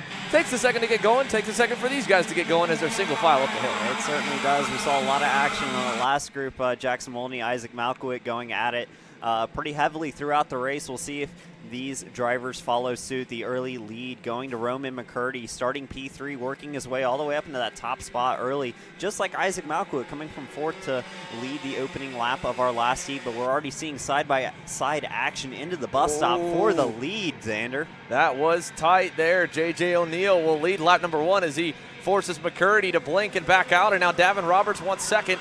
He'll take that away in turn number 1. Davin Roberts up to P2. McCurdy crosses him over. He'll have the line going down to 3 as O'Neill leads the way. It's now to McCurdy, and Roberts will lose 2 more as he gets trained there by Austin Olds, as well as the BJR MDR entry, the 816 of Mason Walters, and another one going by is CJ Bowman on the MPG Kart Republic. So Davin Roberts from second all the way back to 6th, and it's given a nice and healthy lead for J.J. O'Neill as they rocket down the hill through turn number 10 for the second time. And I think we're going to see a change for second here in just a moment as they go to the left-hander, because they were all over each other. And indeed, Austin Olds gets by on Rowan McCurdy. He'll take over second. Here comes Mason Walters for third. He'll try to bring C.J. Bowman through, and they'll go side by side to the bus stop for the second time. Someone's got to give. Who is it going to be? It'll be McCurdy, and Bowman gets through, and that changes the order again as they come by the line. Some great action to start us off here in the second group of KA Junior. A lot of MPG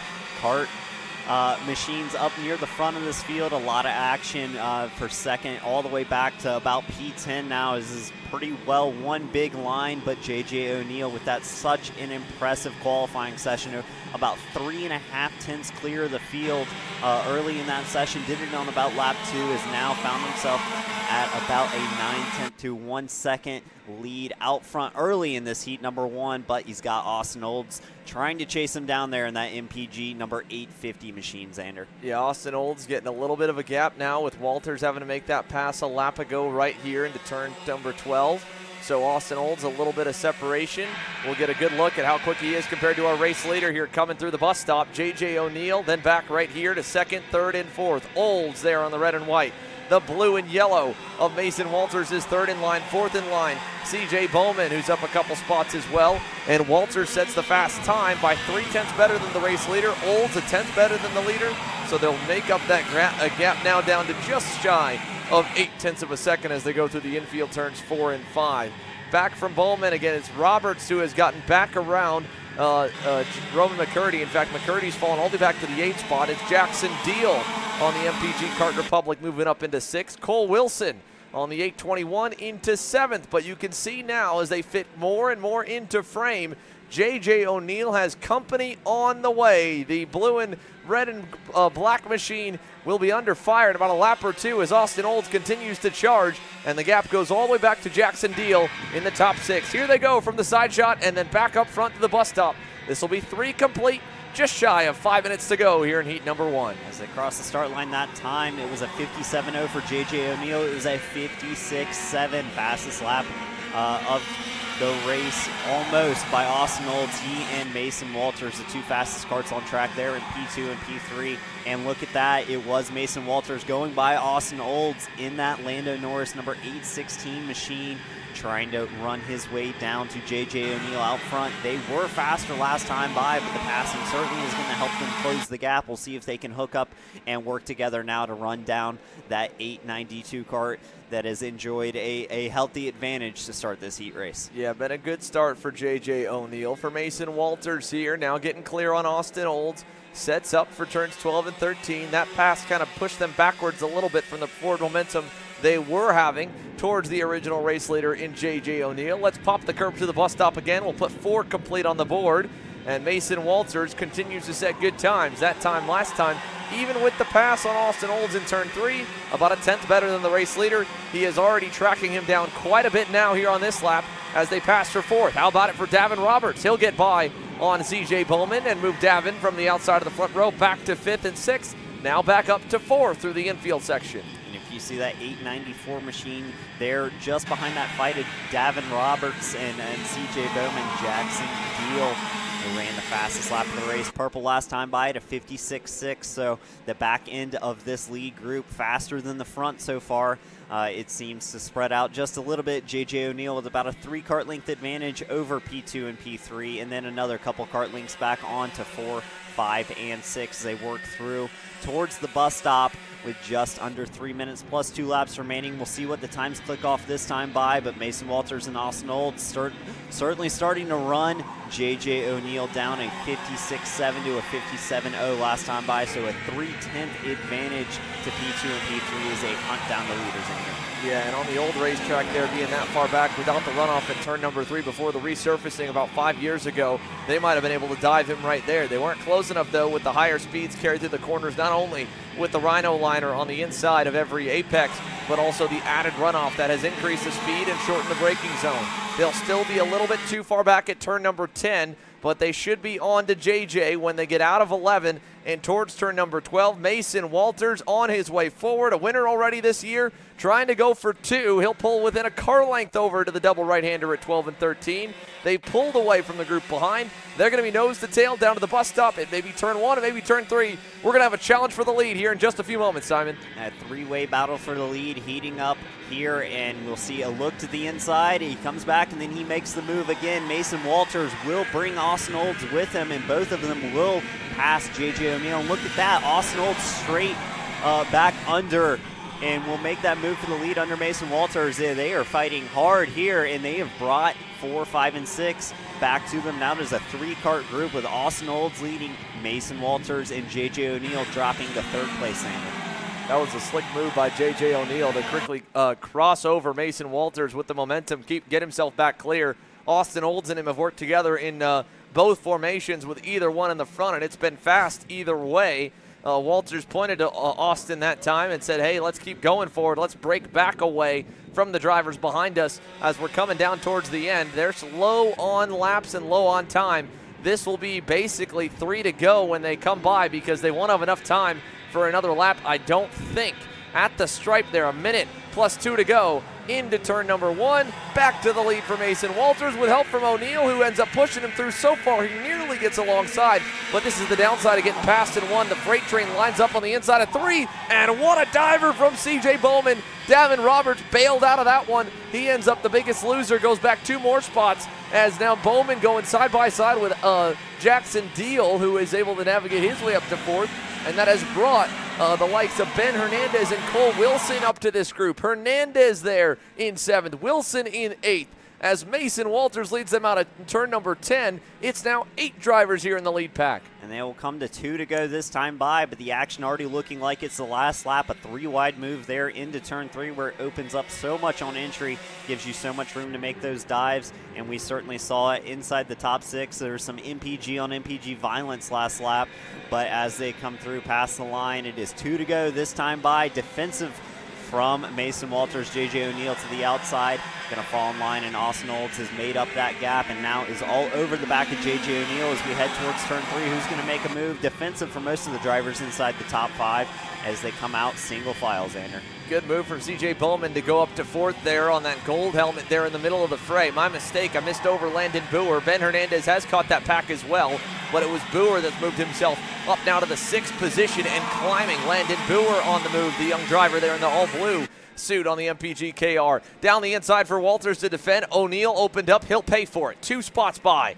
It's now Austin Olds giving a little love tap to Mason Walters. CJ Bowman trying to look around. Look at O'Neill on the outside. 3 wide now the inside. It is going to be all the way to the outside for Cole Wilson there on the Kart Republic. Way wide. He'll try to find a place in line in front of Landon Boer. They're side by side to the bus stop. Boer will win out. And now to the white flag. Walters takes the train down to the inside. Austin Olds will follow right behind him. Bowman goes all the way to the outside for the lead. CJ Bowman with a move up to second. Now he's in the driver's seat down to turn number 3.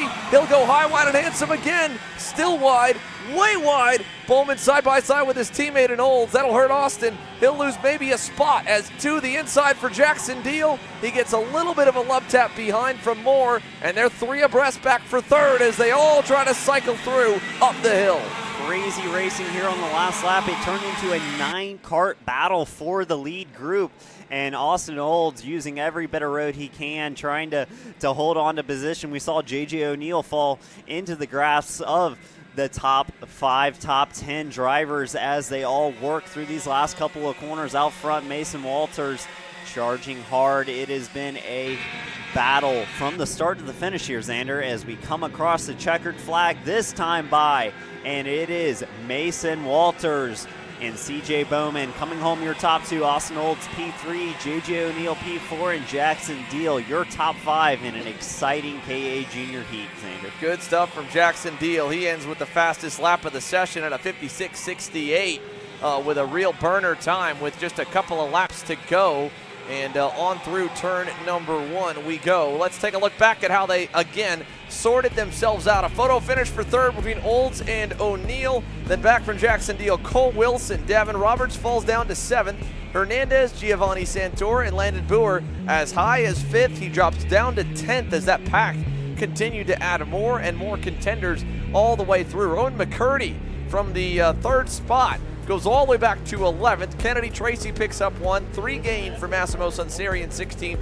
And Kaylee Countryman up to 13th as they move forward a little bit. Not the best heat for Alex Miller as he falls down the order, unfortunately. But Mason Walters wins out in a pretty action-packed opening heat race for Group A on the odd-numbered qualifying positions. And we go now back to a full grid of mini Swifts. It'll be Lucas Palacio on the Trinity Karting Group, green and white Kart Republic on the pole. To his outside, the blue and yellow and white BJR MDR LN Kart of Marco Samet to complete the front row. When we come back, it's more action from the Steel City Showdown here in Pittsburgh.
Engines coming to life here for the Mini Swift division as we get set for another opening heat race here. 20 drivers in total make up the grid. Lucas Palacio was able to be one of the few drivers to go to the pole in qualifying in a draft-dependent class without any draft at all. He pulled it by about 1/10 of a second over Marco Samet's BJR MDR machine. Travis Pettit puts TKG first and third over Max Mokaram there in fourth. Holden Harder and Gabriel Balog will make up row number 3. Then it's Jacob Scheible and Grady Kronik on row number 4. Kai Mars and Darren Kidd on row 5 to complete your top 10. Rounding the back half of the field up, Keith Lewis Jr. and Shane Stern will roll off on row 6. Caleb Tracy and Ben Gleberman on row 7. Jude Thuramaloswamy rolls off on the 15th spot alongside Tyrone Kemper Jr., Jordan Pulchlopik and Callahan Myers on row number 9. Cole Vetter, Anna McCrone complete the grid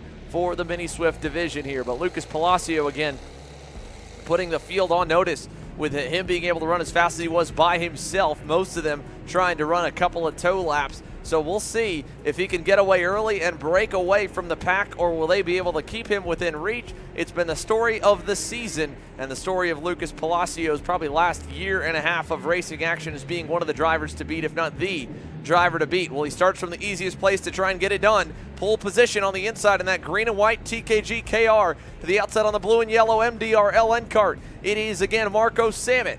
Down through the blue start cones for the box. We get under power and we get racing down to turn 1, and it's a good start for that whole inside lane as Travis Pettit will quickly go into second there in the blue helmet, and behind him Samet will slot to third just ahead of Holden Harder's all black nitro kart as they go side by side for third, and that gives the top two a little bit of a gap. Back to fourth for Samet as they head into turn number 5. Yeah, some contact there through turn 3, but everyone seeming to make it through clean as they head through the horseshoe and will make the run up the hill. Lucas Palacio still out front, but not with a big lead. He is being hunted down. Travis Pettit there right up on his rear bumper. Lucas Palacio wanting to check out early. It may not happen here, as if those two start battling, we could see the rest of the field dragged into it like many of the other heat races so far today. Good stuff here from the side low shot here down at turn number 12 and turn number 13. Showing the size and the grade of the elevation from turn 9 and 10 down the hill to turn number 11, as the smaller karts and smaller drivers really show you how high that hill is that they drop into that 180 complex. End of the first lap here, 7 minutes plus 2 laps to go. Palacio leads by a car length up the hill at turn number 3. Pettit closing in to try and stay on his coattails, and again a good start for the likes of Holden Harder and company as they're able to hang on to the top two for now with a decent jump. Samet still in the 4th spot. McCarrum is 5th. Mars is 6th. Scheible and on back have separated a little bit as they climb the hill. Big run as they're hooked up for 3rd and 4th. On the bumper, Marco Samet of Holden Harder down the hill at turn number 10. Now he'll drop him and go by for P3. Marco Samet moves back up one more spot. A good drive from Marco Samet there. He is catching Travis Pettit as well. And Lucas Palacios looked so strong in the first half of this track. They came out of turn 1 nose to tail, but he quickly checked out through 3 in the horseshoe and now enjoys about a 3-car length gap over Travis Pettit, who Marco Samet is driven to the rear bumper of, and Travis Pettit immediately going defensive. This will give Palacio the gap that he's been looking for all race, and Marco Samet back to the inside. He'll get under Travis Pettit, and he is bringing Holden Harder with him, Xander. Yeah, that was a nice crossover. He had to get rid of Pettit quickly there if Travis was going to defend for that spot, because otherwise, like you said, it would have let Palacio get further and further up the road. So Marco Samet back to neutral now into second. Didn't lose too much time in the exchange. And a really good run into the infield that time for Marco Samet in the 175. He pulls up to within 2 car lengths of Palacios, pulled away from Harder, who's probably going to come under pressure from Travis Pettit, and he does, and he goes off! Oh, off the racetrack in the all-black machine at the top of the hill at turn number 10 for Holden Harder. Way off to the side, beached in the grass. The officials are quick there to check him out, make sure he's okay as he tries to refire that nitro kart machine. But no, Holden Harder locked up there, and I don't know if there was any contact on the move. We were a little bit wide with the shot going into turn number 10. But that change for third now puts him all the way to the end of the order. Pettit into third, and what a good start for Gabriel Balog up into that 4th spot. He's navigated that midfield nicely. He's up to Pettit, and there's a big gap out back of safety. Back to Max McCarrum and Jacob Scheible. Meanwhile, again, while all that chaos happened behind them, Marco Samet lays down a heater, closes into Lucas Palacio. He's a car length away as they go through 6 and 7. as they head up the hill here. The top 4 enjoying quite a margin, about 2 seconds over the rest of the field, as P5 through about P9 are all in one group. But it is Lucas Palacio, and we see a pass there for P3. That was Gabriel Balog going down the inside, I believe, Xander. Indeed, that blue and white Magic Car to Gabriel Balog getting up into third. Here's a look at your leaders with a little bit of a gap that's now even added on to by that one pass. So pairs of 2 as they head for the bus stop once again. This will put 3 laps completed as we get closer to the halfway marker of heat number 1. Marco Samet locked to the rear bumper of Lucas Palacio, but a burner lap from Gabriel Balog on the blue, white, and orange Magic Cart. He'll try to bring Travis Pettit close again as he had a good run through turn number 1. And can Gabriel bridge that margin from third up to second? It looks like he is as they head into the infield section again. Great stuff from the Canadian Gabriel Balog, who continues to pull away now, even from Pettit as they climb the hill to turn number 9. And it looks like Lucas Palacio may have even been on a slightly defensive line into turn 3, and that will certainly help the drivers in 3rd and 4th make that gain, use that draft to get themselves up to these top 2. Gabriel Balog and Travis Pettit still working on moving their way forward, closing this top 4 group into one solid pack. Still Palacio with Marco Samet right up his rear bumper. He has not been able to shake him at all. Palacio seeming to have a bit of an advantage over Travis Pettit when Travis was behind him, but Marco Samet not letting go and even going for the move this time down the inside. Marco Samet to the lead over Lucas Palacio in turn 1. Slick move by Marco Samet to go to the lead. It brings Gabriel Balog right there. What does Palacio do? Does he answer back in turn 3? He does. Inside, brings Balog with him. Gabriel Balog now up to second. Samet wants it back. Balog quickly takes a narrow line going in to close that opportunity off, and now Palacio's giving himself a 2-car length lead. So that was a smart move by Lucas Palacio, checking the gap back to Balog, seeing that he was right there, and figured if he went back around Marco, it would put Marco back to third. Otherwise, he was probably going back to third with Balog continuing to climb forward. So now as they run, Palacio, Balog, Samet, and Travis Pettit continuing to lurk at the end of the train. Maybe not the speed to race with him, but he can hang with them and is better than the rest. They put 3 seconds on the field. They'll put 5 laps complete this time. Big run coming for the Magic Car to Gabriel Balog as he sets up Palacio down the front straightaway. Big run with Samet behind. New leader in turn 1, Gabriel Balog goes through. And any chance Lucas Palacio had of checking out on this field is quickly dipped out of the window. He will go back to the inside and reclaim that P2 spot, though.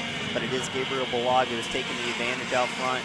A little bit of crossover looking there, but Palacio will hang on to P2 over Marco Samet, who has been running strong. These top 4 have been tight all race, and it is now Gabriel Balog trying his hand at leading this thing up the hill. And Palacio still right there behind him. Palacio, this is a guy I've said all season, he hates to be behind. He wants to control this race from the lead. He wants to make sure he knows what's going on at all times, control how the race is progressing, and he's done that so excellently this season. He's not been one to sit there in P2 for very long. He wants to lead from the front and get it done. That's why we saw him make that move instantly back after he got past to the lead, but currently sitting in P2. Will he make a move under Gabriel Balog, your current leader of this mini Swift category? Yeah, through turn number 1 for Gabriel Balog. Lucas Palacio still on the bumper as they go down the hill to turn 3. Does he go back by? He does not. Stays in line. And now with less than a minute to go, this is where you got to position yourself for that final lap. Pettit starting to lose some more ground to the leaders. He's almost outside. I would say probably is outside the drafting window. They'll climb the hill again. Samet, Palacio, Balog have knocked it down to 3 in the front with Pettit a little further back, and Samet didn't even get a good exit out of 6 that time. He falls even further away from the top 2 by about 2 car lengths over to 11. Palacio just kind of winding up his mind right now on Gabriel Balog. It's a new driver up at the front that has been close at points through this year, but maybe not someone Lucas has raced around all too much. And you know as well as anyone, Simon, it's all about who you're racing against and not so much where on the racetrack, because everyone drives a little bit differently. And this right here, definitely different and aggressive. Balog with a big block down to turn 1. Palacio definitely wanted to make that move to the inside. He goes, but Balog instantly covers that. I'm sure he's going to cover turn 3 here. Yes, defensive line, and Palacio will follow him down to the inside, and Marco Samet lurking back in third, looking for a way through. And while Gabriel Balog was looking the other way. Palacio takes advantage, dives down into the horseshoe, will pick up the lead. Marco Samet will follow him through. Gabriel Balog from first to third in one corner, Xander. Yeah, Balog obviously was trying to defend it, just left one lane too low down the inside. Now as they go down the hill, Palacio back on defense mode over Marco Samet. One part that's so interesting about this racetrack with the Rhino liner that naturally takes that racing lane even lower, it makes it that much quicker to run the defensive line. So you can go really low and use that grip in the center to hold the lead. And now by Balog opening up a little bit, Pettit gets through for third, but how low does Lucas Palacio want to run? Does he cut the grass on the inside? He'll go center track and inch his way low. Balog and Pettit do as well. They're all on the low side through one. Balog with a crossover on Pettit though. He'll get position up the hill and try to take over third. He does. Still Palacio the leader into three. And Palacio definitely going defensive. We saw him cut down early to the inside, early here into the horseshoe, going to defend every corner where there is a passing opportunity. This will stack the field up, but if he can hold on, this is the way we've seen him execute it so well this season already. He's got three drivers hungry behind him. Marco Samet, Gabriel Balog, and Travis Pettit all there in the conversation with the last couple of corners coming up through turn 10, over to turn 11 and 12. Our last two hairpins, our last two good passing opportunities. We'll see if anything happens so far.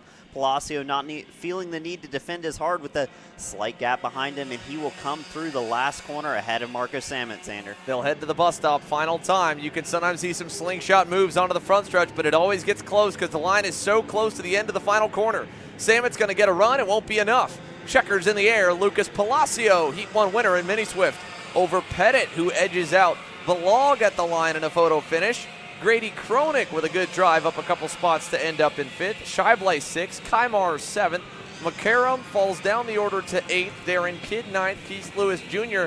ends around neutral in 10th.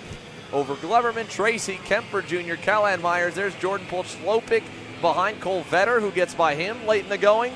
And then at the line for Jude Thuramalaswamy, back in 17th. Shane Stern in 18th. Anna McCrone 19th. And Holden Harder, unfortunately, the lone DNF here out of Mini Swift as Holden ends up off in the grass, side by side for third. Such a good start, such a rough ending for Holden Harder. There's a look once again to the rest of the results. As you see, he's dropped all the way down through the order. But Palacio, your winner over Marco Samet, with probably a bit more of a challenge than maybe anticipated, but it was good nonetheless. And we get set now for KA Stars to head your way. The Steel City Showdown rolls on here on Kart Chaser, live from Pitt Race, as the third round of the Stars Championship Series will be right back. Hey guys, it's Dave here from Kart Class. We're at MCC, the Motorsports Country Club of Cincinnati. We're here to show you guys the fastest way to drive this almost 1 mile circuit. It offers both fast sweeping corners, some fast chicanes, and a technical switchback that leads into a long main straight.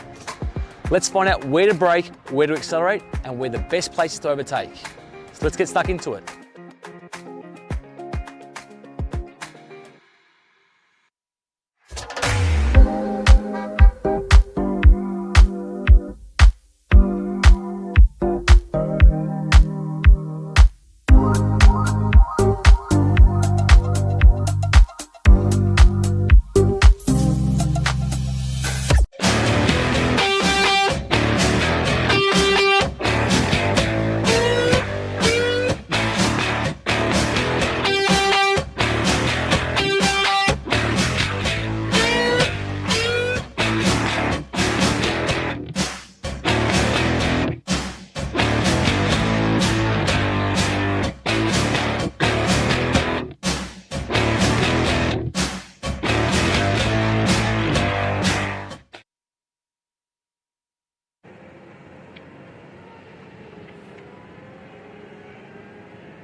Yeah, wake the fuck up, dude. You actually got.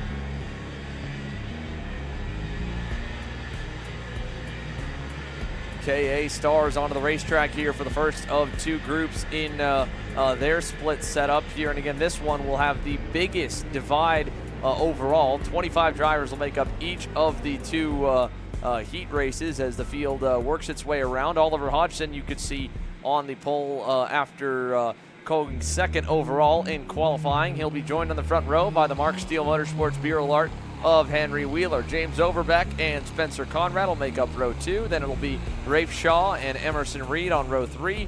Lucas Zabo and James Brassel row 4.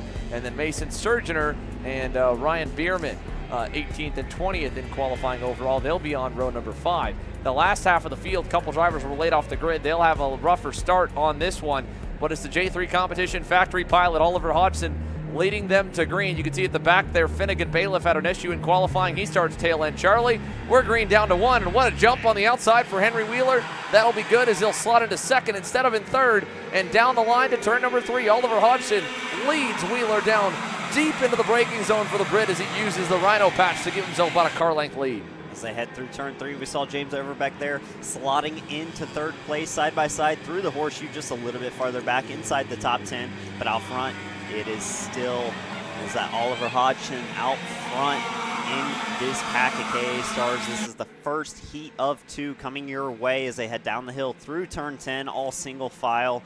A fairly clean start, I have to say, Xander. Yeah, pretty clean from the jump here for the field. All 25 have survived the opening lap. Brady Davis was the driver at the back that missed it from the green. He's about a half track back from the leaders, but they're single file through the top 10. Oliver Hodgson's fluorescent yellow comp cart leads the way down the front straightaway over Henry Wheeler. A car length back to James Overbeck, about 4 back to Spencer Conrad in the 4th spot with a good start. Emerson Reed, E-Train is up to 5th there on the Hotes DD OTK. Then Shaw, Zabo, Thompson, Surgener, DeCesaro, and Davis as Emerson Reed will make another spot up in turn number 3. That's for position number 4. So he moves up to the front of this train, moves Conrad back to the 5th spot. On the BJR MDR entry, that's Rafe Shaw. And then back at the end there in 7th is Lucas Zabo's RPM Tony Kart. Up the hill we go to turn number 9, and we'll pick back up the leaders in 10. Oliver Hodgson, Henry Wheeler, James Overbeck, about a car length and a half apiece into 11. And they have about a 4 or 5 kart length breakaway for the top 3 over Emerson Reed, who made that move into P4 there in turn 3 this lap. He will try and lead that group towards the front of this field, but it is Oliver Hodgson over Henry Wheeler and James Overbeck, your early leaders here in this heat. Oliver Hodgson getting run down just a little bit by Henry Wheeler on that last lap. Henry Wheeler fastest on track last time by a 56.472 for that 934 machine as he looks to take the fight to that fluo yellow comp car out front. James Overbeck still hanging in there tightly in 3rd, and Emerson Reed is way back there trying to lead his group from well over a second and a half back to try and catch these leaders. Yeah, already that gap is 1.7 seconds as shown on the left-hand side of the screen. It was a good run through the infield until they got up the hill for James Overbeck. Then Wheeler kind of pulled back on him. Hodgson was better or at least even to both, and that's kind of kept his gap pretty nice so far for the Brit here, looking to try and at least sweep everything in his control. Second in overall qualifying and leading the way here in heat number 1 to try and secure either a front row or even pole position starting spot in the pre-final tomorrow morning. The important part for everybody in this session here is to try and put yourself at least up to 15th. That'll be the, or at least up to 20th really. That'll be the cut line for pre-final A. It'll be 30 drivers, into pre-final A. Then the bottom 20 will go to pre-final B. So you need a 15th or better average. Right now on that bubble spot essentially is Ryan Bierman, just ahead of Matt Darlison. And you know what that means, Xander. Do not crash. Any crashes here may have you in those knockout spots that you definitely don't want to be in. You may be a faster driver. You may be inside the top 5, but if you have a couple of wrecks in the heat races, your weekend can go down the drain very quickly. So staying clean here is everyone in this KA Stars first group through. Just over 4.5 minutes plus 2 laps remaining. Still Oliver Hodgson extending his gap over Henry Wheeler just a little bit last time by. He will go purple that time with a 56.2, 2/10 faster than Henry Wheeler, but James Overbeck in P3 closing in on that 934 machine in P2. So the top 3 starting to go at it just a little bit more. Overbeck trying to close that gap to Wheeler, maybe see if he can take the fight to Hodgson later in this heat race too. Yeah, he's closing in just a little bit through the first couple corners. Then the run up the hill here through to 9 is where he seems to struggle a little bit. That time was better, and you can see with Wheeler starting to fade backwards, Oliver Hodgson might have this one all but locked up already, as you would be very surprised to see the wily veteran make any kind of mistake with a lead like this here. He's able to be in the go-kart quite a bit nowadays here. Not only are we getting to see Oliver more and more on the pro national scene in the X30 Pro level classes, hopefully soon in OKN Stars potentially, and of course here at the Stars Championship Series. He made one start last season at New Jersey, was phenomenal there and dominant in the wet and the dry, and then here this weekend. But not only that, he's got his training academy down in Phoenix, Arizona. That puts him behind the wheel quite a bit, and it's going to get even bigger now as second place changes hands. Overbeck goes by on Wheeler, but with that many laps being that active in the seat week to week, it's huge for Oliver Hodgson. This is no different than walking through the pits here and pushing his kart up to grid for the Brit. Not having to think too much, just let the reflexes and instincts take over as he leads them out of 10. Overbeck over Wheeler. The gap, I would estimate, around 1.1 to 1.2 seconds back from your race leader. And he's certainly doing everything he needs to in this race so far. Oliver Hodgson clean out front, James Overbeck in P2. And what's interesting is they've now cleared almost 4 seconds to the karts behind, and that battle has been heating up. Last time we talked about it, Emerson Reed was in P4. He's now fallen to P8 as Spencer Conrad has taken over that 4th spot. And I'm sure that battling has been intense throughout this race as the leaders have had it quite nice and clean so far with just minimal passing and hard, consistent laps. As we tab back to these groups farther back, this will be Lucas Zabo, Spencer Conrad, and Rafe Shaw, 4, 5, and 6 as they work through the horseshoes, Ander. Yeah, Emerson Reed did lead that pack a few laps ago. He's since been dropped. This is 4th, 5th, and 6th headed up the hill.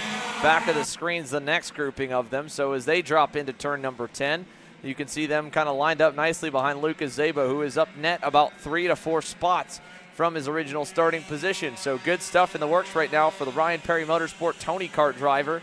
Zabo and Shaw still there, and then again just a little ways back to find Emerson Reed. He's dropped to 7th. He's got Mason Surgener on his tail, who was quickest out of the slow group in qualifying and has continued to drive forward. In fact, here he comes back behind this group of 3. That's Mason Surgener down the inside on Emerson Reed. He overshot it a little bit. Reed will give the spot to him and will let him go as this group heads down into 3. So now it's Surgener to 7th, Reed to 8th, or no, not Surgener actually, that's my mistake. Anthony DeCesaro, driver on the move on the MPG machine, and now Reed alongside him. They bang tires, and they're 3 wide. Reed will get through. Surgener will get through now officially. It's DeCesaro from 7th back to 9th, and looking on there is Carter Thompson's Trinity Karting Group Kart Republic. 6th, 7th, 8th, and 9th continuing to battle. Surgener now takes the point of the pack. And this is where all the action has been this race. The top 3 clean and green throughout, but the fighting still heating up here as Emerson Reed feeds him a wheel, not happy with how he was being driven as they go 3 wide, exiting that right-hander, turn number 12 there, Xander.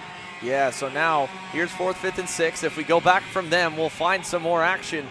They're staying single file, playing nice. Surgener now gets some more space. How about Gary Davis on that blue and yellow Alonso kart? He'll take over the 10th spot more or less.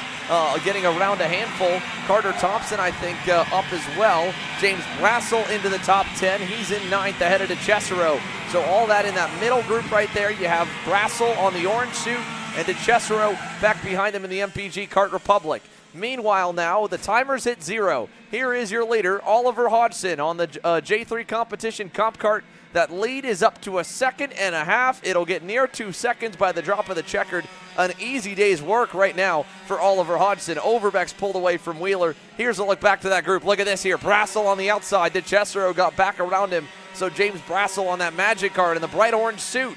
Back behind, he's got Davis in tow along with the likes of Carter Thompson and I believe Harbier Doss should be in that group as well as we go side by side, 4th, 5th, and 6th. Zabo loses a spot to Conrad. Here comes Rafe Shaw, not enough to get by with 2 to go. Down to turn number 3. The 3-car pack led by the red and black of Spencer Conrad takes him into turn number 5. As they head into the horseshoe, we'll see the pass there down the inside.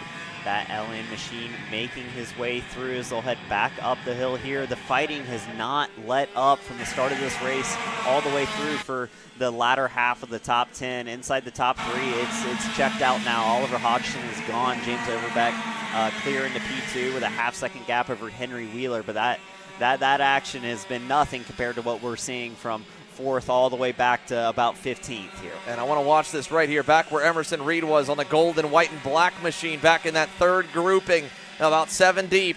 Anthony DeCesaro is hunting him back down. Here's 4th, 5th, and 6th as they take the white. Conrad going to defend over Ray Shaw, but we need to go back a little bit because as Shaw gets by for 4th, you watch that next group here. Emerson Reed's going to come under fire from DeCesaro sooner rather than later. They've already come together once in this session as they drop down the hill. Reed will be okay. Here's that group again. Zabo on the inside. Conrad gets the boot on the outside. He'll go back to 6th. This is where the fight is. 4, 5, and 6, nose to tail through the horseshoe. Oh, DeCesaro did get by Reed, and now Reed's going to lose potentially another spot as Brassel gets through. So Anthony DeCesaro wins the battle over Emerson Reed. Got one driver off here in the 970 with no left rear tire on the outside of turns 12 and 13, so he's done. Meanwhile, all the way at the front of the field, Oliver Hodgson will round the bus stop ahead of this group of 4, 5, and 6. He'll take the win here in heat number 1 over Overbeck and Wheeler. And back to that next group, Zabo, Shaw, Conrad, 4th, 5th, and 6th. Surgeoner, DeCesaro, Brassel, Reed, the top 10 here in Group B for KA Stars. And look at that there, the 970, that's Brady Davis. Brady Travis, sorry. Travis already had an issue where he could not get off the grid in time, and now at the end he's not even able to finish as the tire comes off on that EOS cart on the outside of turn number 13. You can see top of the screen the recovery trailer beginning to roll. So not the way you want to kick off the end of the lunch break in your afternoon at all, Simon.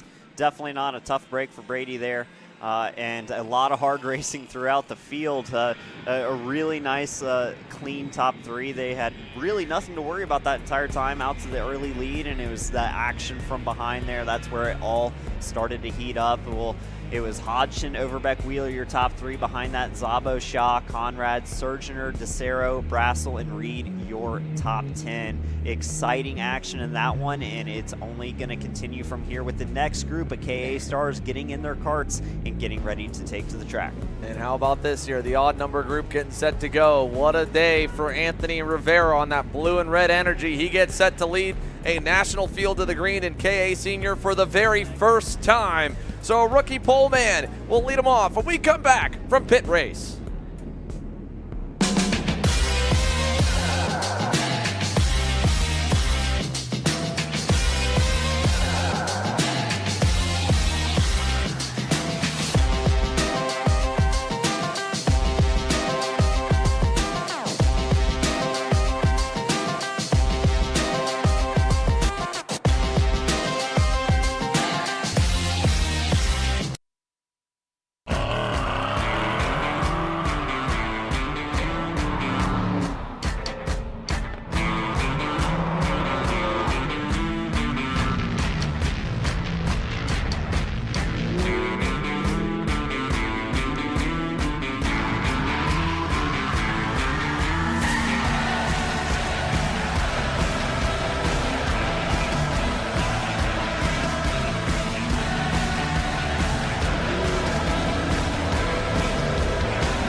OKN Stars. Group A onto the racetrack here. Let's take you through how they're going to stack up for the second half of the biggest grid here at the Stars Championship Series. Anthony Rivera on the Energy, the privateer, will lead the field to green alongside one of the many veterans joining us for his one and only start so far of 2023. Race Liberante on the MPG Motorsports Kart Republic completes row number 1. Row 2 will have Cooper Auclair, the other half of the J3 competition Comp Kart duo. The 1-2 punch starts to the inside of row 2. Alongside him, well, it's a completion of a Comp Kart row with Luke French in the 967.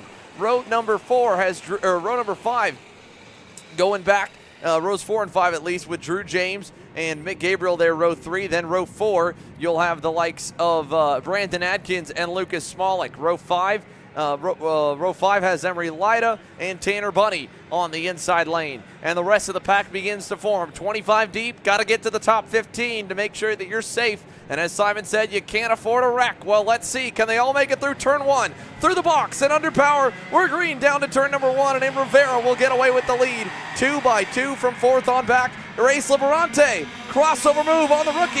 He'll take him to school as they go to turn number 3, and they're going to go side by side behind him. And Rivera will hold on to second, but gives up about a half second in the process. And Race Liberante clean out front as the field continues to go side by side. 2, 3 wide through the horseshoe.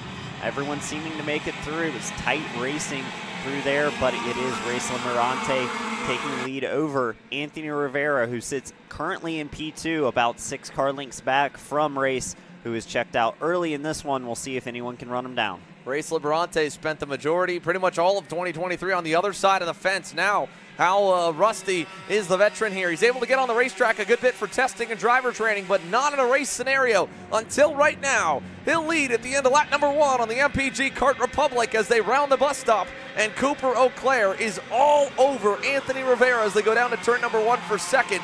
He might be looking for something in turn 3 this time. Let's keep our eyes on P2 and P3. Down into the braking zone, inside and clear. Cooper Auclair gets through there on the fluorescent Comp Kart. He'll move to second, Rivera back to third. Auclair comes through the double horseshoe ahead of Anthony Rivera. A nice move for the fluo yellow Comp Kart machine, and just behind them it is Drew James and Luke French. Now closing in on that group as we tab back to Race Liberante coming down the hill with his nice lead. And as you see behind him, that group starting to line up. Second through I don't even know what, starting to form into a singular line as we head through the last couple corners of this track. It's still Cooper Auclair in that P2 position, leading an entire line of drivers all hungry to make up a few spots here, Xander. Yeah, Luke French didn't have the best second lap. He's faded back a little bit. It's Auclair back to Rivera. Then a great start for Drew James. How about the start from Brandon Adkins back from rows 4 and 5? He's up into the top 5 now. Emery Lida's up to 6 from outside the top 10. Lucas Smolik is 7th. Mick Gabriel is 8th. Luke French and Sam Avrutsky 9th and 10th. Single file all the way through. Here's Lida over Smolik through turns 4 and 5 with a little bit of separation back through. The midfield fighting on, but the top 10, for the most part, pretty safe and tame as they go up the hill. Our eyes right now, for me at least, are on Mick Gabriel back in that 8th spot on the AEM Karting Cosmic, because he is a driver that started a good bit higher. He still looks to be in a good spot. Can he track down Lucas Smolik and Emery Lida as Lida gets around, Lida leads Smolik through 13 and onto the front straightaway. So they'll go way wide for a couple back there through the back section. But here comes Gabriel. This will be a good lap for him. Where does it rack up against the leaders? Because this is going to be quicker. Mick Gabriel that time by 56.60. It was quicker than the 2 cars in front. Both Lida and Smolik losing time to the pack ahead. Gabriel closing in on them as they drop down the hill to 3. Yeah, and Gabriel having lost over 4 spots on that last lap. Not quite the start he wanted, but certainly has the pace to recover. As you see Emery Lida coming through the horseshoe and heading up the hill. That is back there for P6. Emery Lida with a great start, making up quite a few spots as we see him at the top of the hill coming down, and we will tab back to the front and see that lead that Race Liberante has established easily over a second now to Cooper Auclair and Anthony Rivera following in second and third. Drew James and Brandon Adkins not far behind. The rest of the pack files through turns 12 and 13. Here's Liberante across the line. He'll put 4 complete behind him. What's your update? There's a look at the gap back to Cooper Auclair. and Anthony Rivera second and third. That time by, another 2/10 loss to the leader, Liberante.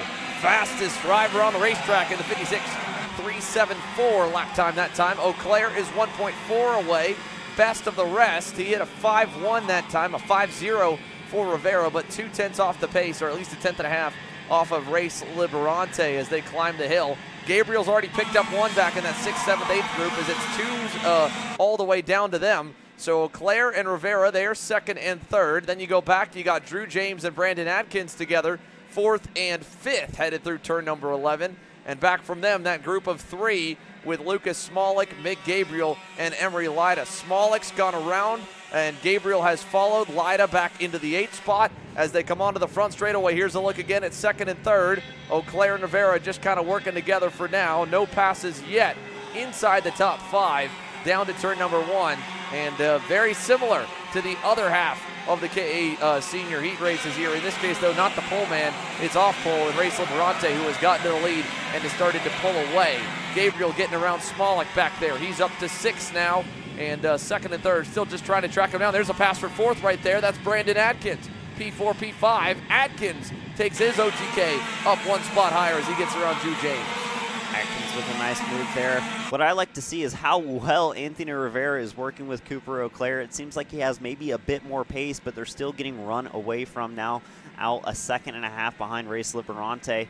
It seems like Anthony Rivera has a little bit more pace, possibly than Cooper Eau Claire, but is continuing to try and work with him all the while. As you see here, Emery Lida side by side as they head through the bus stop. Yeah, let's go back from this one. You see Adkins 4th and 5th there, Eau Claire and Rivera. If we go back from them a little bit back to 6th, 7th, and 8th, Mick Gabriel, Lucas Smolik, Emery Lida, and joining that train, 4th in line there on the comp cart, is Luke French. Remember, he mentioned he started further forward. He'll pick up 1 spot back to try and claw his way towards the front. He started in the 4th position, back to the 9th position. Now he's back up to 8th. A little bit of ground to make up towards Gabriel and Smolik for 6th and 7th, but he's making up some more time. Luke French on that comp cart up the hill, about a second away from those two just up the road from him there. 4th, 5th, 6th, 7th, or 6th, 5th, 6th, 7th, and 8th. My mistake there all the way back. And along with that here for 5th, really, Mick Gabriel catching up to Drew James. That time by, he was 3/10 better than Drew James. And Brandon Adkins was only a 10th better than him as well. So both Lucas Smolik and Mick Gabriel there in 6th and 7th, leading the charge to connect the rest of the top 10 and try to make their way back up to the top 5. They were that time by another 10th better, just barely, than Brandon Adkins, and a full 10th better than Drew James. So the time stabilizing a little bit, but they're making up time, and with Drew James going back to 4th there in turn 3, that'll help. Yeah, and as this fighting continues, what I've seen throughout this race is everyone's starting to split into groups of 2, almost like that tandem drafting about a decade ago in NASCAR. Using that draft to work together, it's seeming to hook up 2 karts is what most of these drivers have found is the best way forward. Just working together with one other guy, try and push them forward, make up some time, use their draft, and help each other out to go forward. But Race Liberante still the fastest kart on track out there by himself. No help at all, just running solo pace with 46 seconds plus a couple laps remaining. He is the one to beat. Here comes Mick Gabriel closer this time. He's dropped small. Like that was a good lap for Gabriel, 56.60. That right there alone, thanks to the pass by Drew James and Brandon Adkins, has pulled him into the tow distance. So Gabriel will now pull in to within about 3 car lengths away as he tries to charge forward. Luke French as well trying to charge towards Smolik. Might get there by the end. It'll be 2 to go this time by, and a battle beginning to form for 4th, 5th, and 6th as Gabriel pulls up to 2 car lengths back from Brandon Adkins. Adkins had that one bottle up here about a lap ago where he dropped the tire off on the left-hand side of the racetrack into the grass as they crested, and it forced Drew James to have to go by him, thinking that he was going to make some more mistakes and slow down. And in that one pass, it's brought the AEM karting machine back up into the mix, hot off a top 3 result just 2 weeks ago at the U.S. Pro Kart Series in Indiana. Mick Gabriel now to the bumper. Adkins, does Adkins see him? We saw Palacio look back, see company, and then go. 2 to go. Here he does to the inside. Brandon Adkins to 4th. James back to 5th. Gabriel to the bumper as they go over to 3. And again, the race to watch here, just like the last heat, is for farther back than the lead as we see it quickly disposed of as both Mick Gabriel and Brandon Atkins gets passed by both Mick Gabriel and Drew James there in turn 3. Been such a good passing opportunity all weekend, and they've already established a couple kart length lead over him. Yeah, pulling away already. Let's see as they drop down through turn number 10. Do we go defensive here for 4th? Looks like we will. Drew James trying to hang on to that spot. He knows that the next spot's a little bit too far up the road, but now he opens the door in 12. Gabriel goes through. So Mick Gabriel up to position number 4. Coming to the white flag. That may be about as high as he gets. Lucas Smolik now closes up to that train. This midfield fight coming down the front stretch. Big run for James. He'll go back on Gabriel in 1. Down the inside, forces Gabriel a little bit wide, and Adkins will get by as Liberante leads him into 3. Adkins all the way in the grass. Nearly takes out the inside Track Systems North America lighting system as Adkins gets through to 4th. James back to the 7th spot now. Smolik is there. Gabriel the 5th. Smolik in 6th, and that pack will continue to roll all the way up the hill as they go down to turn number 9. But on this final lap, though, Race Liberante all the way out front ahead of the chaos.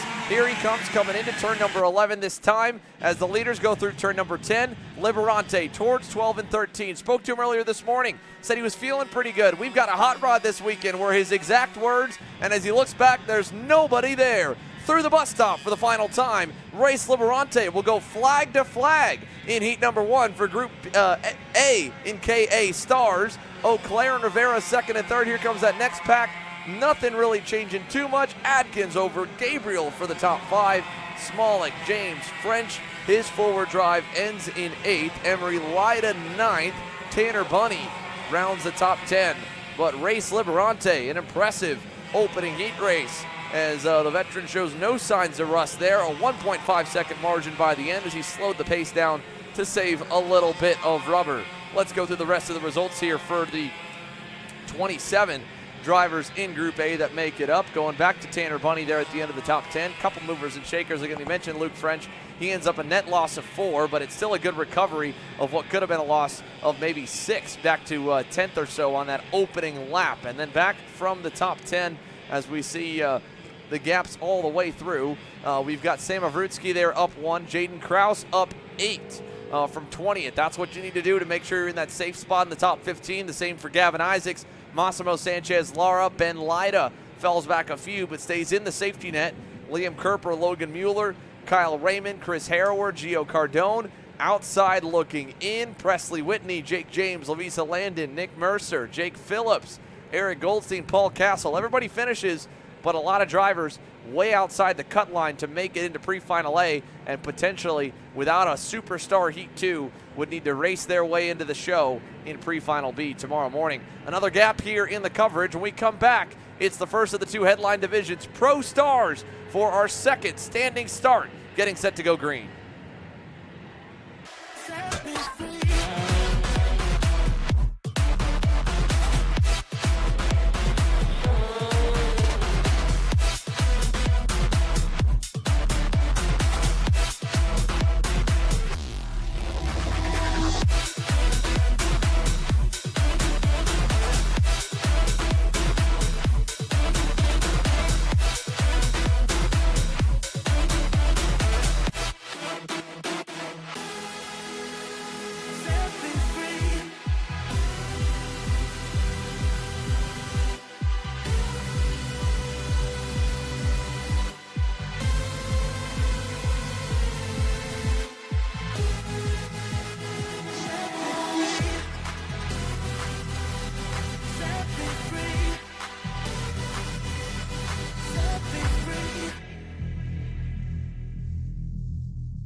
Onto the racetrack for Pro Stars in another tight qualifying session that has seemingly been the case for this class at a couple of races already in the books this year.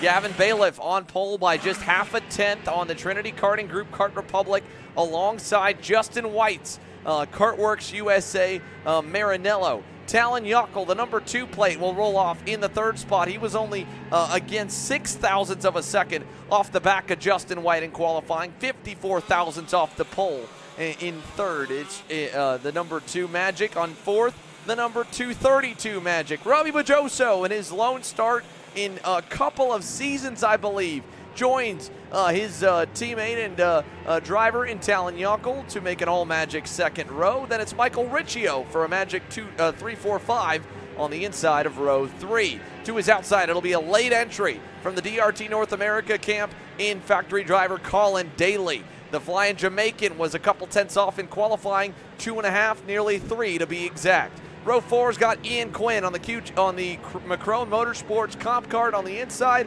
To his outside, the number 3 plate of 2022 Rockstars champ Marinello driver Josh Conker. His teammate Vincenzo Saraceno was right with him in qualifying. He rolls off 9th.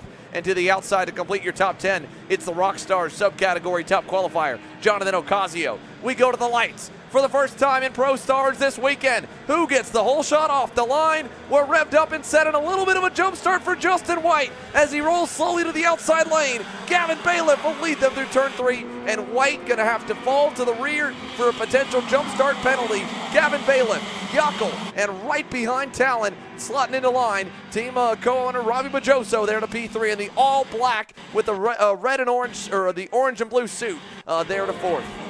Justin White, yeah, a terrible start there. Got off line a little early, checked up, and lost a ton of position. Your off-pole sitter not having the greatest start, but Gavin Bailiff checking out early. The pole sitter getting the whole shot, getting through turn 1 cleanly, and he is followed a few kart links back by Talon Yockel, who's moved his way from 3rd into 2nd off the start, and Robbie Bajoso right behind Talon Yockel, the 2 Magic Kart teammates working together early in this race. Yeah, Robbie Bajoso trying to help Talon Yockel contend for a championship and also be a good data point on the racetrack and have some fun at the same time. I think he cut Talon a couple of breaks there on the opening lap when he probably could have dived him, but he didn't. So he stays back in 3rd. Riccio's 4th. What a start back for 5th. Look at this swarm back behind the top 4. Josh Conker has gotten all the way from the 9th place on the grid to 5th overall. And now he's got Colin Daly, his teammate Vincenzo Saraceno's followed him up to 7th. Daly in the middle of a Vermont Kart Company sandwich there, 5th, 6th, and 7th. But meanwhile, what a good run as well for the leaders here. At least 2nd, 3rd, and 4th. Here's Saraceno trying the inside on Daly. Daly holds him back. keeps him in tow, and then at the end of the train, you've got Ian Quinn and then Justin White there after accidentally rolling off the grid. Had to give up a lot of spots there to try and potentially avoid a penalty. He's 9th, trying to go back forward. Here he goes to the inside of Ian Quinn. That's for 8th. He'll get through in turn number 1. So Justin White gets through and now pulls to the low side. Meanwhile, let's go back up front. My goodness, does it look crazy there through turn number 3. All the way to the front of the field. There is no gap anymore for Gavin Bailiff. In fact, Talon Yockel is all the way there and into the lead. Yockel through by 3 car lengths. Bajoso is there. Talon Yockel leads them through turn 9. Wow, where did he come from? A lot of speed out of the number 2 plate at Talon Yockel to take the lead early in this one to make up that gap in these harder to pass karts.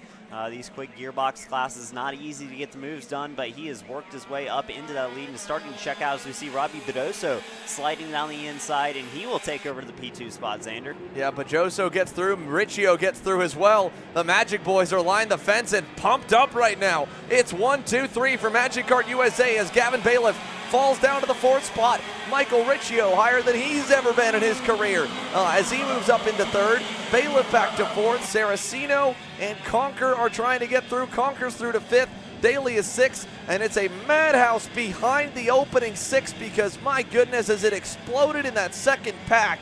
Vincenzo Saraceno was trying to hold them all off. He got run a little bit wide, and going through, I believe, was a handful more as Andy Rule now pulls into frame. So does Jonathan Ocasio aboard the rock-powered package, but that's back for 7th onwards. It's 3rd for Riccio, 4th for Bailiff, 5th for Conker, 6th for Daly, and then I believe into 7th, Justin White got through. So did Ian Quinn. There's Saraceno in 9th, and Andy Rule, after a rough qualifying, has worked her way into the 9th position, or maybe 10th right now. She's working on the back bumper of Saraceno as they come down the front straightaway. Ocasio is there, and Carmody runs behind.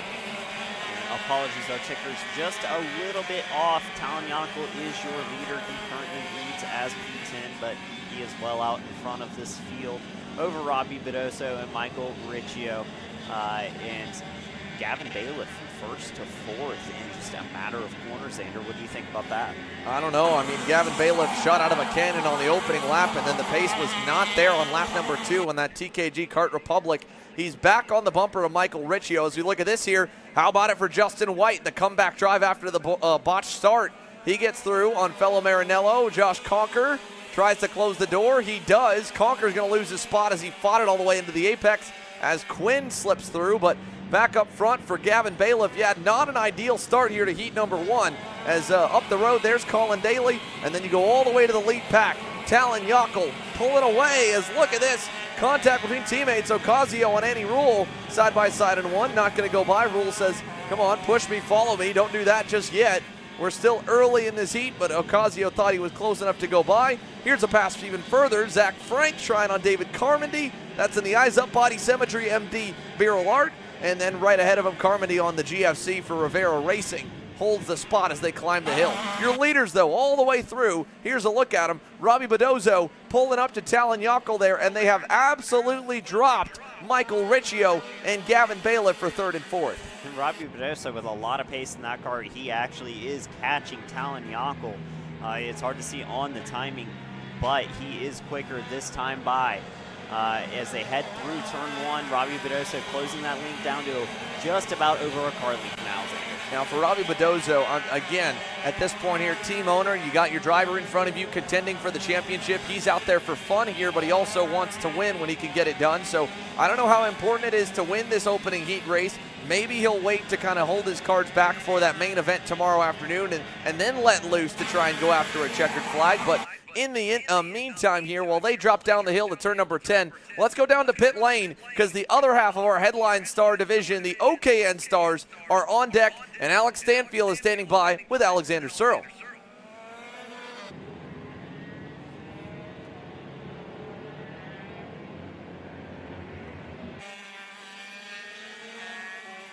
I think we figured it.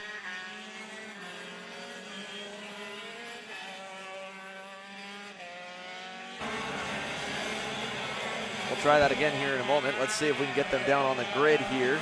We'll wait for Alex just to fix that one little blip there on the audio. Meanwhile, Talon Yockel's number 2, black and orange and blue Magic Kart, still has Robbie Bedoso behind him. The battle's probably going to be more on for third on back because Michael Riccio's pace has faded to the point that Colin Daly has caught him. Gavin Bailiff's gone around him for third. So Bailiff now up, and it's Daly back with fifth, and then Justin White in sixth. So Michael Riccio back to the fourth spot, and Daly was up there in fourth behind him, and Gavin Bailiff's gotten around both of them. So nicely done for Gavin Bailiff here as the field exits turn 12 and 13 with a minute more or less to go here in heat number 1 for the Pro Stars. Look at this, Justin White on the bumper of Colin Daly. We know the speed's there on that SRP Factory Maranello. Not close enough in turn number 1. Good work from Gavin Bailiff to get by them. Your original pole sitter falling back now 3 seconds behind the lead. Talignacco and Robbie Bedosa have made quick work of this one, checking out on the field, but the battle heating up for P3, 4, 5, 6. A bunch of karts in the line there as you watch them come up the hill heading towards turn 10. Gavin Bailiff leads that crew right over Michael Riccio, Colin Daly, Justin White, Ian Quinn, everyone there contesting at the end of this race. 26 seconds. I think they might cross the line one more time, so probably 3 to go this time by here. There we go as the field exits on out. Like Simon said, probably going to be 3 to go. Justin White still working on Colin Daly. Daly got a little out of shape going through the bus stop that time by. I still don't think he's close enough for anything in 1. In fact, he's further back than the lap before. So Justin White right there. This is again 3rd, 4th, 5th, and 6th as Gavin Bailiff leads the train on that TKG KR. Michael Riccio is still being reeled in by the 2 of Daly and White, but Colin Daly playing both offense and defense right now, trying to keep Justin White at bay, as well as Ian Quinn, while also go on the attack mode on Michael Riccio as they head to turn number 10. So 4th, 5th, and 6th. Let's see if White's close enough in 10. Not enough. And again, just as we talked, it's tricky to pass with the single speed classes. These guys having the front brakes adds on already. They're normally able to defend passes pretty well. It's even more so difficult here at Pittsburgh with that extra Rhino liner to let them carry more speed to the center of the corner. 2 to go at the line. Daly again, not super great through the bus stop, but he's holding White back well by just kind of timing where he gets onto the power, really for Colin Daly, just to shoot away by a half car length and keep him far. And now he's looking on Riccio, but Riccio knew it was coming. He stayed low there into turn number 3. White is there. Can he try something in 5? Daly covers that off as well, and it'll be a nose-to-tail single file fest up the S's. Michael Riccio seeming to back that field up just a little bit. Gavin Bailiff taking off ahead of him, setting his best lap of the race at 52.6. Just about 0.3 off the best of the entire race. Oh, look at that. Right there, he gets through. That was a little bit tight and dicey. Daly falls back to Quinn, and look at this. We've got 2 together. That is going to be the Magic, one of the Magics. I believe David Carmondy's involved, and he was running right around Tegan Poles. So I think Tegan Poles is the other driver involved. And then the black and white GFC of David Carmondy together in the infield. White in the air. Michael Riccio heavy on defense here as Justin White crosses him over with a slick pass for 4th. He'll get through. Here comes Ian Quinn looking for 5th as well. He won't get by, but Justin White for a botch start, giving up the opening start there into turn number 1, gets back to P4, and that'll be about as high as he goes as Gavin Bailiff has run away from this pack and gotten himself some safety separation there in 3rd. So here's the group coming up the hill towards turn 10. Meanwhile, all the way at the front of the field going to turn number 12 now for Talignacco and Robbie Bedosa on the final lap here as they pass behind. That's Daly on Quinn.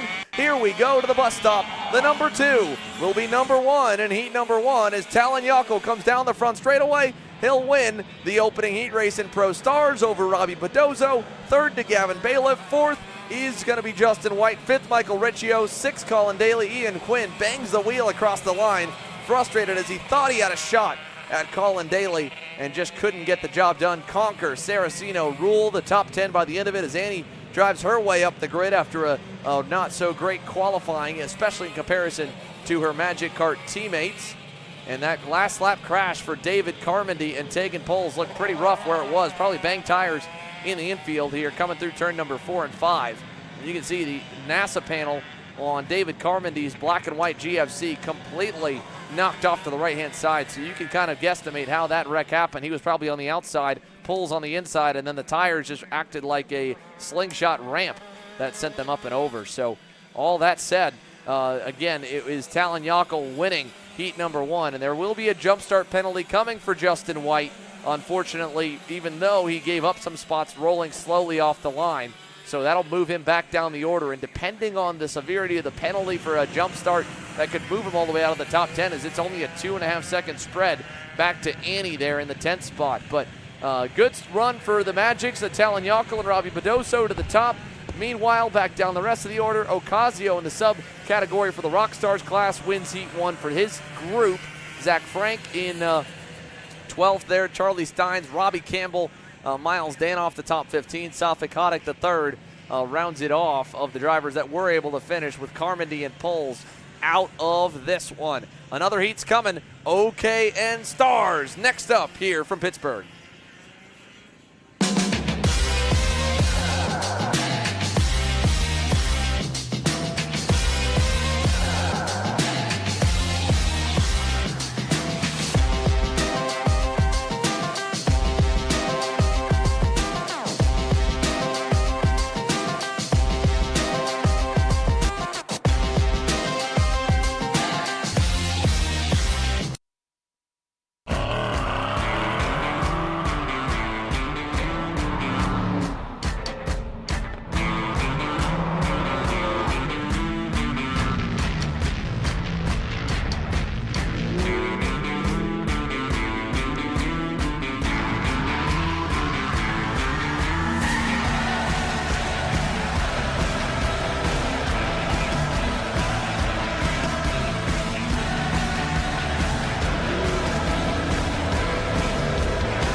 Go for OKN Stars onto the racetrack as the karts have come to life, and we get set for our final group in heat number 1. Taking to the racetrack here. Great qualifying for Henry Wheeler to pick right back up where he left off in Newcastle by going to the pole. Championship points leader Brandon Carr on that red and white Ryan Perry Motorsport Tony Kart joins him on row number 1. Then going back to row number 2, it's the red and black Gillard of Alex Stanfield, the red, white and black DR North America Modena entry of Wes Duchak, And the rest of the pack's ready. We're through the box. We're green down to turn number 1. Look at Brandon Carr trying to rip the high side. He'll get into second easily. Stanfield goes to third. Duchek back to the 5th spot as Nate Cicero gets by on the Fox & Son Karting EOS kart.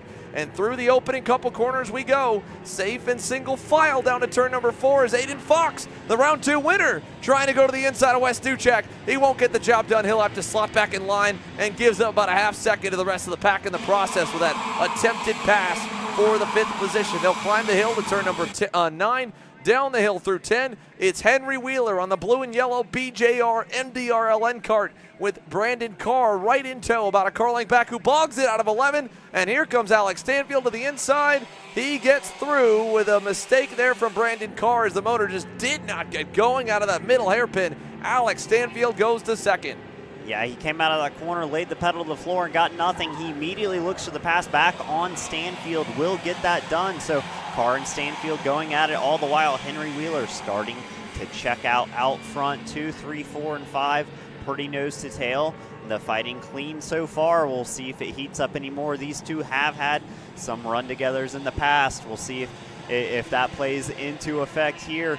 But arriving on the scene, Nate Cicero there lurking in the background, Xander. Yeah, Nate Cicero did not have a good qualifying, and neither did the Fox & Son karting teammate of Aiden Fox. Nate Cicero on that orange, white, and blue 4th place machine right behind Alex Stanfield and Brandon Carr, continuing to roll forward. It's his first time racing at the highest level of North American karting all season after he was a perennial contender in 2022 and 2021. A full-time deal in the Mazda MX-5 Cup Series has kept him busy and taken a good bit of the budget, of course, out of the year, but he's been itching to get back into the seat of a kart, and he's here this weekend with Wes Duchek kind of closing back up behind him. He was 4.5 tenths off in qualifying.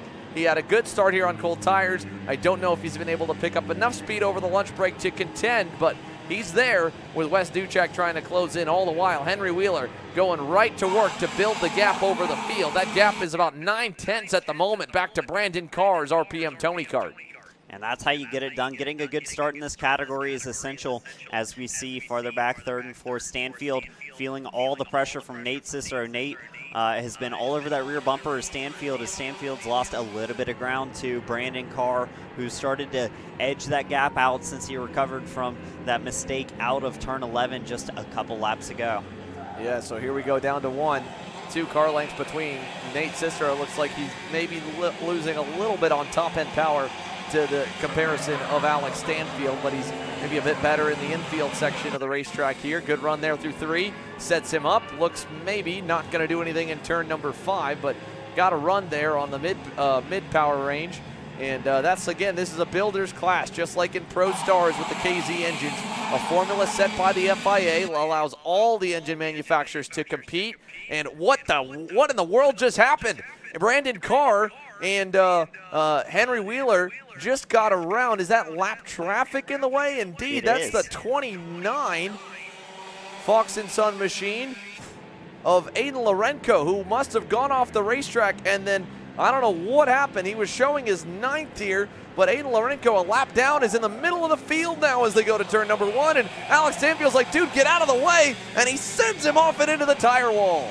Wow, big moves there. Stanfield obviously not happy with getting impeded from Aiden. Will give Aiden the bumper into turn 1, pops him off the track. He will fall back well out of that battle, but Stanfield reset several car lengths now behind Brandon Carr. Nate Cicero still applying the pressure, so all the harms Stanfield's race.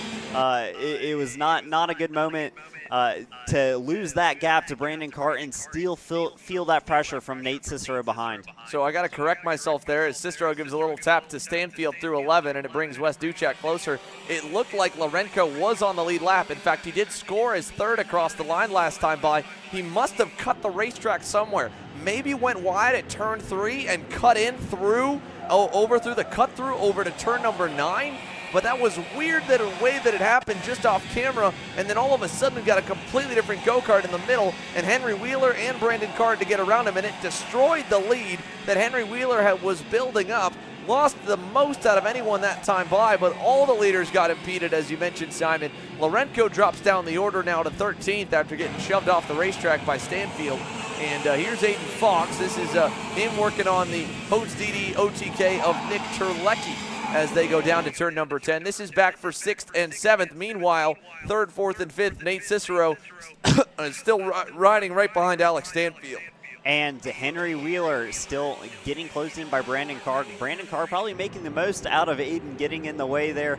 He will close that gap as we look to 3rd, 4th, and 5th. Stanfield still has Nate Cicero applying all that pressure. It does look like it might be a bit of a gearing difference. Stanfield with a lot of top end on the engine, but Nate Cicero firing hard off the bottom, off these slow corners. He gets a really good run, especially down out of 3 out of the horseshoe here, and Wes Duchek right up behind them too. So a 3-kart battle for that final spot on what would normally be the podium for 3rd place that Alex Stanfield currently holds. And Brandon Carr, as we look up front, is reeling that gap just a little bit more to Henry Wheeler. It's down under a half second, Xander. Yeah, so 3rd, 4th, and 5th, while we've been waiting for the battle to open up, it just hasn't quite yet. Nate Cicero maybe having speed at all the wrong areas.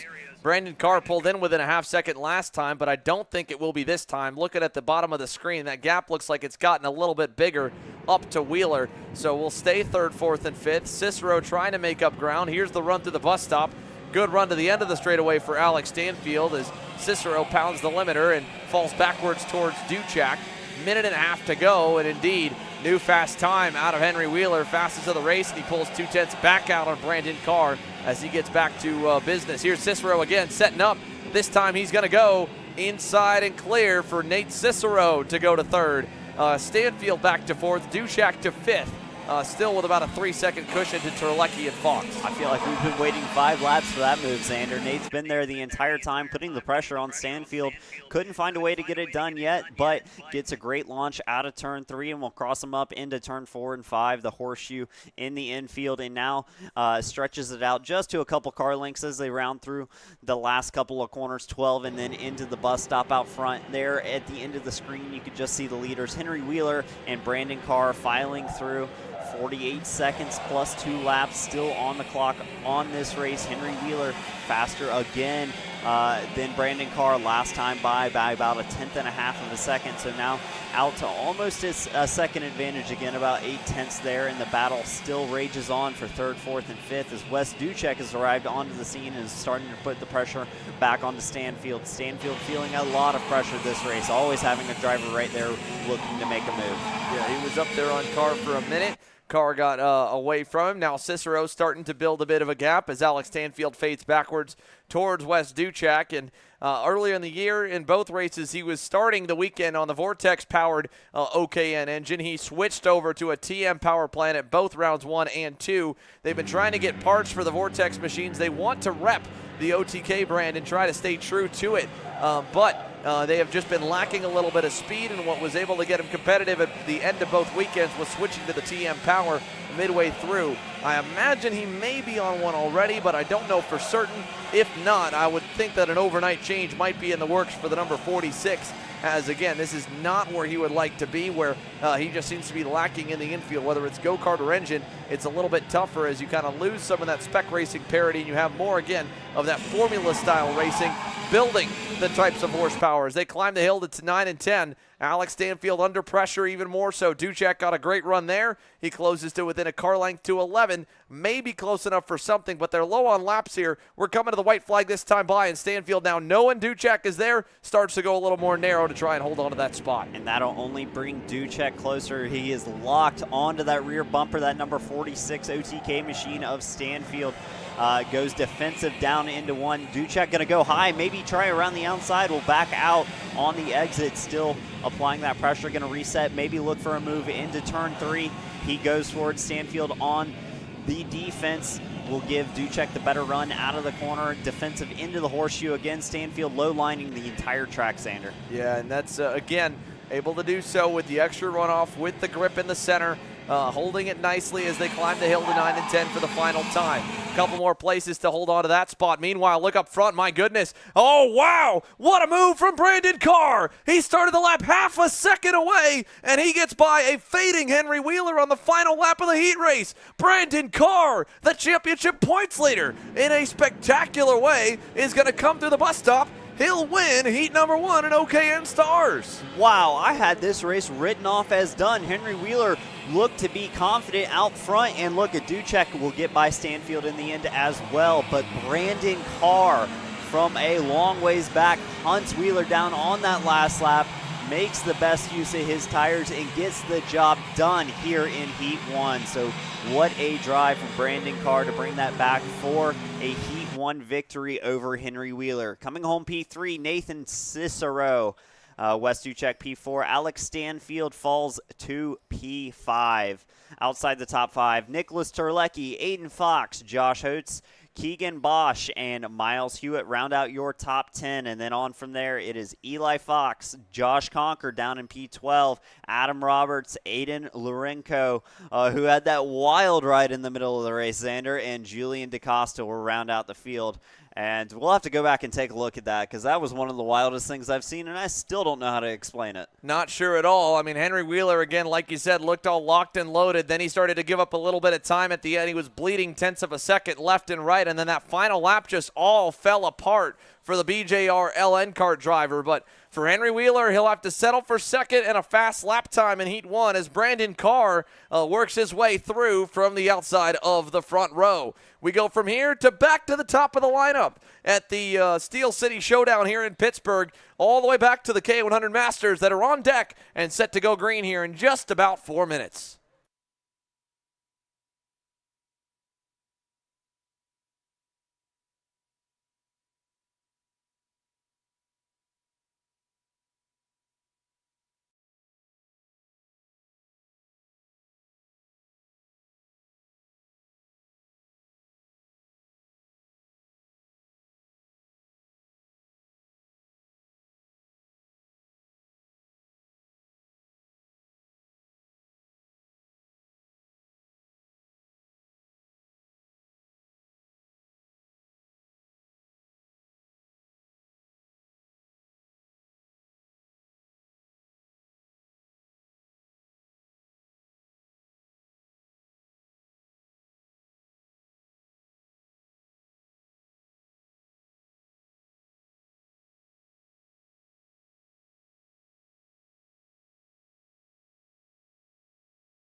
And karts are rolling here at Pittsburgh International Race Complex.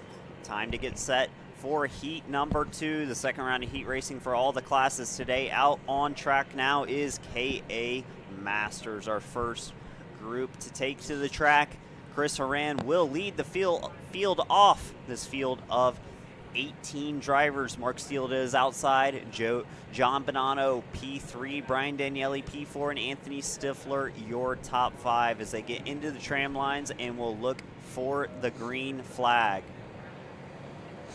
And we are green and racing here. A great start there for Chris Horan. Takes off.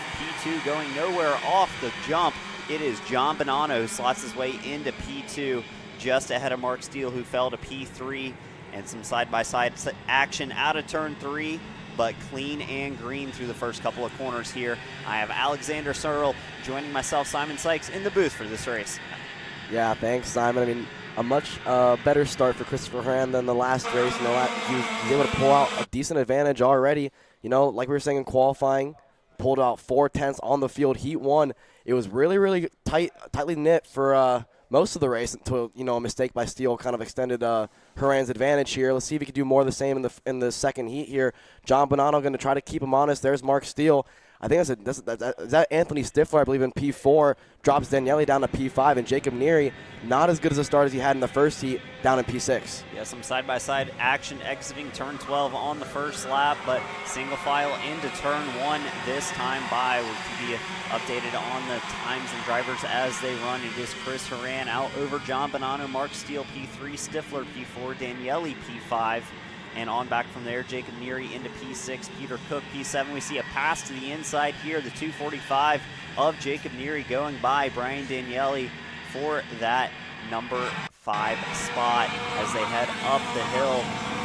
As we get a good look at the drivers in the latter half of the top 10, back to the lead. Chris Horan has been hunted down already by John Bonanno. John Bonanno firing off quickly, trying to take the fight to Chris early in this race, trying not to let him get away. Yeah, deja vu from the first heat. You know, Christopher Horan early lead in the first lap. Bonanno and Steele caught up to them by lap 2. More of the same here. John Bonanno already on the bumper of Christopher Horan. We saw in the first heat, he was not patient at all. He wanted to get ahead of Horan. He knows that Horan has the pace advantage over the field when it comes down to it, right? With 5 minutes, 2 laps to go, you know, over the course of the race, Horan has shown that he has a great long-run pace in that go-kart. Tires come in later, and then he's able to pull away. So Bonanno, I expect if he gets to the bumper here, he's going to make a move. Bonanno taking a quick look over to the shoulder, checking the gap behind. He might choose to work with Chris for a few laps here, or until he feels like his pace is starting to run out, because we know that that 224 machine has a lot of pace in it. Chris Horan been the face of the field all weekend here, been strong so far, but John Bonanno is taking the fight to him a little bit farther back. That fight for third starting to heat up. They're just over a second back on track, but it is a group of about 5 karts there.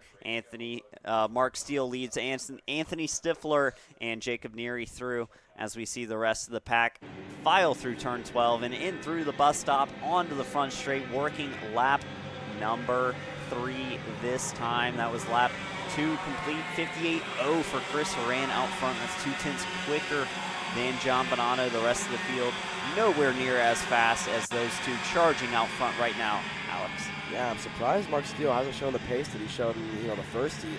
Obviously, he's punching a big hole in the air for the guys behind him. You know, Stifler, Neary, Daniele, Peter Cook. It is a 5-kart train here for P3, but still, Mark Steele had a lot of pace in that first heat. He's pulling away a little bit now from Anthony Stifler, but still, like I said, punching the hole in the air, helping these guys get around the racetrack faster, but not helping himself. Still early days in this race. The tires probably still coming up to temperature, getting those pressures up where the drivers might want them. Get that target set. You typically want to run a little bit higher in the heat races as they are a little bit shorter than the races we will see tomorrow before your pre-final and final action here at the Steel City Shootout, part of the Stars Championship Series, as we see the drivers in 3rd, 4th, 5th work their way across the start-finish line.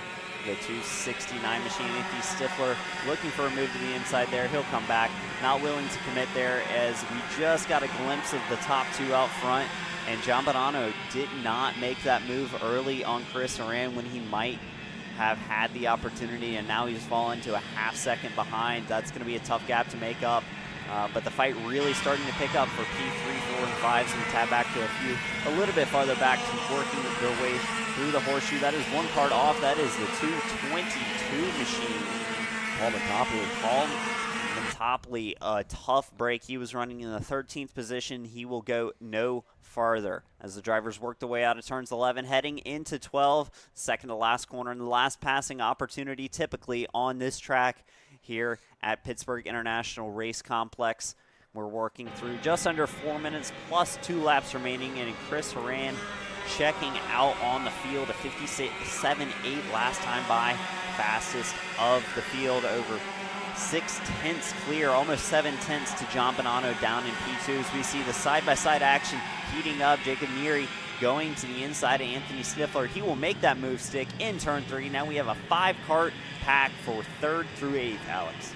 Yeah, what a race here for P3. But like you were saying up front, Christopher Horan consistently been 2/10 quicker than John Bonanno over the last 3 laps.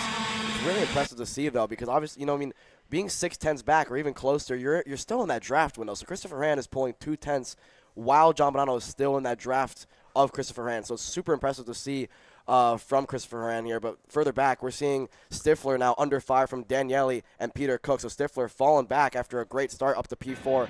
Now he's already back to P5 and maybe falling to the clutches of 6th and 7th there. Here comes Brian Daniele through 12, through the bus stop now in the final corner. Let's see, Stifler looks over his shoulder. Daniele not close enough for a move in the 1, but Stifler falling back into the clutches of them, a 59.1. He's about a second off of what he did earlier in the race. So Stifler under fire now from Daniele, chops the nose on him there to turn 3. Daniele not able to complete that move. Stifler not having the pace, already losing contact with Neary out front. He and Mark Steele have hooked up. They are 3rd and 4th as it runs. The leaders checked out, 3.5 seconds to the good now. The fight is for 3rd, 4th, and then 5th on back. As it heats up, we go a little bit farther back, coming up the hill into turn 10. Now you see this fight again with Stifler ahead of Daniele and Peter Cook, and just behind them it is Kasner, Estes, and Scott Carapoletti coming through turn 12, all staying single file right now, trying to run their way back down to the drivers in front. Yeah, like you said with Kasner there, this is a little uncharacteristic of Ryan Kasner. Right? We're used to seeing him fight up front, at least be in this front pack here. So he's been struggling a little bit throughout the weekend. So a bit of surprise there for Kasner. Back up to Mark Steele here, under fire from Jacob Neary. More of the same that we saw from the first heat. He didn't have the start he would have wanted, but the race comes to him. With 50 seconds plus 2 laps to go, Jacob Neary seems to be one of the fastest karts on the racetrack, and he was. He was the 3rd fastest car on the racetrack last time by, besides Horan and Bonanno, who are doing 57.9 still. That was Bonanno's best lap of the race, but still, it's not as quick as Horan. I was going to say, Bonanno picking up the pace, not losing any more time, in fact, gaining a few hundredths last time by to the leader of Chris Horan. So it might heat up as we come to the end here. We'll get one more lap and then the 2 to go signal. So we are coming to 3 to go this time by as we look a little bit farther back at this battle. The 245 machine of Jacob Neary all over the back of Mark Steele. He will go to the inside, move Jacob Neary into P3. He will get crossed over on the exit, and they will go side by side towards turn 3 here, but not quite. It is Jacob Neary holding that off. He has gotten the job done on Mark Steele, made that move work, and just behind them we see the fight for P5, 6, and 7. Stifler still holding that line up just a little bit from this battle ahead of them.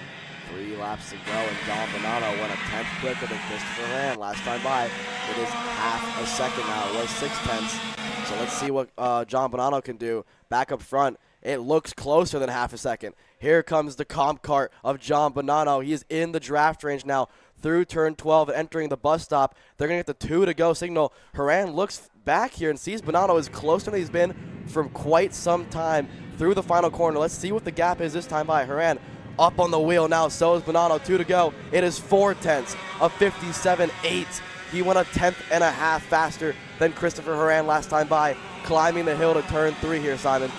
1/100th off the best lap of the race so far. Bonanno certainly making this one interesting near the end. We saw the 2 to go sticks in the air last time by. So in the last 2 laps, what does Bonanno have for Horan? He has steadily run down that gap. He let him get out to to almost a second advantage, and he's starting to close that up, but they are both quick drivers. Haran, not an easy one to chase down. Bonanno putting all his effort into trying to run Chris Haran down. They come through 11, headed towards turn 12, and then it's through the bus stop, and they will be seeing the white flag this time by, headed to one more lap to go. Chris Haran with about 5-6 kart length advantage over Bonanno. Bonanno not seeming to have closed it this last lap.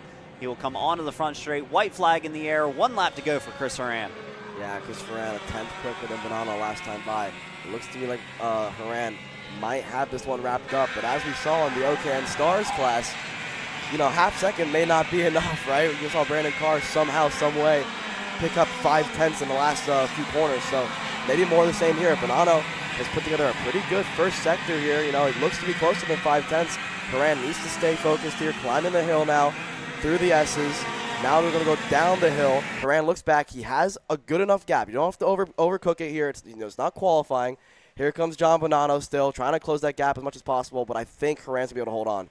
Yeah, but like you said, done is done. It's not over until they have crossed the finish line, even with just a couple corners to go. Like we saw in the OKN Stars, a mega pass on the last lap. But as they work through the bus stop, Haran solidifies it, and he will take heat number 2 victory over John Bonanno. That is double heat victories now, so he will be your pole sitter for the pre-finals tomorrow. As the rest of the field comes across the line, it is Jacob Neary coming home P3, Mark Steele P4, Brian Daniele P5. That will round out your top 5 on back from there. Anthony Stifler comes home P6, not quite able to hold on to that 4th spot, but Peter Cook P7, Ryan Kasner down there in P8, Brant Estes P9, Scott Carapoletti rounds out your top 10. Just outside that, the other Carapoletti, Kim Carapoletti, the number 203 machine P11, Logan Weagle P12, Chris Stevens P13, Patrick Healy P14, Bob Davis P15, Tom Gershner P16, Kevin Simonelik P17, and Paul Montepalli will round out your field in the 18th spot. That is Heat 2 for KA Masters. What a race. Chris Haran, dominant, lots of pace in that, but we've seen he and John Bonanno fairly evenly matched, so look for some exciting pre-final and final action tomorrow. Up next for their next round of heats, heat number 2 for Micro Swift, coming your way right after this break.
Welcome to Ohio Kart Parts, the Midwest's largest Burrell Art racing go-kart dealer. We carry Burrell Art, Daniel Ricciardo, Charles Leclerc, and Robert Kubica branded go-karts, as well as parts from names you trust.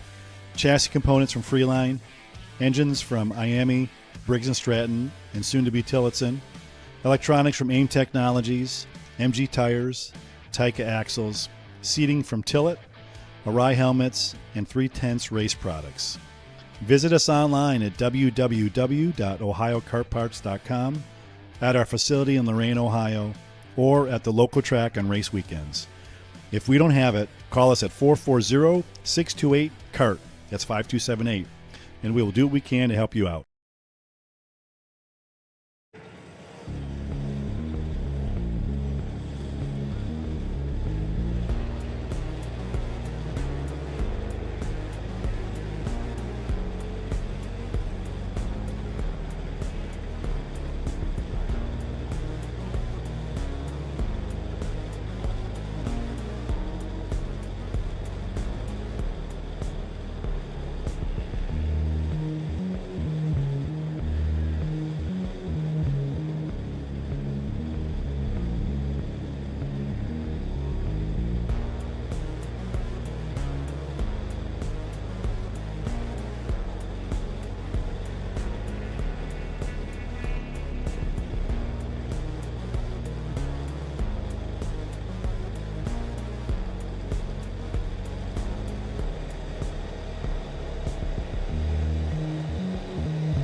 Steel City Showdown here from Pittsburgh as we move into the second heat in the second round of heat races with the micros at 20 drivers strong. Colton Schniegenberg again was pole in qualifying. He'll get to lead them to green here for the second heat in a row before their day comes to a close. Emerson Lane and Jake Manalio, Cade Wolf, along with Lawrence Perriman, complete the rest of your top 5. It's Anthony Mazzucchello, Chris Lavoie, Caleb Smith, Sterling Mulata, Danny O'Gara, Riley Dobelier, Bryson Scales, Austin Taylor, Griffin Vukic, your top 14. Then it's Easton Kubinski on 15th, Drake Williamson, Ari Eberhardt, George Zeminski, Liet Semenelik, and Benjamin Moyer round off the edge of the field. But for Colton Schniegenberg, continuing to emerge and look closer and closer to that ever elusive first career micro national victory. We'll get again a great spot to start it from. Emerson Lane hot off the win at King of the Castle a month ago, returns back with the Trinity Karting Group Kart Republic colors, and he again will have to start from the outside lane just like in heat number 1 here. They are going to crawl their way up the bus stop for all 20 of our micro Swift drivers to make their way towards the green flag here, past those red 171 banners, through turn 15, over to the right-hand band at turn 16, and nice and slow for the Team GWR Energy of Colton Schniegenberg. Out of the final turn, let's go racing, boys and girls, for the final time today in micro. Into the tram lines there, as pointed out by our head flagman, Justin Dittrich. Looks good through the field. Keep those speeds now nice and slow till they get to the start box, and now we punch off and we go racing to turn number 1. Good start for Schniegenberg as well as for Manalio. Backwards going Emerson Lane to 3rd, and side-by-side for 4th as Cade Wolf is going to come under heavy fire from the likes of Lawrence Perriman and Anthony Mazzucchello. They're side-by-side back behind him. Good run there to the inside for Lawrence Perriman on the BJRLN cart. And a move, Emerson Lane down the inside already for P2, trying to get that spot back. He will get it done in the top 3, starting to break it away just a little bit. Colton Schniegenberg out to the early lead. Emerson Lane charging back up to P2 in turn 5 there. Will try and take the fight to Colton Schniegenberg out front. And on back from there, the rest of the field seeming to stack up just a little bit. The top 3 with a bit of a gap. Then your drivers single file on back. Emerson Lane with about 3 to 4 kart length advantage he needs to make up to Colton Schniegenberg. Colton Schniegenberg trying to break the draft on the first lap. Emerson Lane not wanting to let that happen because he knows Colton has a lot of pace in that kart, and he wants to tighten this fight up as we see him move to the inside. The number 6 there, Anthony Mazzucchello, going to the inside of the number 28, LN Machina, Lawrence Perriman, into turn number 1. Yeah, that was a slick move there for 4th, and it didn't lose a lot of time, although they've already lost a lot. And Perriman going back on him in 3 won't help it at all as the LN card goes back. Look at this gaggle here, right here, led by the number 22, Fox & Son, Kart Republic of Christopher Lavoie. Cade Wolf already got around him to get back to that 6th position, so Lavoie back to 7th, and then it's all the way back to the top 10, going back to the likes of Bryson Scales and Sterling Mulata, and even Danny O'Gara there in 11th. But meanwhile, for Colton Schniegenberg, he is still yet to see a challenge. 3 cars back to Emerson Lane, who has started to pull a little bit away from Jake Manalio's Team Ferris Racing Kart Republic. So the top 2, with a bit of a gap beginning to form back to 3rd, could really take away the opportunity for the win from everybody else if they hook up for a couple of laps and pull away. This is 2 complete years. We'll pull the leaderboard up on the side of the screen. Your leaders through turn number 1 and over to the bend at 2. Colton Schniegenberg, Emerson Lane, the gap back to Manalio, 9/10 at the moment. And lap traffic in the distance here hopefully will be flagged off before they get there. It should be smooth sailing right now with the way things look, Simon. And all busy on that wheel is Colton Schniegenberg, getting that thing driven into the corner hard. He's trying to fight off the charging Emerson Lane, who has run down that advantage that Colton Schniegenberg once had at the start of this race. It is no longer there. They are now nose to tail as they head down the hill through turn number 10 with about a 5 kart length advantage over Jake Manalio, who sits in that 3rd spot. Emerson Lane really filling the rear, what would be the rear view mirror of Colton Schniegenberg as they come through turn 12. That lap traffic getting out of the way. They'll head through the bus stop, back onto the front straight, working, finishing out lap number 2, starting to work lap number 3 this time by. Here they come down to turn number 1. Colton Schniegenberg, Emerson Lane 9/10 back, or maybe 8.5 to Jake Manalio. Manalio did a good lap that time. In fact, he was just a little bit quicker than the 2 leaders at the moment, a 1:01.39 to a 1:01.48. For the pole man, Colton Schniegenberg. Emerson Lane getting to his bumper, though, might help them get further up the road. But for now, they're single file. That group there back behind, Cade Wolf on the Timmy Tech comp cart's gone to the front of it in 4th. So here comes 1, 2, 3. Here comes the rest of the field on by as they climb the hill. Look at Danny O'Gara looking left and right on another one of the BJR pilots there up the hill. I believe that's Bryson Scales. That's for the 8th position. Meanwhile, the leaders still in order with Colton Schniegenberg and Emerson Lane trying to put a little more distance back to Jake Manalio. What's the gap going to be this time? Well, Lane's a little disconnected, but he will close that. Watch the rate through the bus stop. That big run he'll get from behind in 2nd, and he'll pull up to the bumper by the time they get to the braking zone to turn number 1. The gap about the same. Really good time there from Jake Manalio. He goes fastest overall. So how about that from the TFR Black and Blue machine? I was going to say, last time by he was fairly quick, matching the Emerson Lane and a bit quicker than the leader this time by putting down the best lap of the race so far. So do not count Jake Manalio out in that number 9 machine. He is there to fight. He is still hanging on to the edge of that draft range of Colton Schniegenberg and Emerson Lane out front. It is going to be a 3-kart battle to the end as they have now stretched out over 3.5 seconds to the drivers behind them for 4th, 5th, and on back. 4th and 5th seeming to clear out. Cade Wolf and Anthony Mazzuccolo enjoying a nice gap to the karts behind them.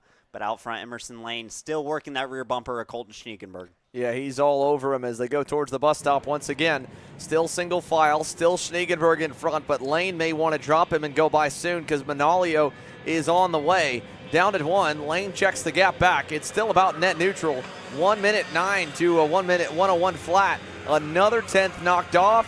Lane looks low, but doesn't do anything with it as they go to 3. So Schniegenberg still holds the lead. Emerson Lane maybe not feeling like he's a ton quicker than Colton Schniegenberg, but he's shown to be maybe a little better in parts of the racetrack. In other parts, it's really just been Jake Manalio better than both of them as there's a mistake from Lane. He drops a tire coming through 6 and 7 and 8 there, and he'll open the gap up, and this is exactly what Jake Manalio needed, not only to disconnect and break up the top 2, but bring the likes of Emerson Lane back into his view where he can get a toe off of him. Getting an even bigger draft this lap. Again, last time by, fastest on the track, fastest of the race so far. The only driver to crack the 1-minute barrier, running a 1:09 to the leaders 1:01.0 last time by. So Jake Manalio showing the pace he has now with his extra boosted draft on Emerson Lane. Will he be able to take the fight back to the top of this race? Colton Schniegenberg still your leader through turn 1, but now the top 3 are starting to group back together, Xander. That was a 60.89, new fast lap of the session again for Jake Manalio. Fastest car on the circuit by a couple of tenths over everybody else. He'll pull to within a car length as Emerson Lane pulls back up to Colton Schniegenberg through the infield section. And we're 1, 2, 3 stacked and packed right now. Behind them, it's spread apart. Cade Wolf safely in the 4th spot with Anthony Mazzuccolo, and behind him, Lawrence Perriman trails about a 1.5 away with the like of his teammate Bryson Scales. We're going to go side by side for 2nd, though. Manalio picks off 1. He gets by fellow Kart Republic in the form of Emerson Lane. So move the number 9 TFRKR to 2nd.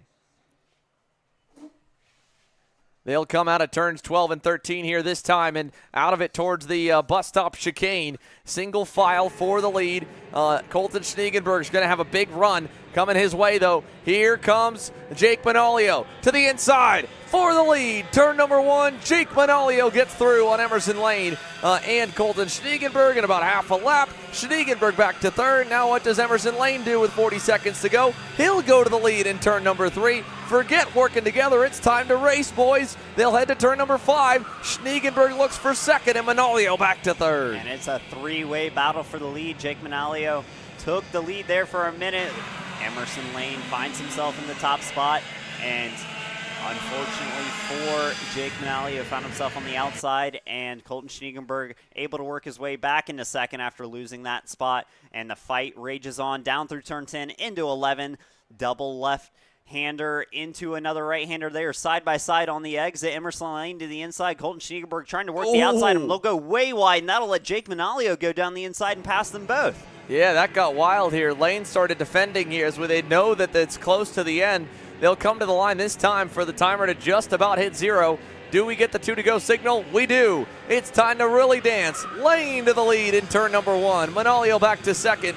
But as we saw from last lap, if you leave that door open in turn 3, they're going to go right by you. Emerson's going to take them all the way to the low side. Manalio has to follow, and Schneegenberg still lurking on. What do we go into 5 and 6? Still middle track to low side for Emerson, and no change over through 7, and now the left-hand bend at turn number 8. We climb the hill, 1, 2, 3, with 2.5 seconds back to Cade Wolf. And this fight continuing to rage on as Emerson Lane goes defensive up the hill into turn 10. Still nose to tail for all 3 of these drivers.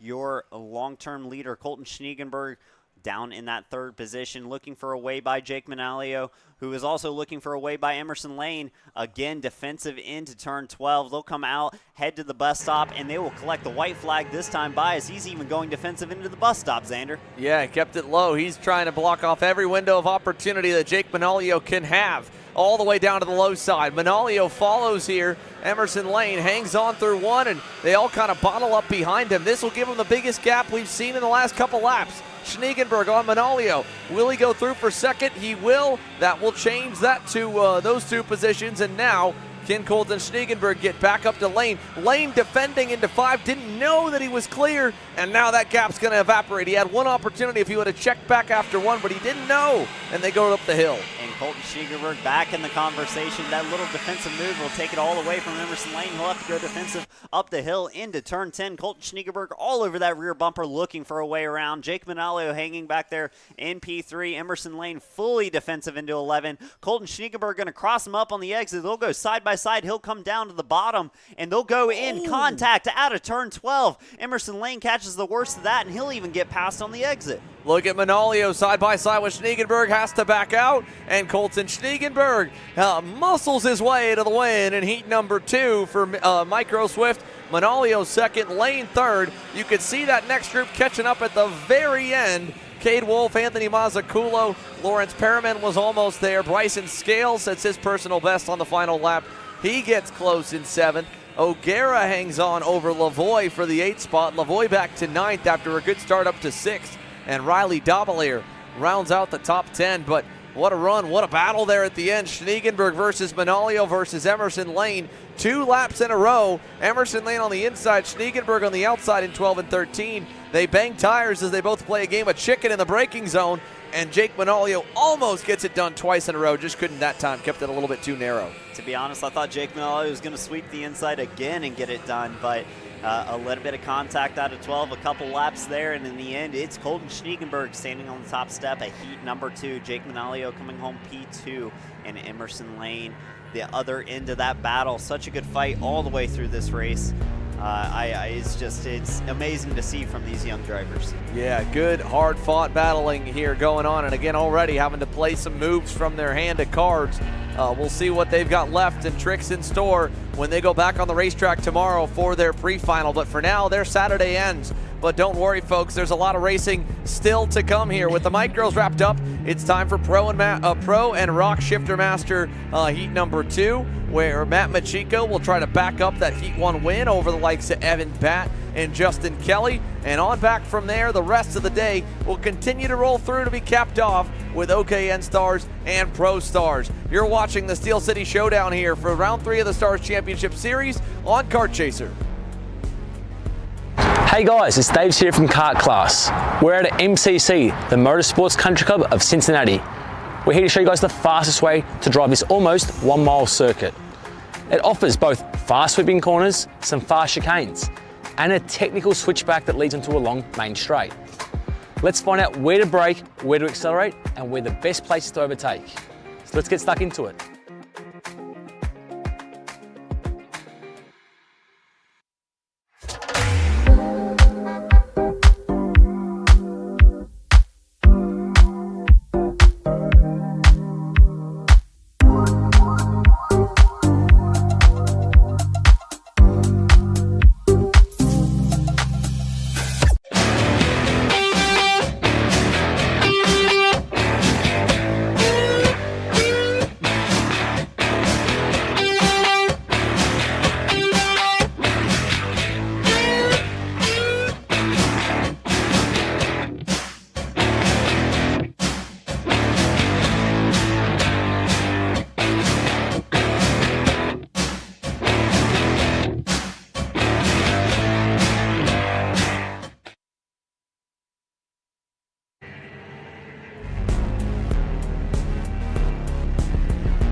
Masters and Pro Masters getting set to go green here as they begin to make their way into the boxes. Matt Machiko was only a 10th up on Evan Batten qualifying, but he put a pretty healthy margin on him in heat number 1 on that blue, white, and orange Magic Kart, and he'll get to do it from the inside of the front row for the second heat in a row.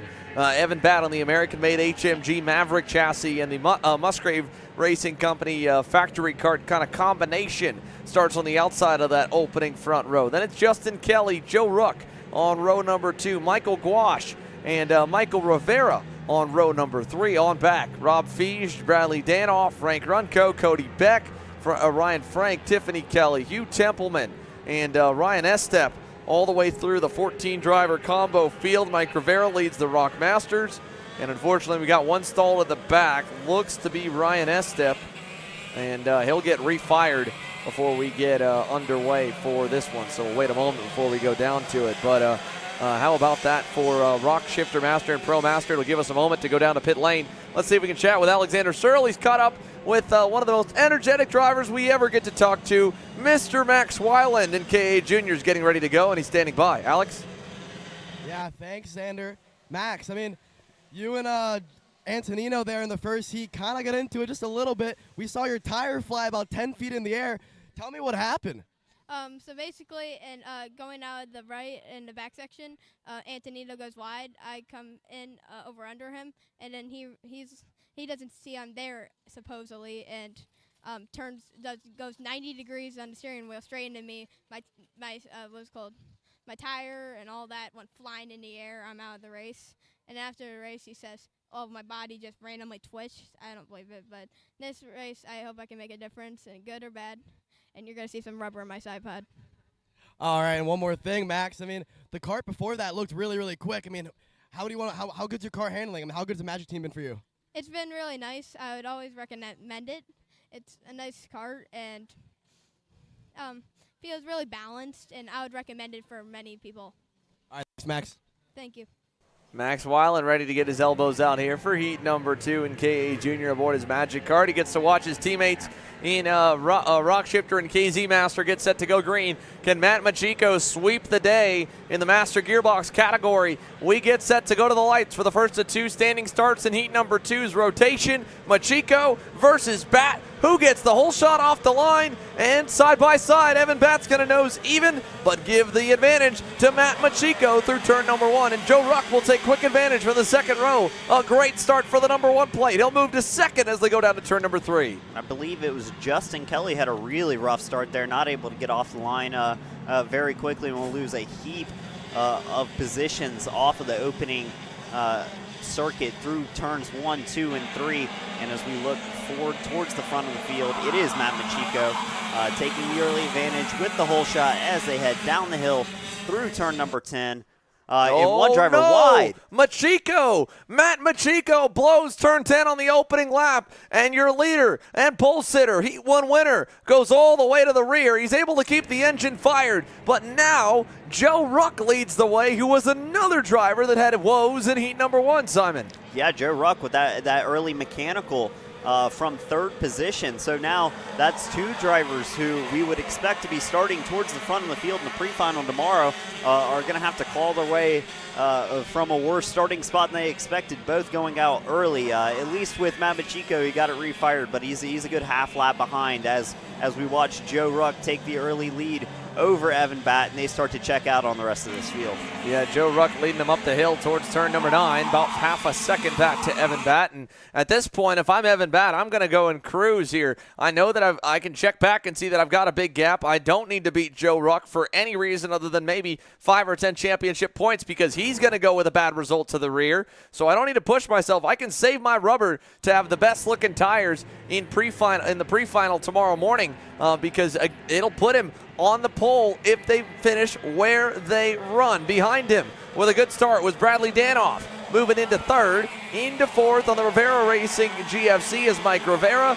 Quickest of the Rock Shifters as well, as Michael Gouache will go by him. He'll take over 4th overall, but good stuff for the Maranello crew contingent. The SRP Factory Maranello of Michael Gouache now P4, and the battle rages on as Justin Kelly leads over Robert Fiege in the midfield. Let's go side by side for some more action. Down to pit lane. Alexander Searle's caught up with some more. Alex? Thanks, Xander. I'm here with the other half of the Max Whalen incident that we were interviewing him for. John, I mean, tell me what happened with you and Max in the first heat. Yeah, just going down into the hairpin, the downhill hairpin, he kind of shoved me through the corner. He got on my inside through the corner, and then I had a little body twitch, and I came over. And that's all I could do. There's nothing else that I could have done. I couldn't avoid anything. It was just there and it happened. Yeah, it looked to me after the incident your car had a little bit of damage. Is that right? Yes, my car was not very straight. It was bent like that. So, and then the axle was bent as well. So it was not very good. All right, good luck out there, John. Thank you. All right, John Antonino Jr. tells the other side. Both drivers with bent go-karts looking for better results here in heat number 2, Simon. Yeah, he still came away with a P4 finish with the broken go-kart after that incident. So a strong run there for John Antonino. We'll see how he stacks up in our pre-finals tomorrow. And I believe they still have another heat coming up for us later. Yeah, they do. They're going to be up next here in just a little bit, and they're going to have to line up and probably race alongside each other again. Meanwhile, Joe Ruck is alongside no one. He is pulling away. There's a little bit of smoke coming off the back of Joe Ruck's Vermont Kart Company Maranello. I'm not sure if that's just a bit of maybe water that leaked onto the top of the radiator pipe, more on the silencer part that's just burning off, or what for Joe Ruck. But he's slowing a little bit here on the opening parts of this lap. So I'm going to keep a close eye on that. Just a little bit of smoke it looked like, and could be crazy as well on my end, but it looked just a little bit coming through the bus stop that time. Evan Batt is close. I think you're just crazy, Xander. Fair enough. But Evan Batt certainly is closing that gap up to Joe Ruck out front. He's certainly not losing anything. They are have been 1-2 this entire race. They hold about a 2.5-second lead over Brad Danoff back there in P3. A nice healthy advantage for these two. Like you said, Evan Bott doesn't need to do anything else but just run his race and finish here, and he will start on pole for tomorrow. But Joe Ruck looking to make that comeback from the mechanical failure early in the first heat. A win here would do big things for his starting chances tomorrow. Yeah, this would help him out a lot. That Vermont Kart Company Maranello with the Carbolos Racing Engines power plants still leading the way with Batt there in second. Let's go back to the field a little bit and show some more here while the leaders stay first and second. You got Brad Danoff right there. He's actually coming under pressure. How about it from Michael Gouache? Getting through already on Michael Rivera, and he is right there on his fellow Maranello driver for third down the hill to turn number 10. So here's the leaders through 11, but back to P3, P4, Michael Gouache all over the back bumper of Bradley Danoff as Joe Ruck leads us back out of 13 and towards the bus stop. Here's a look at them from the side. Michael Gouache there with the black and white suit behind, and Brad Danoff there in third with a great start to move up into third, but he's going to have to fight for it before this one's over as we get a little bit of cloud cover here at Pitt Race. Michael Gouache coming on strong. Another good lap. He lops another 10.5 off the margin. He's right there knocking at the back bumper of Brad Danoff for P3. He certainly has the pace here, and he is showing he's all over that rear bumper of Danoff. That 627 machine not having all the pace that he would want out of it, falling quickly off the lead, now 3.5 seconds behind your two leaders who are just separated by half a second. But that battle for third and fourth raging on with Michael Gouache having a strong drive, trying to look to get his way around Brad Danoff for that P3 position. Back to the front, it is Joe Ruck, still your leader over Evan Batt, just under 2 minutes plus 2 laps remaining as we get that view of the battle for third and fourth as they come through the bus stop onto the front straight, and a little bit more of a gap than last time, but look who's arriving on the scene. It is Justin Kelly, the man who started P3, had a really rough launch, lost a bunch of spots into turn one, slowly making it back up. Yeah, good battle for third here. And again, here's your weather update. Well, right now the cloud cover's rolled in. They used to call this place Beaver Run Race Complex. It used to be jokingly called Beaver Rain because no matter what the forecast. Oh no, Michael Gouache is off in the infield. Michael Gouache out of third and fourth there on the black and white suit has broken through the infield section in the S's. Was P4 challenging for third, and Gouache's heat race comes to a close. And another contender with a decent opening heat has a bad second heat, and it'll be a DNF for the SRP factory team Maranello. Unfortunate break for Michael Gouache there, having a really strong run, was knocking all over that back door of Brad Danoff as we see front of the field again. Spread out a little bit more But like you were saying, the clouds have come in. And let's get back to that weather forecast, Xander. Yeah, we got a 40% chance of rain coming at the top of the hour here before this day is done. It may be a little bit of wet weather racing just threatening the racetrack here at Pittsburgh International Race Complex. So that could add some extra dynamics to the field here as we look at the radar, and it is close. We have some small sails mainly on the northwestern side, but a couple at the end of them on the western side. And again, see, I wasn't crazy, Simon. There's a little more smoke coming off the back of Joe Ruck's car. You saw that I saw it that time too. It was clear as day, just a little bit of smoke out of the rear of that cart. Normally, you would assume it's exhaust, but middle of the race, it should be running a little bit cleaner than that. Maybe an issue, maybe not. Still holding the lead out front with 2 laps to go in this race. Might be a bit of gear oil or something down by because it's coming off the right-hand side. It looks like it's a little bit higher than the end of the silencer down there, but it may be just a puff out of the silencer, to be honest. So for Joe Ruck there, running it, maybe just a little bit rich on the power plant. Maybe it is coming out of the pipe. Either way, it doesn't seem to be slowing him down. That lap was still good. He did go a little bit slower, but the puffs of smoke are normally a bad sign in racing. For right now, it doesn't look like it's going to sideline Joe Ruck. Knock on wood, of course, as the commentator's curse is all but well known. They'll head through turns 12 and 13 to the white flag. 1 to go. I take it back. You're not crazy. There's a lot of puffs of smoke out of that machine. It seems like there's a bit more each lap. Hopefully not threatening his finish this time. Already with a tough break in the first heat. Through the white flag, through turn 1, looking to clean this one up and come home with a Heat 2 victory. Evan Batt just happy to sit there in second. He sits here. He will start on pole for tomorrow as they approach just a little bit of lap traffic. We'll see how they handle that. Probably the worst part of the track to get them to, as well as they are in the tight horseshoe. Nowhere to really pass. That'll bring Evan Batt just a little bit closer. Yeah, Batt's going to have to go. He'll unfortunately get hurt by the lap traffic as well, as he has to navigate it on the outside into turn number 10, and definitely frustrated is Evan Batt on that HMG factory card. He says, hey, man, you really helped me for a second and then hurt me on this final lap. Unfortunately, it won't be anything that he can use to his advantage to challenge Joe Ruck. It'll be an easy cruise to the finish, even with the little puffs of smoke. The number 1 plate holds on to the checkers in Heat 2 for KZ and Ruck. Masters behind him. Justin Kelly getting the job done for third on Brad Danoff a few laps ago. Rebounds to back roughly where he started. Danoff fourth. Mike Rivera goes from 10th to 5th with a solid and impressive run and wins in the Ruck Master category. That's the blue number plates on the left side, the red, the KZ Master division. And they're all scored as an overall class with a subcategory for the Ruck engines in them. Robert Fish 6th, Frank Runco, Cody Beck, Tiffany Kelly, and pole sitter Matt Machiko, after going off on the opening lap, rebounds to 10th, but not how he would have liked his second heat race to go this afternoon.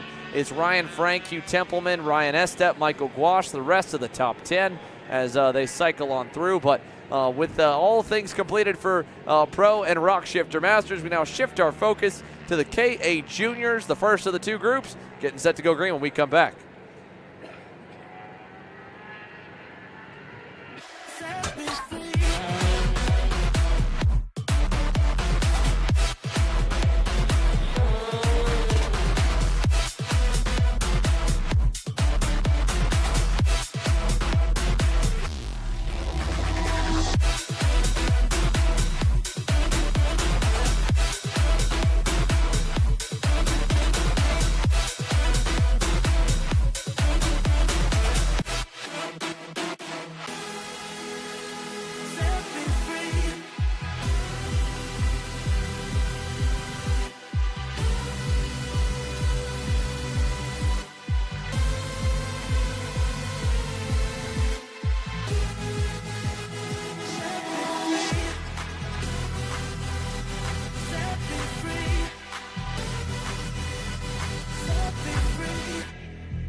Well, the KA juniors here in Group B were a little bit too excited to get on the racetrack. As you saw on your screen, a bit of confusion. They've got one of the Track Systems North America Lightning systems down at the top of the grid. It'll flash green when they're good to go. It flashes red when they're not. And I don't know if they were just that ready to go, or maybe they thought for a second it did go green. It did not. A little confusion, but luckily nothing too crazy. They were able to release, and everyone's going to make it onto the racetrack for the outlap here, Simon. Yeah, I'm not sure exactly what went on there, but end of the day, we're on track, we're racing. It looked like everyone got out, as you said, and we're up for what should be a very exciting race with some dark clouds looming. We have KA Junior Group B. This will be half of your field from qualifying. We have a massive field, so a 40 cart total. This will be 20 of them, the even numbers from qualifying. So Jackson Wolney is going to lead him off on pole. To his outside, Max Weiland will make up your front row. Back from that, it will be Sebastian Rist and Isaac Malkwit, row number 2. Isaac Malkwit had a really good race last time. And closing out your top 5 will be Caleb Tarter as they work through the bus stop and coming into the tram lines. They'll get set to take the green flag here for their second and final heat of the day, Xander. Here we go to the box for the pole man. Jackson Wolney on the Cosmic leads them, lights out, we're green. Again, everybody make it through. Looks like we can. Max Weiland will slot into third. If he can get down, he does.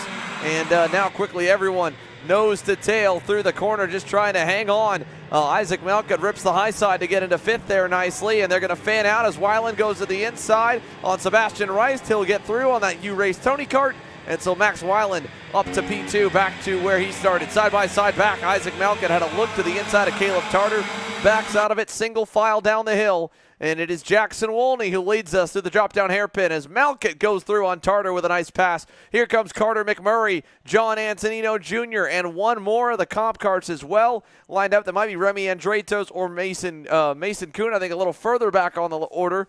But they'll come out of that final turn and we'll get a good idea of where they all stack up. Lap 1 coming to a close. Max Weiland said he had to get his elbows up here in heat number 2 to make up for that crash in heat 1. Here he comes to the lead into turn number 1. And he was not kidding. Xander instantly going to the lead of this race through turn number 1 onto the second lap. It is a stacked up top 6 right now as we see a move for 4th there. The MPG Motorsports machine of Caleb Tarter making his way through, and Isaac Malkwit down to the inside of Caleb Tarter. Caleb Tarter's going to lose a couple there as we see Carter McMurray also slide through. Yeah, McMurray slips on by. He'll move into the top 5 now in heat number 2 and going right to work. He's, I believe, Henry Taylor there. He got around John Antonino Jr. the lap before. Now he goes by further back on the MPG Kart Republic. So Caleb Tarter goes back, and Henry Taylor moves forward. Antonino Jr. now onto the bumper on that Tesoro Raceworks CRG, headed through turns 12 and 13 with, I believe, Remy Andretos or maybe Race Beckman right behind. Meanwhile, for the lead up front, does Jackson Wolney want to go back by on Max Weiland? He does not go in 1, but he had a little look there. Let's see what we got over in 3. He thought about it there. 3 is definitely a solid passing opportunity as well. Personally, my favorite on the track. No moves being made. Maybe a little bit defensive there out of Max Weiland. The top 5 now in one solid group, and Isaac Malkwit down to the inside. He'll move his way up into P3. Yeah, nice move there by Isaac Malkwit on the Gillard. He'll move that all black and red and white machine to 3rd. Gets around the U-Race Tony Kart of Sebastian Rice. Down the hill we go, single file. Weiland still the leader on the Magic Kart as they head for turn number 12. And into 11 and 12 they go. A little bit wide there for Max Weiland. Wolney on a bit of a tighter line, still stacked up. Isaac Malkwit's been making his way back up. He made this race quite interesting with Jackson Wolney in heat number 1. We'll see if they light up again. Currently Max Weiland's out front, but the heat and the action never stops as you see Jackson Wolney back to the lead in turn number 1. He'll bring Isaac Malkout with him, and Carter McMurray will follow through, and he'll get passed back in turn 3 as Isaac Malkout dives to the lead, and he will take over from Jackson Wolney. Yeah, nice move from Malkout, and nice move from Max Weiland to minimize the damage to go back to third. So Isaac Malkout leads for the first time now in heat number 2 for KA Junior Group B. And Jackson Wolney finds himself in the exact same spot as a lap ago. As tempting as it is to go to the lead in turn 1, you normally lose it in 3 if the pack wants to race. And behind him, speaking of losing spots, Carter McMurray back on Max Weiland. Carter McMurray's been on a good start here in heat number 2. I mean, slowly cutting his way up the order. P3 right now on that Timmy Tech comp cart. He'll get a big run through the bus stop, getting the toe off the top 2 and a push from Max Weiland. So watch that fluorescent yellow comp cart work his way forward. And he was a driver we had talked about in heat number 1, involved in a lap 1 incident coming back through the field. He was one of the fastest on track at all times, so we were eager to see what he could do if he stayed at the front of the field, and obviously he's got the pace. As we look a little bit farther back, John Antonino having a scrap with a few drivers there just outside the top 5. Yeah, that's Henry Taylor right ahead of him with the white helmet on the comp cart, and then it's Caleb Tarter up the road in the MPG Motorsports Kart Republic. Sebastian Rice, biggest loser there. He falls back to about the 8th spot. Meanwhile, new leader, Jackson Wolney, give that only about half a lap as Isaac Malkout goes back by in 10. So Malkout back to the lead in 11. Carter McMurray is close. Here's Antonino Jr. back there bringing the packs together. McMurray might have been close enough in 12. He did not go. We're just only at halfway. KA Junior Group B, they've had a change in the lead almost every lap. Jackson Wolney's got another run. He's going to roll with it. To the inside and to the lead for Jackson Wolney. Carter McMurray follows to get all the way up to 2nd, and Max Weiland will also follow on Malkout. He goes to 3rd, and McMurray, a little luck, doesn't go, turn 3. McMurray with a really strong run here in heat number 2, constantly been on the move, and now down the inside, turn number 5, wheel to wheel, he will make it through. Carter McMurray is your new leader, KA Juniors. Heat number 2, followed closely by Jackson Wolney, and with that, Max Weiland back up into P3 ahead of Isaac Malkout. Yeah, good stuff from Carter McMurray, and now they're going to fight for 2nd. Weiland tried to go. Pass did not get completed. He's now on the outside. Hangs tough there. Gives up 2 more spots. Antonino Jr. working Henry Taylor. Inside, almost clear. Not clear. Still side by side as they go to the bus stop with a handful more lurking on. He has to give way. Taylor holds the spot. Rice is there. Meanwhile, here's a look at the new gap for Carter McMurray. That's a half-second margin back to Jackson Wolney and Isaac Malkout. So big-time lead, 7/10 exactly, and they might battle for 2nd and 3. They do not. They will further back. Antonino Jr. trying to muscle his way up the order. Antonino's been the aggressor in about every exchange I've seen. He has been constantly trying to make moves to get forward, and all this is feeding into Carter McMurray's lead as 2nd through about 10th is stacked up into one line now, but Carter McMurray starting to check out just a little bit on this field ahead of Jackson Wolney. Isaac Malkout and Jackson had been going at it all of heat 1, and now we see Caleb Tarter also in the picture as well, back up into P4. Well, it'd be a solid end of the day for Carter McMurray if he can hang on, but the field is going to hunt him down because right now Isaac Malkout, who was one of the stars of the mini division in the Stars Championship Series for many years, mini Swift champion, micro Swift champion. He knows how to pack race. He's right now working together with Jackson Wolney. That time by, they were only even to Carter. How long can he wait? Because he's got Max Weiland who's looking impatient. Now he goes by as Wolney goes wide. So Isaac Malkout into 2nd, Wolney back to 3rd. Caleb Tarter, good recovery. Back to 4th there as he gets around Weiland. And now Weiland and Antonino Jr. are nose to tail for the first time in Heat 2. We could see fireworks here. We saw him in Heat number 1. A tire certainly taking off like it was a firework, launching way up into the air. With the contact between those two, as we look a little bit farther back, some contact and racing into turn 11 as they head into 12. This will be just outside your top 10. Yeah, right there. That's a good look at a handful of them. You have Mason Kuhn on the MPG Kart Republic leading that pack. Then Race Beckman and Henry Taylor involved. Here's a look at them now. 2nd back to 6th. Malkout, Wolney, Tarter, Weiland, and then Antonino Jr. That time by, new personal best and new overall best for Carter McMurray. He's able to match the time, basically, of Isaac Malkut at a 57 flat. Weiland now with a late move there on Caleb Tarter, and he'll bring Antonino Jr. with him for fourth. You know, Xander, you sounded very confident when you said the field would catch Carter McMurray again, but they have been fighting, and Carter McMurray laying down some fast lap times, just like we saw in Heat 1. It's not too late yet, but the work is cut out for both Isaac Malkut and Jackson Wolney to run this gap down. Yeah, Isaac Malkut there behind. Then here, look at the gap now to Weiland and Antonino with the way that they got by on Caleb Tarter. It's cost them quite a bit of time and probably the full tow to the leaders. Here they come to the bus stop. Your lead pack all the way through. This is 4th, 5th, and 6th. Antonino Jr. with a run to Weiland. Is he going to work with him? He will not. 2 to go. He goes to the inside. Weiland on the outside. Weiland has to give way, and Tarter's there on the inside, but he'll lose a little momentum. Weiland gets back down to the bottom into 3. Antonino Jr. now commands this second group while the leaders are strung apart into 5. Any moves here? Nothing yet. It's Tarter back to Mason Kuhn, the first of the 2 cue ball helmets. Then right behind him's Henry Taylor's Cop Kart. That was a slick over-under move from Henry Taylor, by the way, on the Cop Kart to over-under Mason Kuhn out of the S's.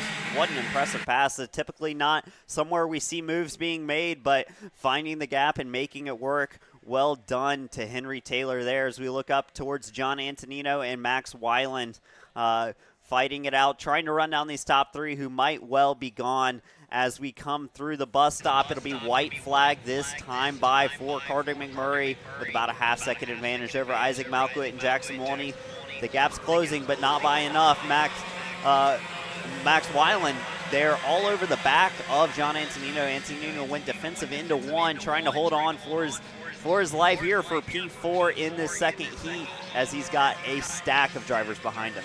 Yeah, Antonino Jr. definitely has been able to work his way forward. That'll be about as high as the progress goes. That pack's all lined up.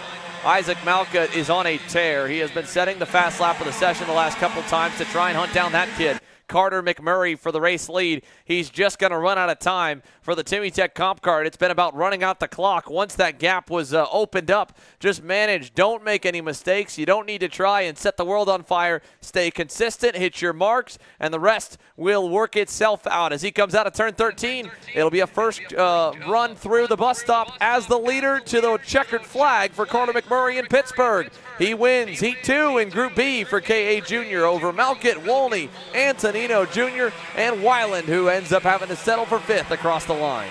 We watch the rest of the field start to cycle through. Quite a big gap there from the top 10 to the rest as we see Carter McMurray coming away with his first heat victory of the day after a rough start to the first heat. He will bring it home with some impressive lap times there at the end.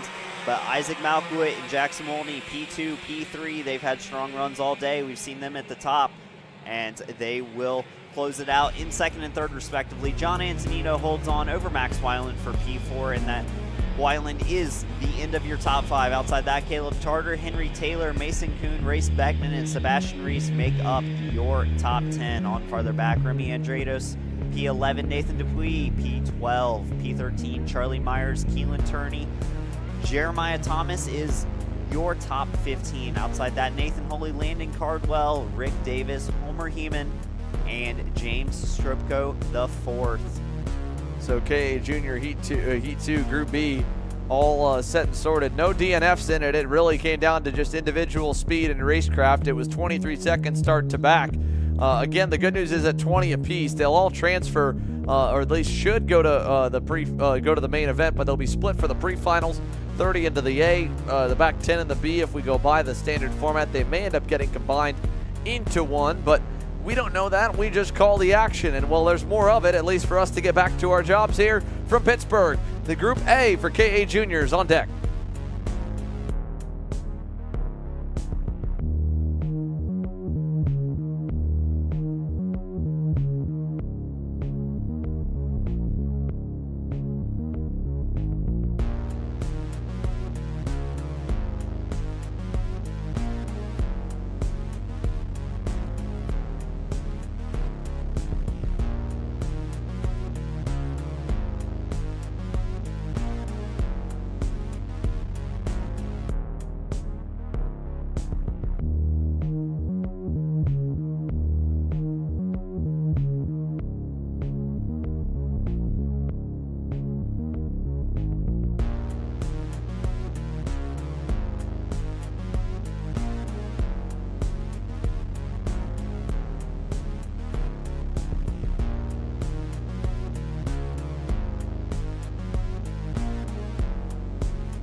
into the bus stop now for the second half of the KA Junior field. For the second time, J.J. O'Neill will lead us to green here, but he'll have to fight really hard and win out and hope for some more cards and dominoes to fall his way to get the pull in tomorrow's pre-final. On his outside, Davin Roberts and the Ryan Perry Motorsport Tony Kart. We get set and we go green. Down to turn number 1.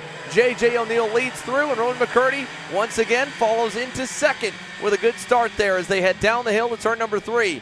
Jumping down to the low side is Davin Roberts. Way to the high side there was one of the MPG Kart Republics. Unsure of which one that was, as there's a swarm of them there from about 5th on back, led by Austin Olds, then CJ Bowman and company. Up the hill for the first time, J.J. O'Neill's black and blue machine leads us over to turn 10.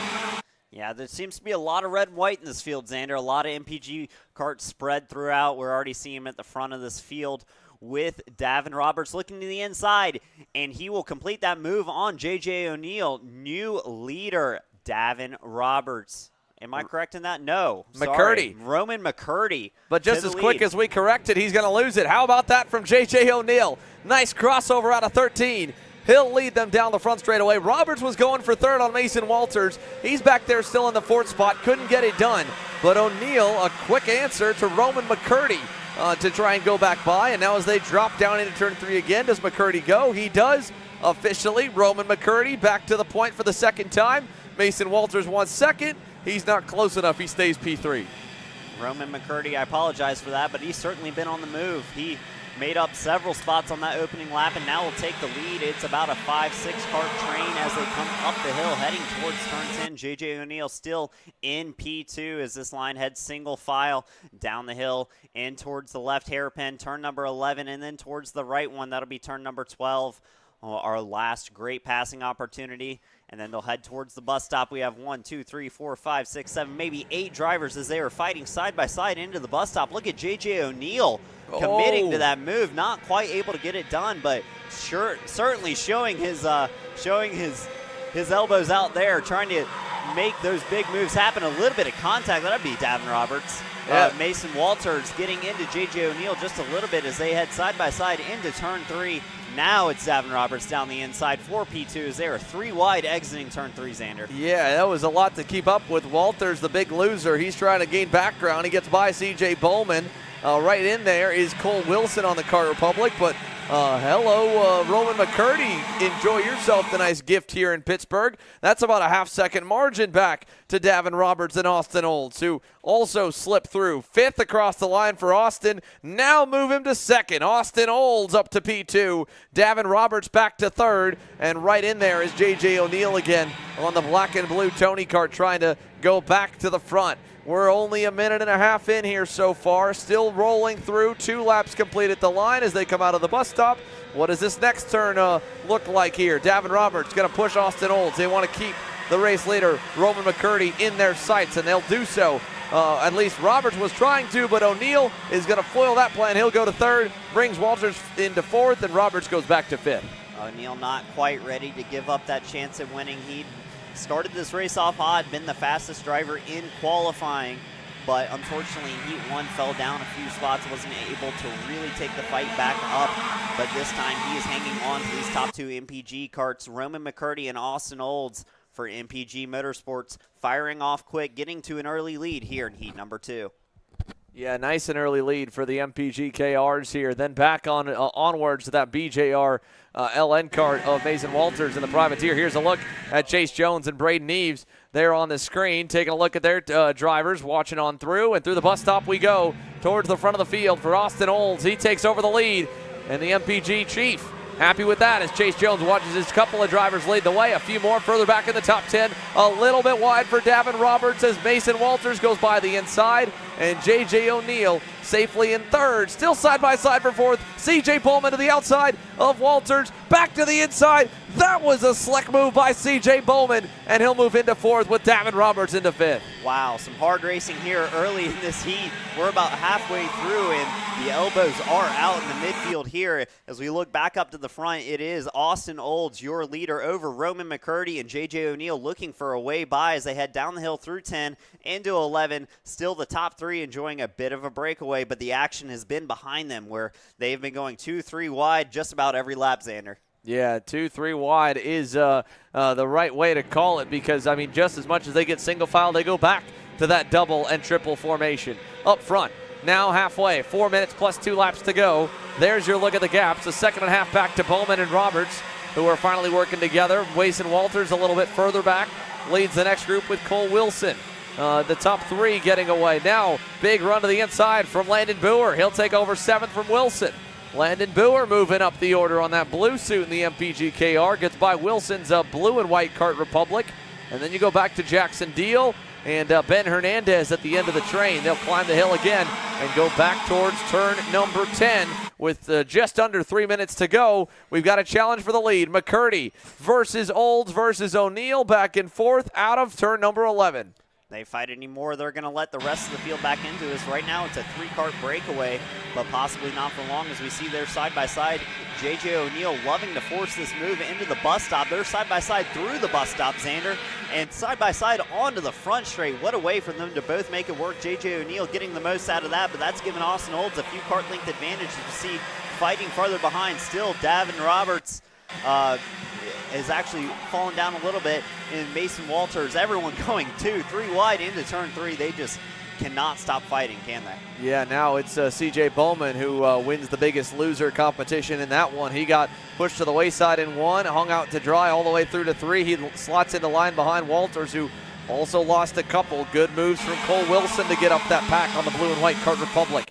And meanwhile, all the way at the front, Austin Olds, there's the gap, there's J.J. O'Neill, there's McCurdy, there's Davin Roberts. So everyone kind of spread apart nicely. The question will just be, can J.J. O'Neill on that blue and black OTK run down race leader Austin Olds to the bus stop with 2 minutes plus 2 laps to go here now in KA Junior Group A. What's the gap going to be at the line?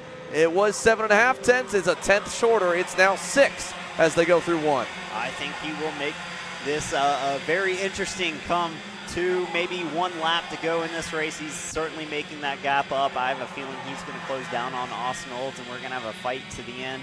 Roman McCurdy still lurking there in P3. He's got Davin Roberts and Landon Buer right behind them. Hopefully they can try and work together, do a little more of the inline racing rather than the 2 and 3 wide we've been seeing from that area of the field so far this race.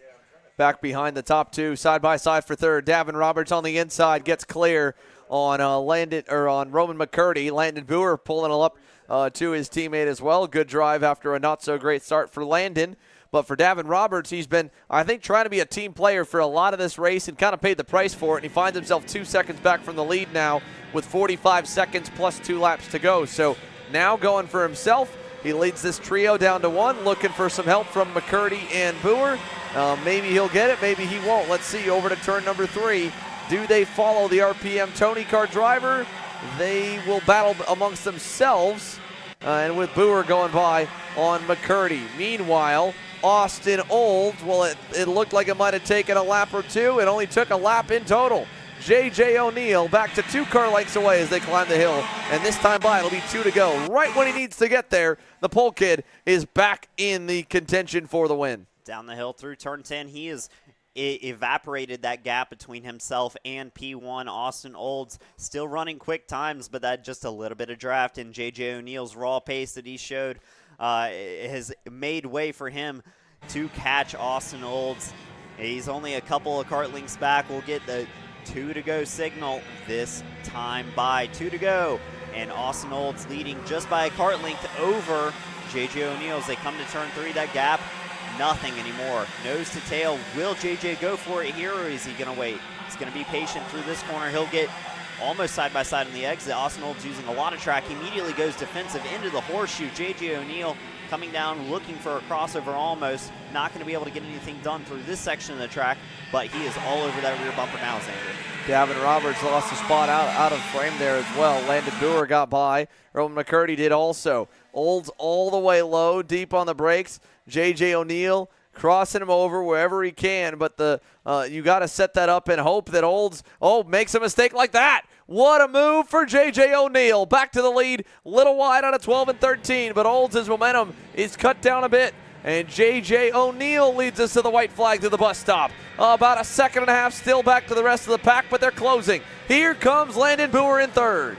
Your pole sitter J.J. O'Neal goes defensive into one. He's going to hold this lead over Austin Olds. Landon Buer making up that gap. If they go defensive fight anymore, there's a chance he could work his way into this conversation. Austin Olds still on that rear bumper. J.J. O'Neal. J.J. going a bit defensive here, a bit defensive there.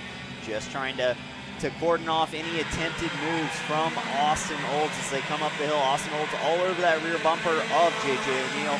Up the hill, defensive down to the inside goes J.J. as they head down the hill. Little bit of contact. Austin Olds getting to that rear bumper, not quite able to make anything. Landon Buer has arrived on the scene. Yeah, welcome to the party, Landon Buer. Austin Olds still there. Again, O'Neal a little wide, maybe a little bit too wide. Really keeps it wound up, but it's not wound up enough. Austin Olds is going to get the inside into the bus stop. They make contact a little bit. O'Neal's going to survive off that mistake and win heat number 2. But man, did Austin Olds make that one exciting as O'Neal went all the way high, coming through 12 and 13, Simon, and nearly lost the lead in the win. It certainly looked like he overdrove that last corner just a little bit on that lap and gave Austin Olds a road back into the win, but they go side by side through the bus stop, and it is J.J. O'Neal coming out on top, your original pole sitter, having a strong run here in heat number 2. Will come away with the win over Austin Olds. Landon Buer coming home P3, Roman McCurdy P4.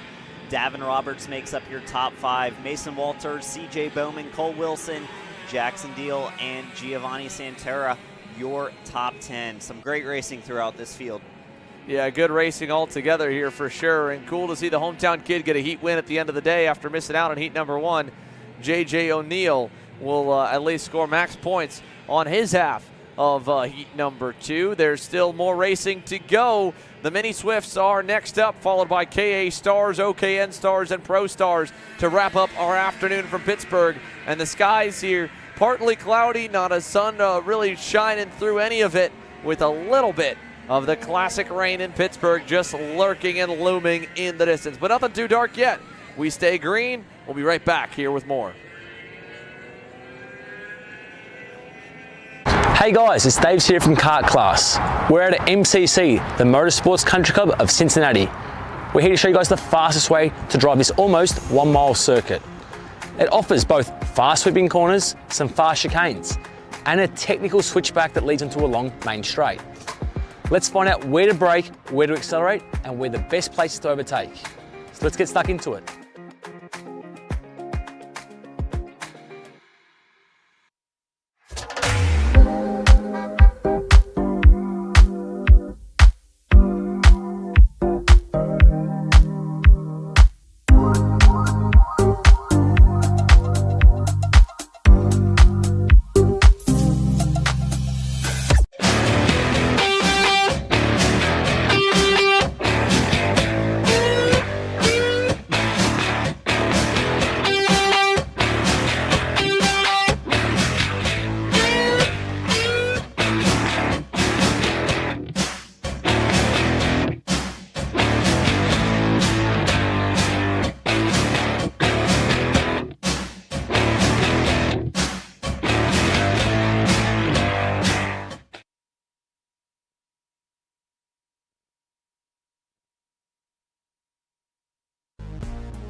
engines coming to life here for heat number 2 in the Mini Swift division, and it was about a 4-way fight all the way to the end in heat number 1 between Lucas Palacio, Marco Samet, Travis Pettit, and Holden Harder, who would have been in the mix but ended up wide. It ended up being Gabriel Balog from the 6th starting spot that was in the mix here. We got a couple spun at the back of the field. Anna McCrone is one. The other looks to be the 170. Oh, with a heavily bent left rear. That's Callahan Myers with a heavily damaged axle. That'll be into the race before it starts on the outlap. Unfortunate way to go for Callahan. Going to be a tough break. Will not make heat 2 with that heavily damaged axle. Like you said, is Lucas Palacio leading the field off. Marco Samet to his outside on row number 1. Behind that, row number 2, Travis Pettit and Max McCorum. Row 3, Holden Harder, Gabriel Bellog. Row 4, Jacob Schabel and Grady Kronik. Row 5, Kai Mars and Darren Kidd. Row 6, Keith Lewis Jr. and Shane Stern. Row 7, Caleb Tracy and Ben Gleiberman. And on back from there as we get the field through the bus stop, and they will take to the tram lines, getting set for the green flag here. It is Lucas Palacio leading this field off, Xander. Yeah, Lucas Palacio will take them down to the tram lanes. We're down 1, unfortunately, with Callahan Myers out, but Anna McCrone was able to refire and get back going. Marco Samet's trying to keep the lane in touch. He's a little bit ahead of Palacio. That's going to give Palacio the edge because Samo has to bog down and hook the brakes. It'll let Travis Pettit go into second. For the moment, although Samet keeps it wound up on the high side, he'll get into second there. Looked like Pettit was going to get through, and the motor just kind of didn't really go coming out of turn number 1. And so they're single file with the order being Palacio, Samet, Pettit, and then right in there, Max McCarrum, then Holden Harder. Remember again, Holden Harder, the only driver really one that is needing a dire result in heat number 2 after the mishap right here on lap 2 in heat number 1 when he spun, battling for third down the hill to turn number 10. Here comes the field. Single file, a little bit side by side, but not fully clear for Travis Pettit. He stays back in third. Yeah, Marco Samet a little bit wide there, but in heat number 1, he was the driver to take the fight to Lucas Palacio. It didn't seem like Travis Pettit had the pace to quite keep Lucas Palacio within reign of the field. Lucas Palacio with that amazing solo kart pace, not really needing the draft to run the times that the rest of the field is running, but Marco Samet been the one driver to hold on to him and not let him get away. Yeah, Marco Samet is close. Car length back from Lucas Palacio now after having to fend off Pettit. Might have been able to challenge at the end of the opening lap, but he's had to close the gap back up that was open. Back behind again for Max McCarrum, back to Holden Harder.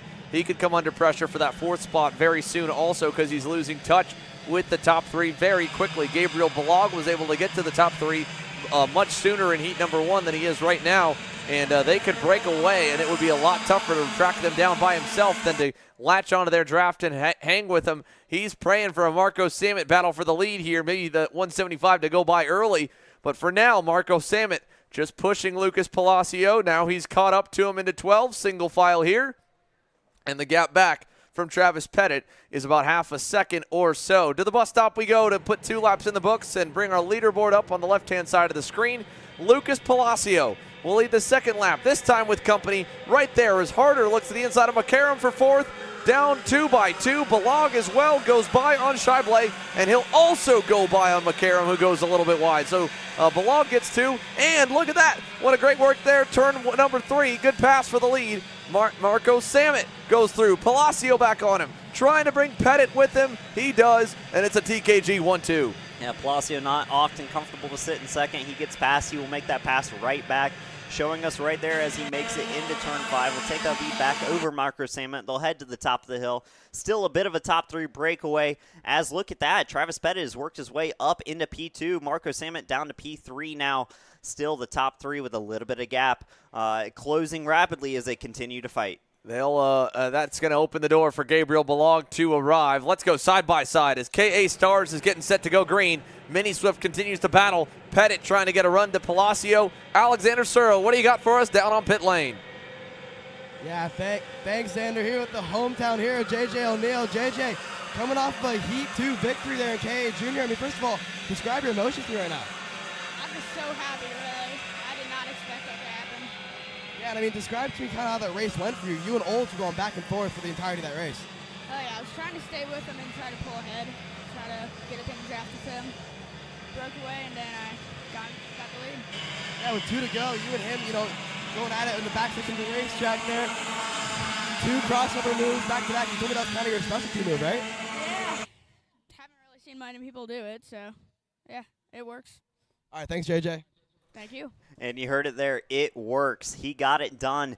A well-driven race for J.J. O'Neal as we head back to the on-track action in Mini Swift. It's been heating up. The top 4 swapping spots rapidly over the past lap. It is now Marco Samet back in the lead over Lucas Palacio with Travis Pettit in 3rd and Gabriel Balog working his way in there, making some moves. Currently sits in 4th. Yeah, Marco Samet, 4 laps complete, towing the way down to turn number 3. Lucas Palacio still right there as they go down the hill into the corner. Travis Pettit, Gabriel Balog holding harder there on the all-black Nitro Kart in 5th is kind of the link between the second pack and the front pack, but he lost a little time in the infield here this time through. Another pass for the lead will bring him back close again, though, because you can see he's got drivers behind lined up a little bit away. They're not going to challenge him too much. It's just going to come down to if we get passes like this for the lead. Lucas Palacio goes back to it, and he brings, once again, Pettit through. Pettit went by him while we were side-by-side there into 1, and then Samet went by Pettit in 3. So I'm curious, do we see a repeat, a replay, basically, the next lap later? Pettit, Samet, they're in the spot again to challenge in 1, and Balog is even closer. Here we go. I want to say this is almost a repeat of Heat 1. Almost the same driver lineup in this top 4 as Palacio goes defensive into 1. Pettit goes with him, and look at that. With the crossover move on the inside, Marco Samet and Gabriel Balog going to go by Travis Pettit into 3, and Balog with a move to the inside of Samet into 3. It'll put Samet back to 4th. Yeah, Samet did not expect that kind of fight for second, but Gabriel Balog taking his magic card up to P2. Now he had to defend there to hold that spot from Pettit into turn number 5. It cost him a little time, but again, the tow will pull them back up to Palacio, and Marco Samet was starting to get his elbows out a little more. But then again, the moment that he opens the door to, while Palacio defended into 3, it just let Gabriel Balog have that opportunity, and he took it. Now he's got Pettit looking on him. Pettit's been challenging a little bit. Samet's going to go on Pettit here for 3rd. That'll give Balog some breathing room. They're still close to Palacio, but the biggest gap we've seen so far in the race as we get down to 2.5 minutes plus 2 laps to go. Marco Samet, Travis Pettit, 3rd and 4th hooked up, and again, look back. New driver into 5th. How about the good run from Grady Kronick on the MPG Motorsports Kart Republic? Up to P5, holding harder back to 6, and he's got a big gap as well. Good run for Grady Kronick there in 5th, while the leaders exit turn number 3. Certainly, he's made his way through that gaggle of karts, a 5th back on outside the top 10, all in a line, but Grady Kronick has found his way through and now has a little bit of a gap over the rest of Max McCorum, holding harder. Kai Mars and on back from there. Out front, still Lucas Palacio, top of the hill. Gabriel Balog got up to his rear bumper and is making that an interesting fight. Look at that. He has actually gone through. Gabriel Balog to the lead over Lucas Palacio. Yeah, single file there through 11. Balog getting by and then defending the next 2 hairpins here. This is going to stack them and pack them through 12 and 13. Crossover attempted from Pettit, not there. Crossover attempted now. It's going to get help from Samet. Palacio and Marco Samet go by Balog into the bus stop. And now, with a minute to go, Palacio cycles back to the lead. He goes low into turn number 1 to block. Balog to the high side. Single file out of 1. We go to 3, and we go side by side for one more pre-race. Let's talk to James Overbeck. Alex? Thanks, Xander.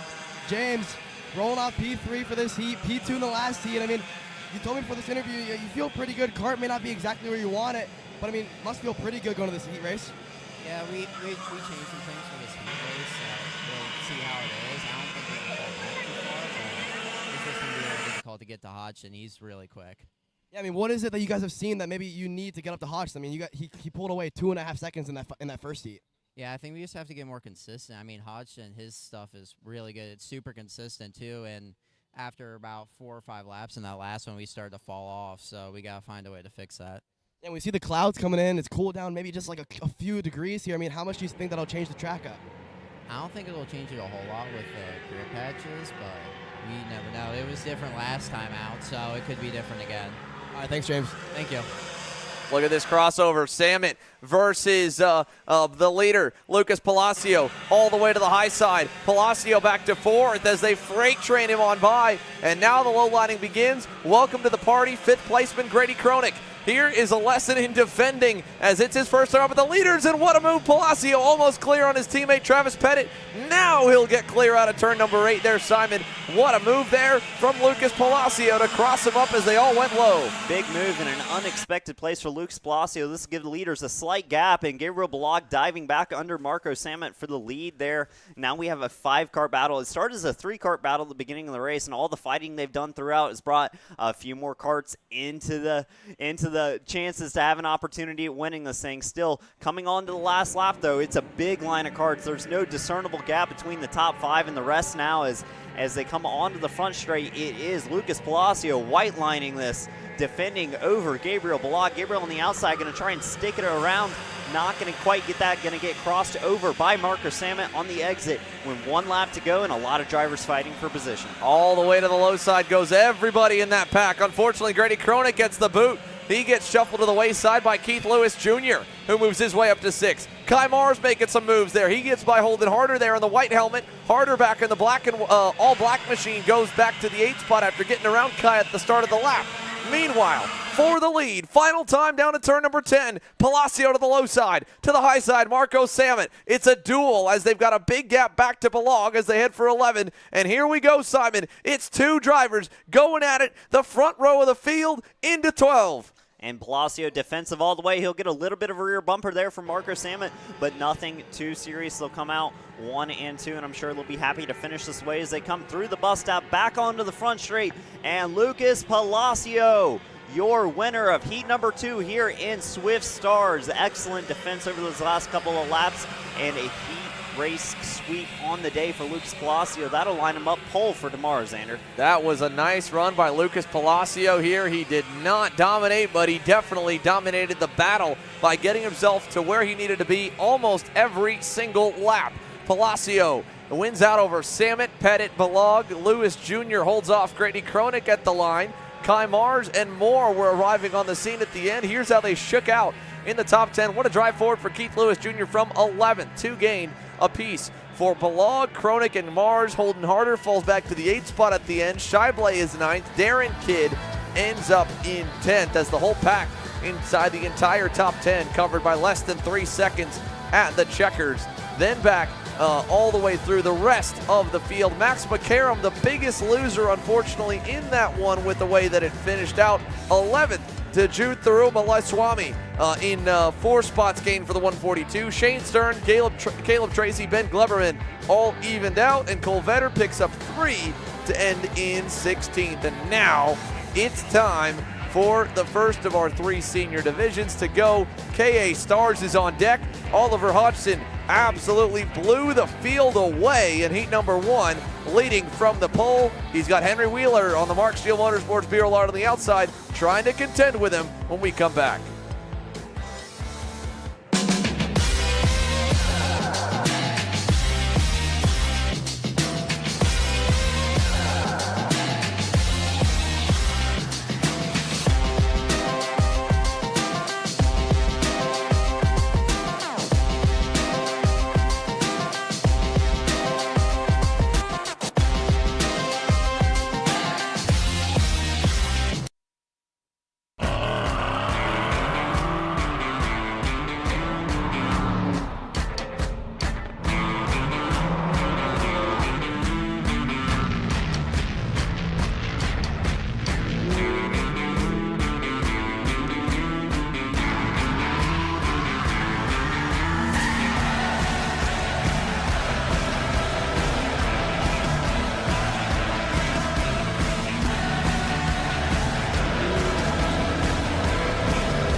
KA Stars onto the racetrack here as we get set to close out our afternoon with 4 heavy-hitting heat races.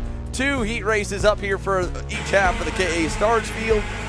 Pro Stars will follow OKN Stars to close us out as the cloudy skies continue to highlight the final round of heat races. We get set for pre-final action coming our way tomorrow morning. Of course, for all of you guys tuning in live right now to watch the Steel City Showdown. Remember, tomorrow the main events will be exclusive to KC Premium members. So make sure that you do have your KC membership to watch the main events. If not, you can watch them on tape delay later on next week. But for now, the free coverage rolls on here for Heat 2. Free coverage for the pre-finals, and Oliver Hodgson will lead us off with Henry Wheeler alongside. James Overbeck mentioned he felt pretty good. Just needs to be a little more consistent there. He rolls off in third. Alongside him, Spencer Conrad. And to round off the top 10, Rafe Shaw on that Brandon Jarsacrack Racing, Mike Doty Racing, Ellen Kart. We go into the boxes and we're green down to turn 1. Wheeler trying to get a good run around the high side as the field goes 2 abreast to the opening corner. He's still door to door with James Overbeck up the hill to 3, trying to close the door. He does. And look at high, wide, and handsome Emerson Reed going all the way to the wayside. He'll end up losing 1 spot to Lucas Zabo, but holds off a hard-charging Mason Surgener there as we've got 1 off in the infield. That is a little bit wide. It looked like the orange and black suit of James Brassel, and it is there on the Magic Kart as he's slowing. Finnegan Bailiff collected as well on that Trinity Karting Group Kart Republic. He'll join at the tail end while Hodgson leads out of 10. Yeah, tough break for those drivers. Finnegan Bailiff was slated to start 13th. James Brazel, P8. So drivers farther up in the order having issues early in this race, but it is Oliver Hodgson checking out early with a 3-4 kart length lead as he comes to the bus stop to complete his first lap of the race. So Oliver Hodgson will lead us by about a car length here, a little bit tighter through the top 8 than heat number 1 was. And Henry Wheeler's Bureau Art Machine trying to close in on him. Big run there out of turn 1. He'll close to the rear bumper into 3, and he's going to go to the lead. Henry Wheeler here in double duty. OKN Stars for PJR and Mark Steel Motorsports in KA. Getting his elbows out, but he'll have to get him out again because Hodgson retakes it and brings James Overbeck through with him, and they'll stack him and pack him up the hill. It's always interesting to me. They'll make that diving move in turn 3, but then they go to set up for turn 5, and that door is wide open, and Oliver Hodgson saw it, and he went for it, and James Overbeck followed him through, and that'll cost Henry Wheeler 2 spots after taking the lead into turn 3. So he's now down 1 spot from his original place, down in 3rd. Now he's going to have to hunt down Overbeck and Hodgson if he wants to get the lead back. Well, that's a great point, Simon. Again, karting is a lot of, restraint-type racing. You have a ton of opportunities to pass, so when you pass a guy into 3 or into 1 that you've tracked down for a couple of laps, he might just hold restraint and follow you. But when you've got a guy like Oliver Hodgson on the opening lap that you go by that put 2 seconds on you the last race, he's thinking he's faster. He's going to go right back by you, and he did right there. He's not going to wait and let you kind of stay in front and play blocker a little bit. So if you're going to do that, you got to play blocker by defending into 5. And again, here we are seeing him already pull 2 car lengths on Overbeck up the hill. Overbeck was really strong in the midsection there. With this single speed category, I'm wondering if the gearing's a little bit higher on Overbeck, maybe a little bit lower on Hodgson, because once Hodgson got off the hill, he took off. A lot of top end on that kart, certainly as he works through turn number 12. That low gearing, getting him out of the corner. Overbeck able to close back in those couple of sections, but they'll head through the bus stop here onto this high-speed front straight, and it is a bit of a top 3 breakaway as they complete lap 2 here. Well, as long as you're in the toe in KA, you can normally run that higher sprocket, the better bottom end speed, because there is no rev limiter at the top end. That thing will keep on pulling RPMs, and that's what happened there with Overbeck. Even with maybe being a little better in the low speed stuff, he pulled all the way to Oliver Hodgson's bumper, and Hodgson can hear him, feel him. He blocks low into 5, and that'll bring Henry Wheeler right back up to the mix of it. While 4th on back there, I don't know what happened in the last lap or so, but they either battled a little bit or just in general lost some time. Spencer Conrad still 4th over Zabo and company, but he hasn't been able to close up. This might help. Overbeck, the new leader now for the first time today, and he covers off the inside in 11. Let's see what he does here in 12. This is an easy place to get crossed over or leave the door open. Goes about center track to narrow it up, but still gets a good exit, and James Overbeck will lead us to the bus stop for the very first time. Well, this is anything anything but the walk-off victory we saw in heat number 1 from Oliver Hodgson. He has his work cut out for him with 2 drivers in competition for this victory as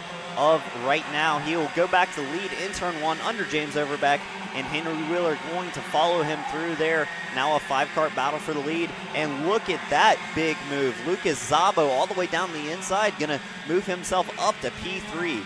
Yeah, Oliver Hodgson grew up obviously racing in England for a very long time before relocating to the United States, in a country known for some of the most elbows up aggressive racing in all of the world. So he loves this kind of stuff. He's at home when it's a battle and a slugfest, and that's where he was able to get his first win of 2023 on the Pro National calendar in Utah in a 7 and 8 car battle dogfight from lap 1 to lap 20. So he likes it. He's comfortable in this setting. Even when he's able to pull away, that race may seem easier. You're not going to rattle the veteran Oliver Hodgson, and he'll lead him again down the front straightaway. This time, 2 car lengths back to Henry Wheeler, then Zabo, then Overbeck in 4th. Yeah, certainly closing the gap up a little bit is Henry Wheeler, making gains on Oliver Hodgson. Not going to let him walk away just yet as they head into turn 3. He breaks a little bit earlier, gets a little better exit.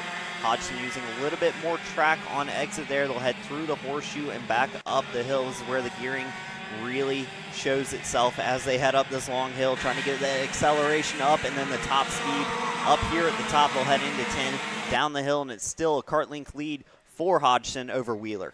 Well, not only that, but when we get back around to that section, you can see how much more Oliver Hodgson sacrifices in the S's to give himself that run up the hill as well. He might be still pulling a longer, a shorter rear end gear to have a little more top speed than everybody else, but he's also doing a little more arcing to the corner. As they come to the bus stop here, Wheeler's going to be close, so we may not get to see it because he might go back to the lead down to turn number 1 or turn number 3. But if you compare the 2 lines through turns 5 and 6, you can see Oliver Hodgson going about a half car width wider in between the 2 double lefts. This time, though, we're not going to see it because we're going to battle.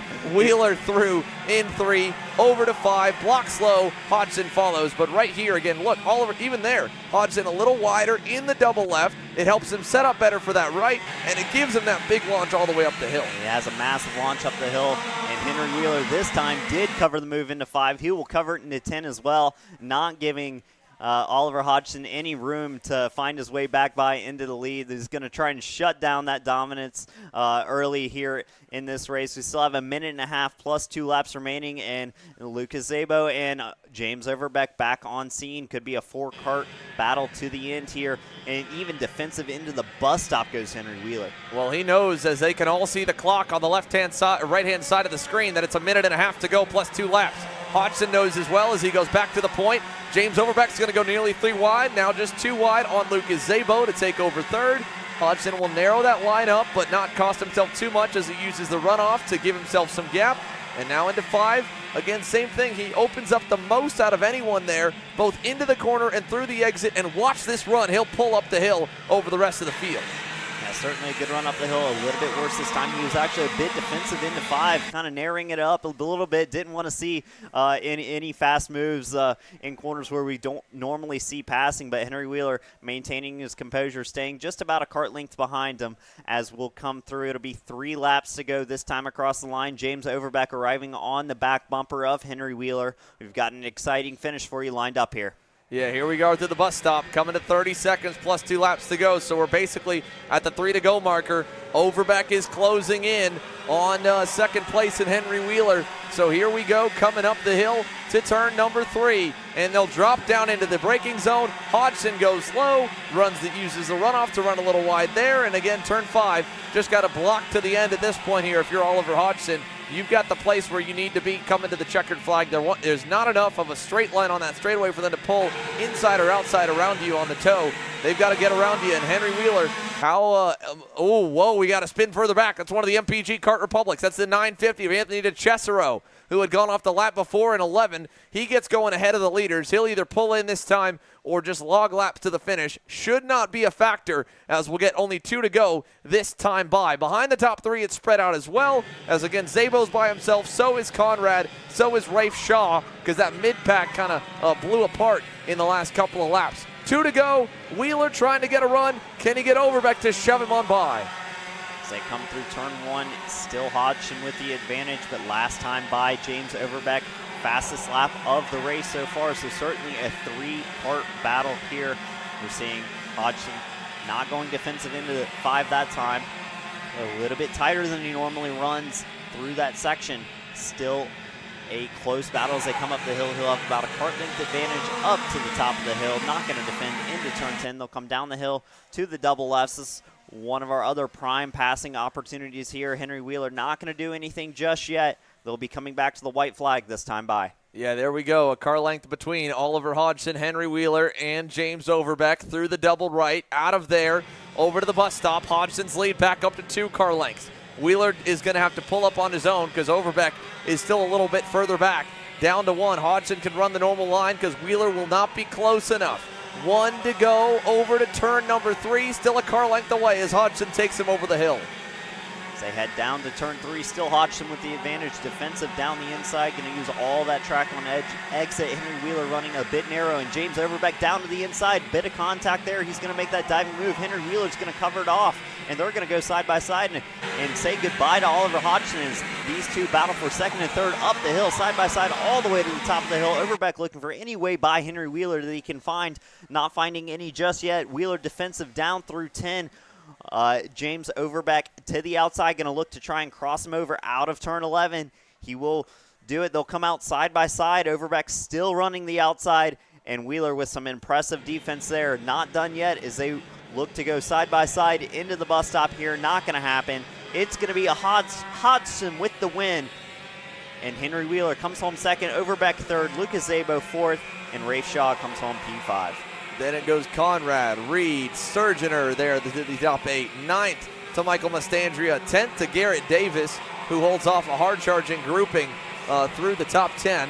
And as the checkered waves for Oliver Hodgson, he sets the bar pretty high. Race Liberante dominated his heat in heat number 1, but got a jump start penalty. It put him back to 3rd, which again changes the lineup with the way that they sorted themselves out in that opening heat race. So the penalty for Race Liberante now leaves the only driver with the opportunity to knock Oliver Hodgson off, being the one that won heat number 1 and would be banking still off of a penalty as well for Hodgson. Let's take a look at how they ended up. Of course, Cooper Auclair, after penalties, gets the win. So it's a comp kart sweep so far of the heats, 1, 2, and 3, with Hodgson over Wheeler, Overbeck, Zabo up 3. Shaw, Conrad, Reed, Surgener, Mastandria, and Davis both picking up a handful of spots. Davis up 5 from that bubble spot in 15th to 10th. And again, while we focus at the front, the battle is still to make your way into the show by not having to hopefully go through that pre-final B section. And here's a lot of drivers that were up and down. James Brassel on the opening lap, along with Finnegan Bailiff,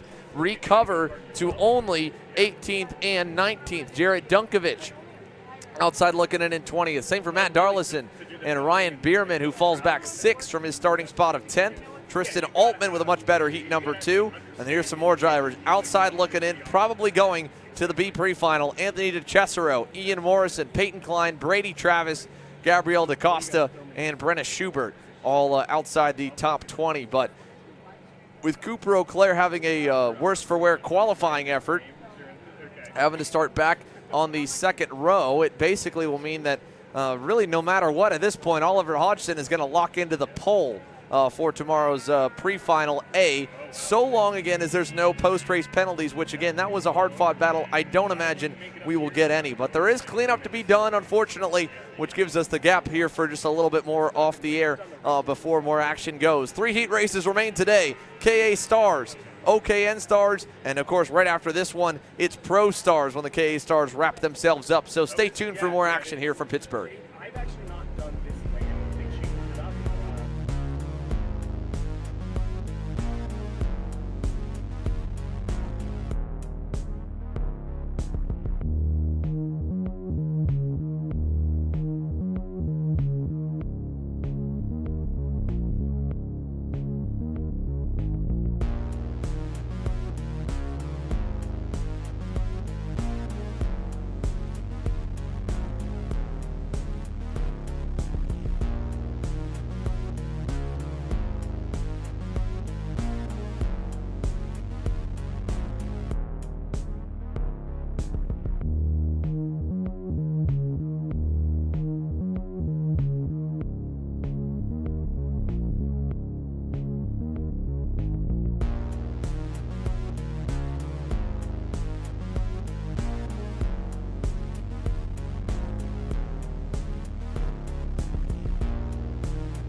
OKN Stars Group A onto the racetrack here. So now the track cleaned up and we're set to go green for the second half of the field. Race Liberante, a little chip on his shoulder after a jump start penalty removed his dominant win from heat number 1 and handed it to Cooper Auclair. Still ended up third by the time the dust settled after it all, but the rest of the results in the first heat, Pullman Anthony Rivera ended up P2. Liberante, then Gabriel, Smolik, and Drew James, the top 6, to Luke French, Emery Lida, Tanner Bunny, and Brandon Adkins, the top 10.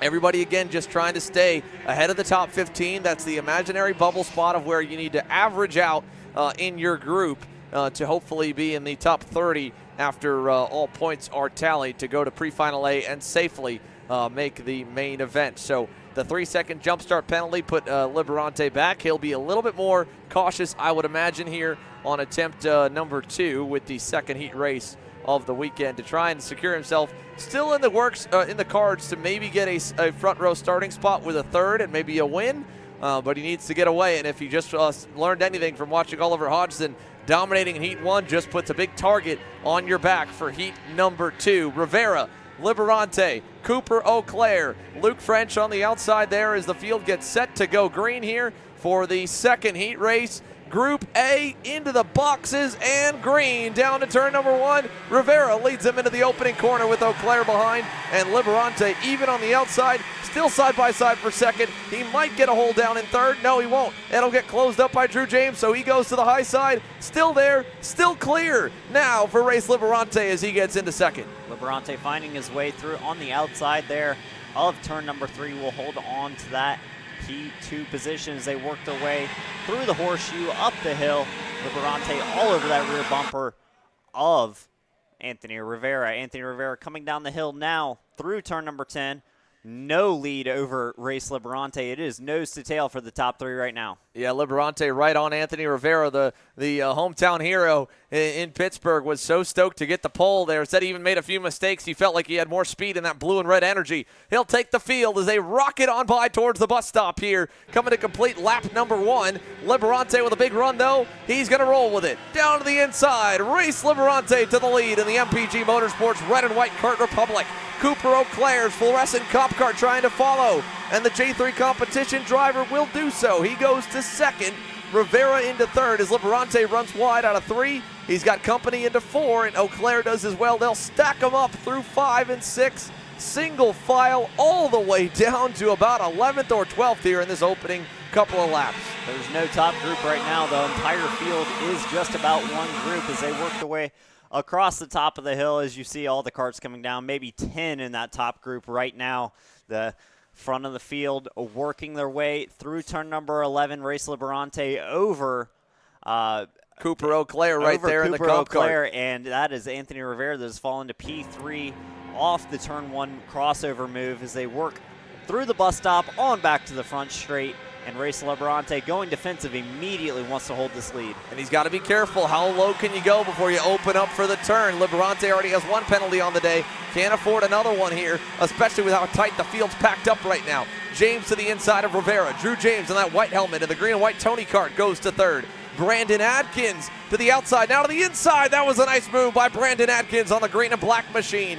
Brandon Adkins, a slick move. He was about to lose his spot to Mick Gabriel, and he pulled the pin and let off the brakes to go back down the inside. He ends up gaining a position going into 4th. So Brandon Adkins up, and Liberante, through all that, gets a little bit of separation, a couple car lengths between the first 3 drivers. Then it is Adkins, then Rivera, then Mick Gabriel, then Lucas Smolik and company on backwards. Rivera, though, going right to work on Brandon Adkins as they head for the bus stop once again on the big line of cars. We might see a challenge for 4th, but Adkins is still in the tow of Drew James. They head down to turn number 1, so no changes here. Little pass further back as Luke French goes by on Lucas Smolik, or he tried to. Smolik held on, and now into 3, Adkins all over Drew James for that 3rd spot. As they come out of turn 3 into 5, Race Liberante with not much of an advantage over Cooper Auclair. Drew James trying to hold off the pressure from behind. He has a couple kart links to make up in front of him. He's got Brandon Adkins and Anthony Rivera working hard on his rear bumper, as well as Lucas Smolik all in there in the fight. Mick Gabriel too. It is a gaggle of cars outside the top 5. But inside, we have a slight top 2 breakaway as it stands. Race Liberante leading over Cooper Eau Claire. They enjoy about a 5-kart length lead with about 4.5 plus 2 laps remaining in this second and final heat for the KA Stars here today. Yeah, through Group A, down to turn number 1, Cooper Eau Claire, a car length behind Liberante. Drew James still has company looming. Can Brandon Atkins get by? He will. Turn 3 and inside for third. Brandon Atkins moves through. Rivera's not going to be close enough to do anything in 4, but he's got to worry as well as they go through 5 and 6 of Mick Gabriel, who just went purple. 56-49 for quick Mick Gabriel at the end of the train there in the blue and white AEM Karting Cosmic. Behind him there, it's a big gap back to Smolik and Luke French as we got problems on the racetrack. That is the 987 PJR machine. That is going to be Presley Whitney, who was 6th, 17th there, goes off the racetrack on the infield of turn number 3. So Whitney out, he'll go to the rear, get scored down in the 26th position. As up front, Liberante and Eau Claire getting away even further now with the passing for third. They'll put another lap down. They'll gap back to Brandon Atkins, about 6 or 7 car lengths through turn number 1. I'm still not sure this race is done yet. Cooper Eau Claire with the fastest lap last time by, but this second group still working hard to work and get up towards the front. Anthony Rivera back down to the inside over Drew James. He'll complete that move in turn 3. And look at that, Mick Gabriel on Drew James into turn 5. Mick Gabriel making up a spot there as well. Yeah, so Gabriel goes through. James loses 2 spots in just as many corners, and they'll climb the hill to turn number 9. Little gap back. Luke French finally getting around Lucas Smolik. He brought Emery Lida with him. That's 6th, 7th, 8th, 9th, 10th, all the way back. It looks like to about probably Massimo Sanchez-Lara and Tanner Bunny and Sam Avrutsky. So up in the front, still Liberante and Eau Claire pulling away. The battling behind hasn't helped. That middle group, unfortunately, they haven't been able to run them down all too much as we go all the way back to the end of that grouping there with Liam Kerper there on the BJR LN cart. But across the line, good lap for Brandon Atkins. He'll go quickest of the group and then get even beat by Anthony Rivera to 56.1. So good lap for the two of them as they make up some ground on the leaders. Rivera wants third, though. He'll go by Atkins in 3, and the rookie is going to move himself back a spot higher towards the front of the field. Let's go side by side with 2 minutes plus 2 laps to go. Gavin Bailiff got a great start in Heat 1, then went backwards and had to fight forward. Alex? Yeah, thanks, Xander. Gavin, I mean, pole sitter for both these heat races, P3 in the first heat. I mean, what do you need? What happened in the first heat? Just a little bit low on tire pressure. Just didn't come in the first couple laps. I got the whole shot. I think Justin might have jumped it a little bit, and he kind of screwed up. But, yeah, I got the whole shot. Just didn't do a great job of defending either, but that was partly because the tires weren't there. Really experienced, the track progression throughout the day, but you heard throughout under your time so far. Honestly, it seems like the track stays about where it's been all day. We made a couple setup changes, but we were fast all day yesterday on old tires and made a setup change. We just need to go back to what we were yesterday. Speaking of old tires, I mean, what did you learn on Friday in terms of tire day? Honestly, the lap times, they're there in the beginning. They fall off a little bit towards the end. So with the old tires, you don't lose a whole lot of like fast lap time, but you do lose it towards the end of the race. All right, thanks, Gavin. Good luck. Thank you. All right, there you go. Hear from Gavin Bailiff that the old rubber, while still cold and early in the session, is not too bad. But as they heat up, more and more heat cycles on them, the quicker fall off is the bigger notable key here at Pittsburgh. At least that's the status from the Trinity Karting Group camp. Meanwhile, for the lead, Cooper Eau Claire has been tracking down Liberante inch by inch. He's now there with 3 laps to go as the timer will hit 0 this time. You watched during that side-by-side interview, the battle for third erupted between Rivera, Atkins, and Mick Gabriel, and it cost them some time to the leaders now. They're a 2.25 seconds away as Liberante yet to defend here for the top spot, but he will probably have to soon, Simon. I think they're still trying to check out on the guys behind him. For a while there, I thought that second group was going to get up to him, but I guess they decided they were content to race for third as they spread out and they went diving on each other. That allowed Anthony Rivera to get himself a little bit of a gap over Brandon Adkins. But as we work through turn 11 here, it is Race Liberante, and he has Cooper Auclair all over that rear bumper coming through turn 12 and headed towards the bus stop. It'll be 2 laps to go, this time by across the stripe. And we're going to look for Cooper Auclair to see where he makes that first move or where Race Liberante first starts to defend. We have yet to see any defense out of him. So the battle hasn't kicked off yet, but it could happen at any moment. Yeah, 2 to go. Normally is a signal to go, but that time again, Auclair wasn't close enough. Didn't really fight him in 3 or 4. 3. Liberante a little bit deep and narrow into 5 and 6, but still kind of arced it nicely. He'll get a good exit as they climb the hill. So a lap and a half to go. Anthony Rivera that time was still about a half-tenth off the pace of Liberante, so they didn't make up much time. It's still 1.3 seconds back from the leaders as they go through turn number 10. And a car length between them, not really going to change too much. We watch as they go through. You can see the updated gaps all the way back. The top 7 are still within 3 seconds. It's a bigger gap back to Smolik, Lida, and Massimo Sanchez-Lara at the end of the top 10. But for the lead on the final lap, does it erupt now? 1 to go. Auclair's got to run towards Liberante into turn number 1. Doesn't go for it yet. Through turn 1 clean and nose to tail as they will head towards turn 3. Will this be the first time that Liberante defends? Yes, it will. He dives to the inside, going a bit defensive. Looks like Cooper Auclair is going to try and cross him up on exit. A little bit defensive. A little shallow entry into 5 for Liberante as he knows the pressure's there, and it is the final lap of this heat race. Cooper Auclair is going to be looking for a way by. Is he going to find it at the top of the hill? I don't think so. Liberante defensive on top as they go down the hill through turn 10. Still anything to play for. 2 corners left here, Xander. Finally, out of 11, Cooper Auclair again sets up for the crossover. He's just not got enough oomph out of the corner. Liberante, normal line through 12 and 13. This will be easy and go to the finish. Over the curbs of the bus stop. Race Liberante rebounds from heat number 1. He'll get the win for the second time. We'll see if it holds as he wins heat 2. Auclair, Rivera, Adkins, Gabriel, the top 5. The battle all the way to the top 10 there at the end. There between Lida and Sanchez-Lara at the line. And Smolik ends in 8th. James in 7th. French in 6th. And the rest of the pack will cycle on through past the start-finish line straight there. We watched them head down to turn number 1. Logan Mueller was one driver that got knocked backwards. He was having to try and climb back forward, and a little more attrition all the way down the field. There's Eric Goldstein going by. He ends 22nd. Jake James, as you can see, Paul Castle, Ben Lida, and of course we saw on screen Presley Whitney all going out early in this race, especially for Whitney. But there's, again, just not too many movers and shakers in the top 10. The biggest one, a 4-spot gain for Massimo Sanchez-Lara from 14th to 10th.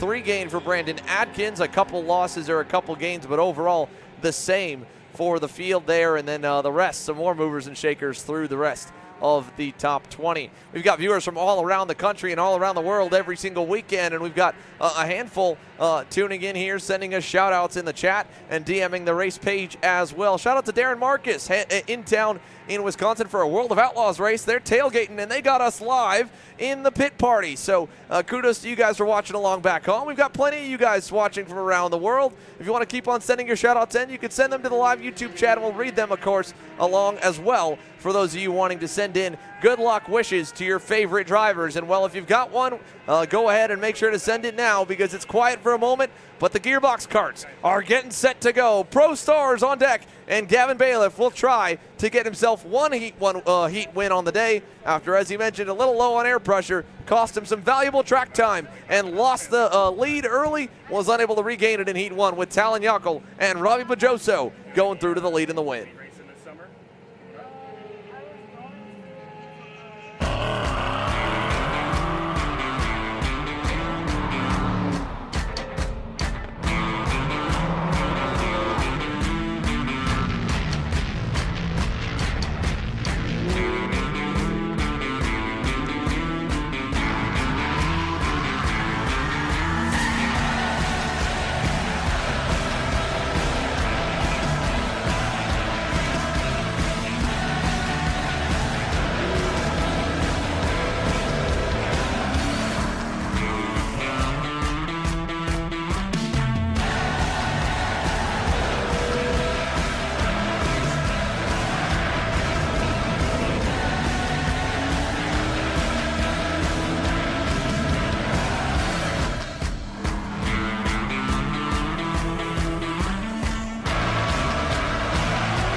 Welcome to Ohio Kart Parts, the Midwest's largest Burrell Art racing go-kart dealer. We carry Burrell Art, Daniel Ricciardo, Charles Leclerc, and Robert Kubica branded go-karts, as well as parts from names you trust. Chassis components from Freeline, engines from IAME, Briggs & Stratton, and soon-to-be Tillotson, electronics from AIM Technologies, MG Tires, Tika Axles, seating from Tillett, Arai Helmets, and 3/10 Race Products. Visit us online at www.ohiokartparts.com, at our facility in Lorain, Ohio, or at the local track on race weekends. If we don't have it, call us at 440-628-KART. That's 5278. And we will do what we can to help you out.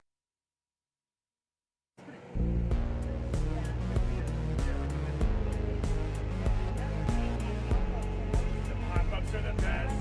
Yeah. Oh, really? Okay. Yeah. Yeah, it doesn't have to pop up. You gotta go really bad. Those are... It's the spec. It's like if you have a sunroof, like, you gotta like rivet the sunroof closed. And so it doesn't, it's not practical. You could, like, it's weird looks. Like, you got rotating or like, that's, yeah, I'll be honest, well, for, I got an 83 Supra, and that's like, that's not fun. I wouldn't have any other car with it. Yeah, like the really early, yeah. It's like the old, like 80s wedge shape that was so popular. Like, that's all it is. Yeah. Thank you. No, I don't like the new ones. It's like a green, like dark. I don't know the dark one.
Well, the engines come to life now here for Pro Stars. A couple more shout-outs coming in. This from Drive Your Line LLC, giving a shout-out to Brandon Adkins, saying nice to see Brandon Adkins up on the wheel, and indeed he was there in heat number 2 for KA Stars, making up a ton of ground to end inside the top 5.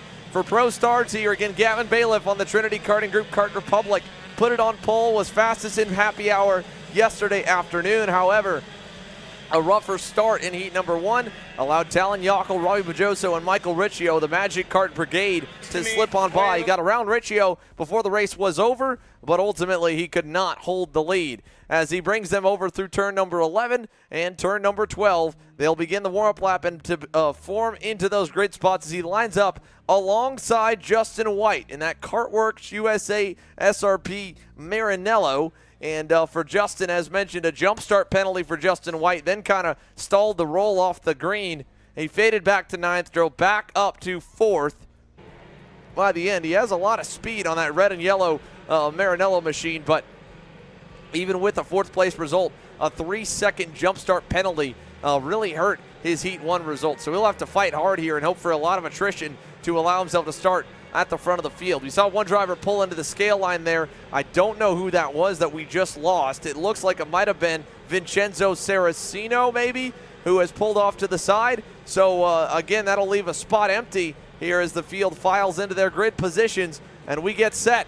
The X given by the marshal at the top. Christian Marsh of the Stars Championship Series sends us to the lights. We go for Pro Stars action. Light them up and get set to drop the hammer here down to turn number 1. What a start for Robbie Bajoso. He'll pull out a line, but Gavin Bailiff for the 2nd race in a row gets the jump Josh Conker with a great start as well on the Vermont Kart Company Maranello. Side by side with Colin Daly for 5th as they play chicken on the braking zone into turn number 3. Daly wins out, and Bailiff leads over Bajoso, then back to Justin White, then Talon Yockel through the opening couple of S's here, Simon.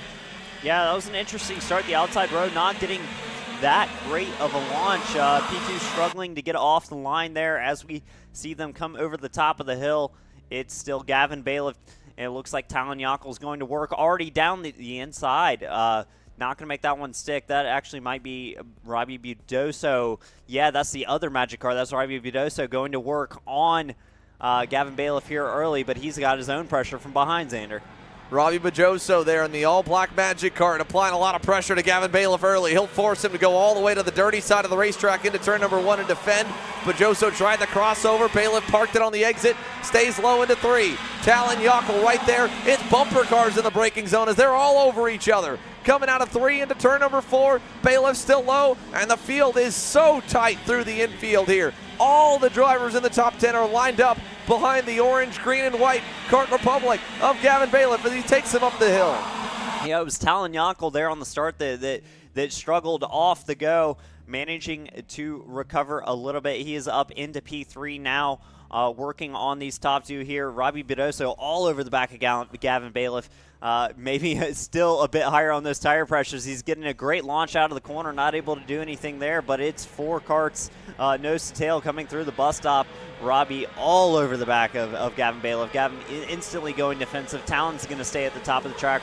Robbie dives up late, trying to work around the outside of Gavin Bailiff, and now Talon Yockel down on the inside. Robbie's going to clear him, and so is Talon, Xander. They split up. Gavin Bailiff and Robbie Bajoso leads now for the first time today as Josh Conker's under heavy fire from Ian Quinn back there in the middle of the grouping. But Robbie leads over Talon Yockel, then Bailiff, then Justin White, then Josh Conker is your top 5 as they head up the hill through 9 and pop over the curbing there. Here we go down into turn number 10. Robbie Bajoso in the all-black Magic. Oh, look at that back for 4th. Justin White under fire from Josh Conker for that position. He forces Conker a little wide. Ian Quinn fades low. He'll lose a spot now to Colin Daly, and the Flying Jamaican moves his way forward.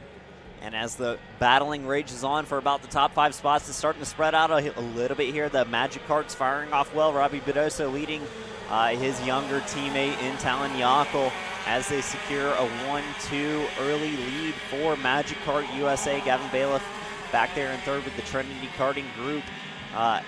Launching off in 3rd, headed towards turn 5, and he's got a little bit of pressure from behind Justin White and Josh Conker. Those Maranello factory karts firing off well here for them as they work up the hill towards turn 10.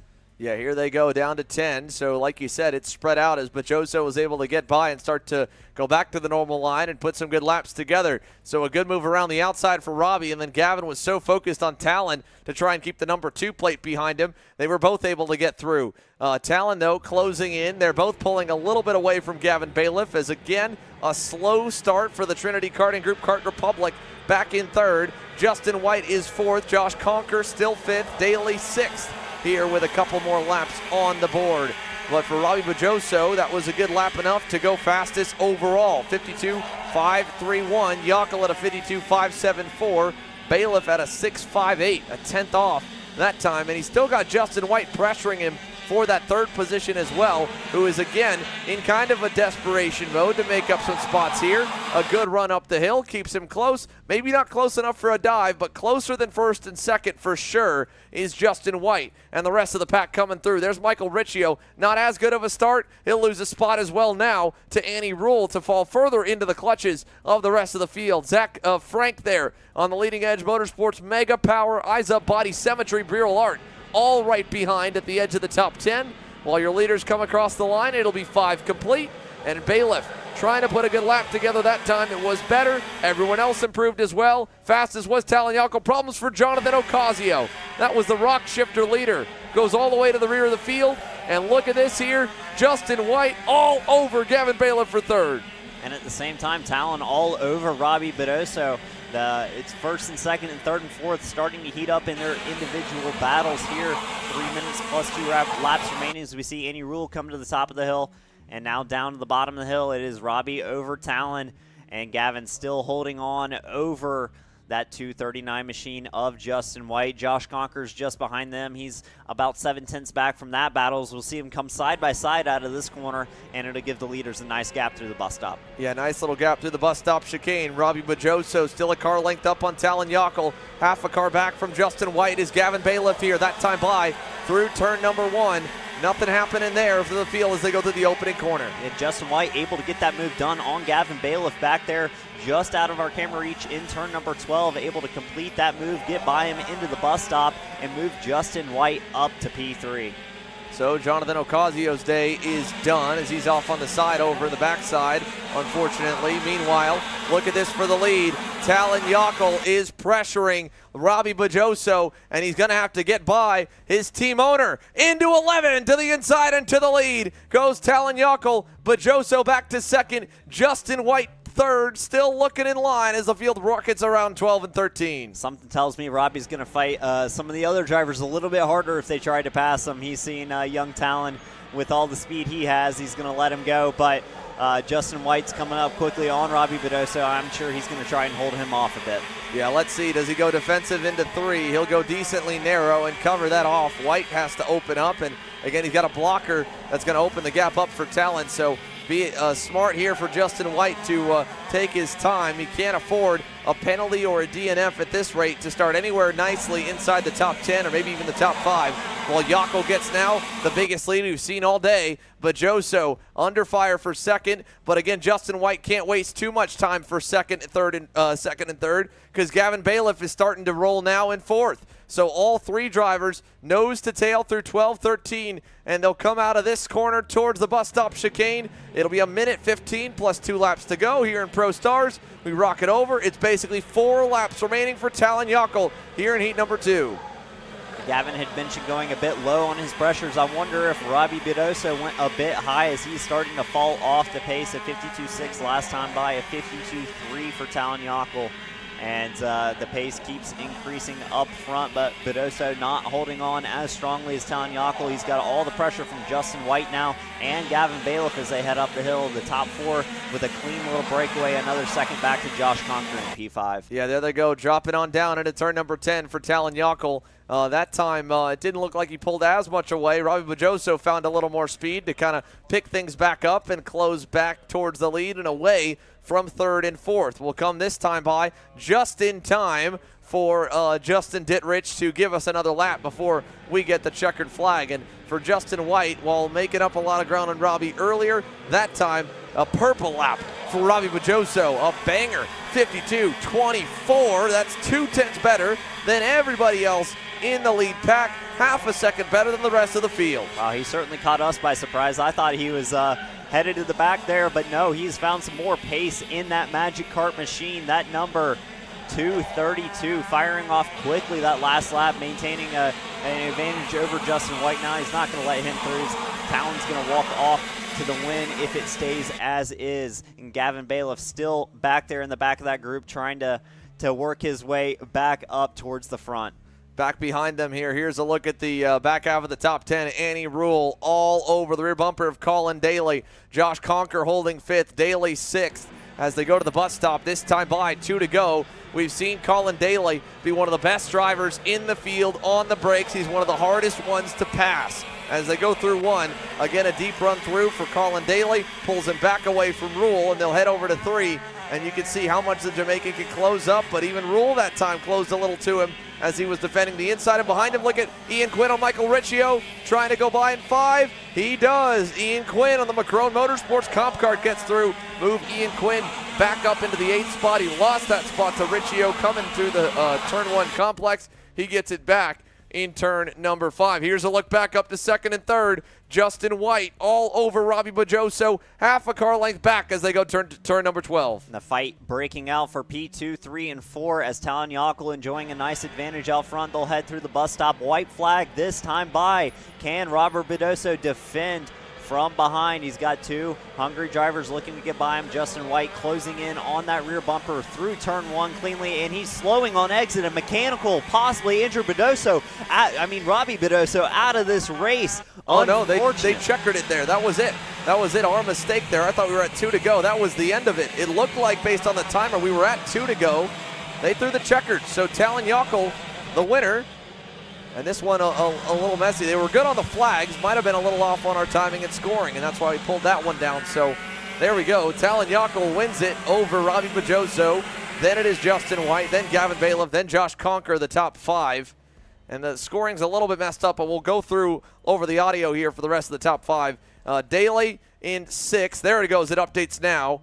Yockel the winner. So now we should be able to pull up our results page here and see if we can show you how they all ended up. Our apologies on that end there as Andy Rule goes wide to pick up some rubber. No, still it'll need to update there. There it goes now. So Talon Yockel over Robbie Pajoso, Justin White, Gavin Bailiff, Josh Conker, the top 5, Colin Daly, Andy Rule, Michael Riccio, Ian Quinn, Zach Frank, the top 10. 11 spots gained from the tail end of the field for the hometown girl, Annie Rule. She pulls off a nice second heat race and rolls forward after, again, an issue in qualifying. Bad news, unfortunately, on the other end for the Magic Kart camp in the form of Jonathan Ocasio, the rock category leader, ends up with a DNF here in this one. Tegan Poles gets the rock category win over Miles Danoff, and Ocasio gets credited with 17th, which will put him way down the grid for tomorrow's pre-final. One more break here in the action. When we come back, OKN Stars will lead us out.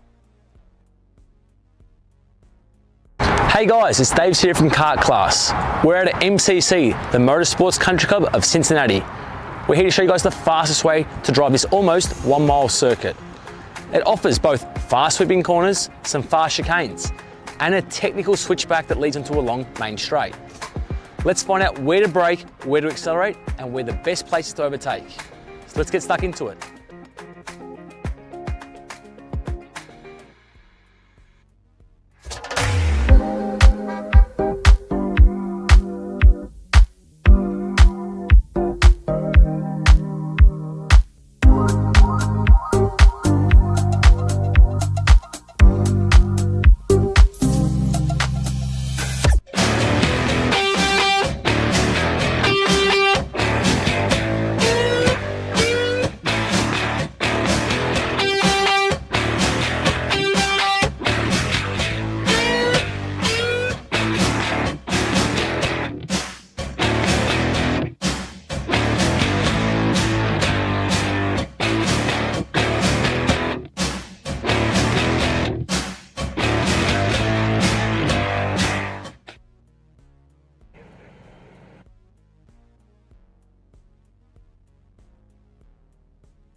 OKN Stars onto the racetrack for the final heat of the afternoon. If you're getting set to tune off now, don't. But if you are, we are back tomorrow at 10:20 a.m. Eastern, 7:20 a.m. Pacific with the pre-finals, with a lot more action still to come here from Pittsburgh. We're only halfway through all that is underway here this weekend for the Steel City Showdown. Pre-finals free to view tomorrow on YouTube. Sunday afternoon, the main events will be part of the KC exclusive premium membership on our YouTube channel. You can hit that join button down below the stream to make sure you're a premium member to watch those main events live. If not, they go on tape delay the following week. For OKN Stars, it was all about Henry Wheeler until about the last half a lap, and Brandon Carr stole one with a mistake out of the BJR MDR LN card. So with that, Henry Wheeler, while he starts from pole, needs to get the win, needs Brandon Carr to at least finish behind him to end up ahead of him in the points. As the field comes to the start line, here we are from the fence side, and what it looks like as a full grid of OKN Stars make their way into the start box and head down to the lights. We're underway down to turn number 1 to the outside for Brandon Carr. He'll lose out and just barely get a run over Alex Stanfield to hang on to it, and now he goes right to work to the outside of Henry Wheeler. Look at Carr trying to keep the engine wound up on the high side. He'll be good enough to stay second, not good enough to go to the lead. And already the top 4 separating themselves a little bit as farther back, 5 on back have started to fight already through these first couple of corners. And we see Henry Wheeler starting to take off just a little bit at the front. You see Wes Duchek on your screen there. As they come down the hill, it is Henry Wheeler over Brandon Carr and Alex Stanfield as they come through turn number 12. And Nate Cicero with another good start on the Fox & Son Karting EOS kart there. The number 82 is close in 4th. Big gap further back as they battle for 5th on this opening lap. Wes Duchek swarmed up by the midfield. Look at the run right by that low shot to hear the speed of the karts all coming across the start-finish line. Duchek going to lose a couple spots as he goes way wide, and problems for the Modena-powered DR kart driver. He loses about 5 or 6. He'll lose more into 3. There goes Josh Holtz, Terlecki on by Eli Fox, and way back for Wes Duchek. Yeah, that was unfortunate. Coming into turn 1 is going to lose 6 spots between turn 1 and 3. So who was confidently holding on to the 5th spot now finds himself down there outside the top 10 for Wes Duchek as he will reset himself. And we look at the front of the field where Brandon Carr has made the move over Henry Wheeler. New leader, Brandon Carr, as they come through the bus stop, Xander. Yeah, Brandon Carr was able to get by while we looked at what was going on with Wes Duchek there. So Brandon Carr's Ryan Perry Motorsport Tony Kart leads them down to turn number 1 over Wheeler with about a half-second gap. Alex Stanfield still holding 3rd over Nate Cicero down the hill. And again, none of them being able to bank on a battle because they're the only ones towards the front. Here's Cicero going to go a little sooner than Heat 1. He waited a long time to go by Stanfield in that opening heat. He pulls the trigger on lap number 3 here in heat number 2 and quickly gets away. Let's go side by side as they begin to cycle out here. Brandon Carr, your leader, headed over to turn 10. We go down trackside with Alexander Searle, who's standing by with Talon Yockel. Alex? Thank you, Xander. Talon, almost a clean sweep of the day, right? Gavin got you on qualifying, but you got him in both heat races here, a first and a first. Describe your day to me. Besides me kind of making a mistake in qualifying and starting 3rd for all the heats, it went pretty smooth. I can't ask for any better. P1 for both heat races. Just hoping to continue the same story for the pre-final and final, and just keep on racking points up on 2nd and 3rd in the championship. Yeah, I mean, the first heat was a much more, clean sailing race for you. Heat 2, right? Didn't get the start you wanted, 3 wide up the hill. I mean, describe that race to me. Yeah, I saw them all launch. I took a little bit too long to, slip the clutch off the line. Whatever, I lost some spots on those, but I recovered it, thankfully, and I'm glad Robbie's on track. He won't race me too hard. He'll still give me some elbows, but pretty happy at the end of the day just with how it's going. Yeah, speaking of Robbie, it must feel pretty good to put a move on him, huh? Yeah, I always try to get him to race all the time, and now we finally get the race, and we're battling for the lead. Couldn't ask for a better situation to battle it out with him. Yeah, for sure. Thanks, Talon. Thank you. There you go from Talon Yockel. Good day, perfect ending, both heat race wins. Now, it may not be that way until the checkered flies for Brandon Carr that he can take a sigh of relief, because while he's gone through to the lead over Henry Wheeler, it's not been dominant. He's closed back up here through 5 and 6 here, Simon. And Henry Wheeler setting the fastest time in the race last time by 2/10 faster than Brandon Carr out front. So while he lost that lead, he has not lost it permanently. He's hunting that leader back down. Brandon Carr only with a 3/10 margin over Henry Wheeler. Down the hill and into turn 11 they go. Yeah, we will keep our eyes on the leaders as we go back to the hard charger from heat number 2. Just like Talon, not an ideal morning. Great afternoon for Any Rule with 11 spots gained on the racetrack to go to 7th. Alex? Yeah, thanks, Xander. Like you said, not an ideal morning. I mean, somebody had to put their transponder on for qualifying, had to start at the back of the grid for both heat races, but 2 top 10s, one of the fastest cars to the racetrack in heat 2. Describe that race to me. It was definitely a very fun race. Had a really good start. It was looking at wide positions at the beginning. Kind of kept up with everyone, made some more passes, got up to the leaders. Hopefully there's more tomorrow. Yeah, I mean, with how quick you're able to, move through the pack, what are your confidence levels like for the pre-final? I'm feeling pretty confident. I mean, this is my home track, so I know the passing spots. I also feel like I know everyone's driving style, so I know what will work and what won't work. So I'm pretty confident. I feel like we have the speed to be in the top 3, 1, 2, 3 magic, so I'm ready. Yeah, I mean, one more thing for the pre-final. Are you going to make sure your transponder's on? Yeah, no more blonde moments. That was my bad. All right, thanks, Andy. Thank you. All right, there you hear from Any Rule, ready to rock for tomorrow. Meanwhile, 2.5 minutes to go here in OKN Stars. Brandon Carr leads them over to turn number 3. And for a moment, it looked like Wheeler was making up some ground, but Carr ripped out a fast lap of the race of his own there, Simon. And also Adam Roberts going off to the side there. That was the Marinello we saw on screen with a DNF. He was 15th. Will end 15th with a DNF, but Brandon Carr looking racy. Nate Cicero looking a little better last time too. Yeah, Nate Cicero looking quick. These last couple of laps, a 53.3 to the leaders, 53.4s last time by. So while the advantage from first to second remains pretty constant, Nate Cicero making gains on Henry Wheeler as Brandon Carr continues to lead. Still a 4-car breakaway out front as they round turn 12, and they will come through the bus stop to complete their 6th lap of this race. Here we go through the bus stop chicane. Nate Cicero on the Fox & Son Karting EOS kart has pulled away from Alex Stanfield with 2 minutes plus 2 laps to go. New fast lap of the race. Brandon Carr is laying him down. 53.239. Surprisingly enough for the championship points leader in both the Stars Championship Series and for the first half of the U.S. Pro Kart Series season, he has yet to score a main event victory on the Pro National stage, and he's still a rookie given at that. But it's been such an impressive year for Brandon Carr while his teammate Aiden Fox continues to hound Nick Terlecki for that 5th position there on screen. Brandon Carr has won heat races. He's won pole awards. He's led the championship in 2 of the 3 major national touring series, and he has still yet to get that elusive main event win. Of course, the opening round of the Stars Championship Series was able to get one there, but that being said, at Newcastle, it was still all about everyone else than the moment with him with Alex Stanfield. My correction there, it was, of course, a crazy one back at the Stars Championship Series night fight between himself and Brent Cruz, but this would be win number 2 for him here. It would only be win number 2, though, on what's been such an amazing year with a guy that, has been in the conversation at every single race weekend we go to, Simon. You'd think he'd have more than just 1 win by this point of the year. Yeah, especially the speed he's shown in this OKN category. Every time I've seen him on this power plant, he's been at the front of the field, always fighting for these wins. And we'll see if you can get another here at Pittsburgh International Race Complex for the Steel City Showdown or Shootout here as they round turn number 12. He has a healthy advantage, about 0.7 of a second last time by. We'll see what it is this lap, but he is certainly putting the laps down. The clock's starting to run out. It is 2 to go this time by, officially 2 laps to go, as now we look to see Nate Cicero set his personal best lap of the race and start to put the pressure back on Henry Wheeler.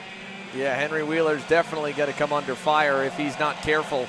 Needs to put a couple good laps together. Cicero just hit his personal best that time at a 53.30, a 10th better than Henry Wheeler, and it was a couple hundredth better than Brandon Carr. But Carr's lead at 8/10 and a 2 1/4 back to Nate Cicero. Should be more than enough for the RPM Tony Kart to cruise all the way to the checkered flag with a 1.25 laps to go. This battle will really just come down to 2nd and 3rd. Henry Wheeler versus Nate Cicero to turn at number 12. And Wheeler's gap still holding at about 3 car lengths strong. That's good enough to not have to defend his position or take a low line on this final lap if it holds. 1 to go at the line. Brandon Carr in the red and white RPM Tony Kart. The blue and white machine is Henry Wheeler, and the kind of blue and orange Fox & Son karting machine is Nate Cicero in third.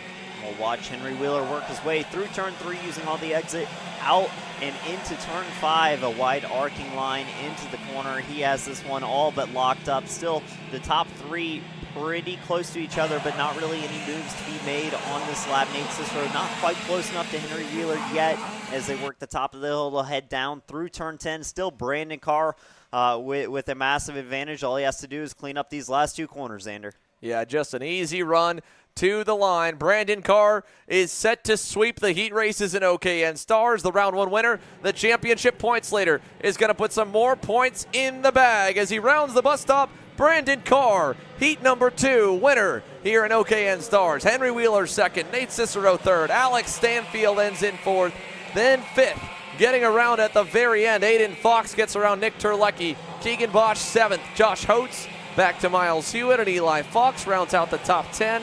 Then Lorenco DaCosta, Duchek, and Josh Conker, the finishing 14 here in OKN Stars. So you can see it. Josh Holtz had some engine issues in qualifying. He was over a second off. That had to have him start at the tail end of the field. He picks up 6th here in heat number 2 with a good drive forward. So nice stuff out of the captain of the Holtz DD camp. But OKN Stars heat 2 wrapped up. We're going to take a quick commercial break. Post-race interviews will follow. And then, of course, for the on-track action, it kicks off at 10:20 a.m. Eastern tomorrow, 7:20 a.m. Pacific, with pre-finals, main events to come as the day rolls on. So don't go anywhere. We're going to hear from some of our top contenders in OKN Stars.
Well, the day is fully wrapped here from Pittsburgh, at least on the racetrack.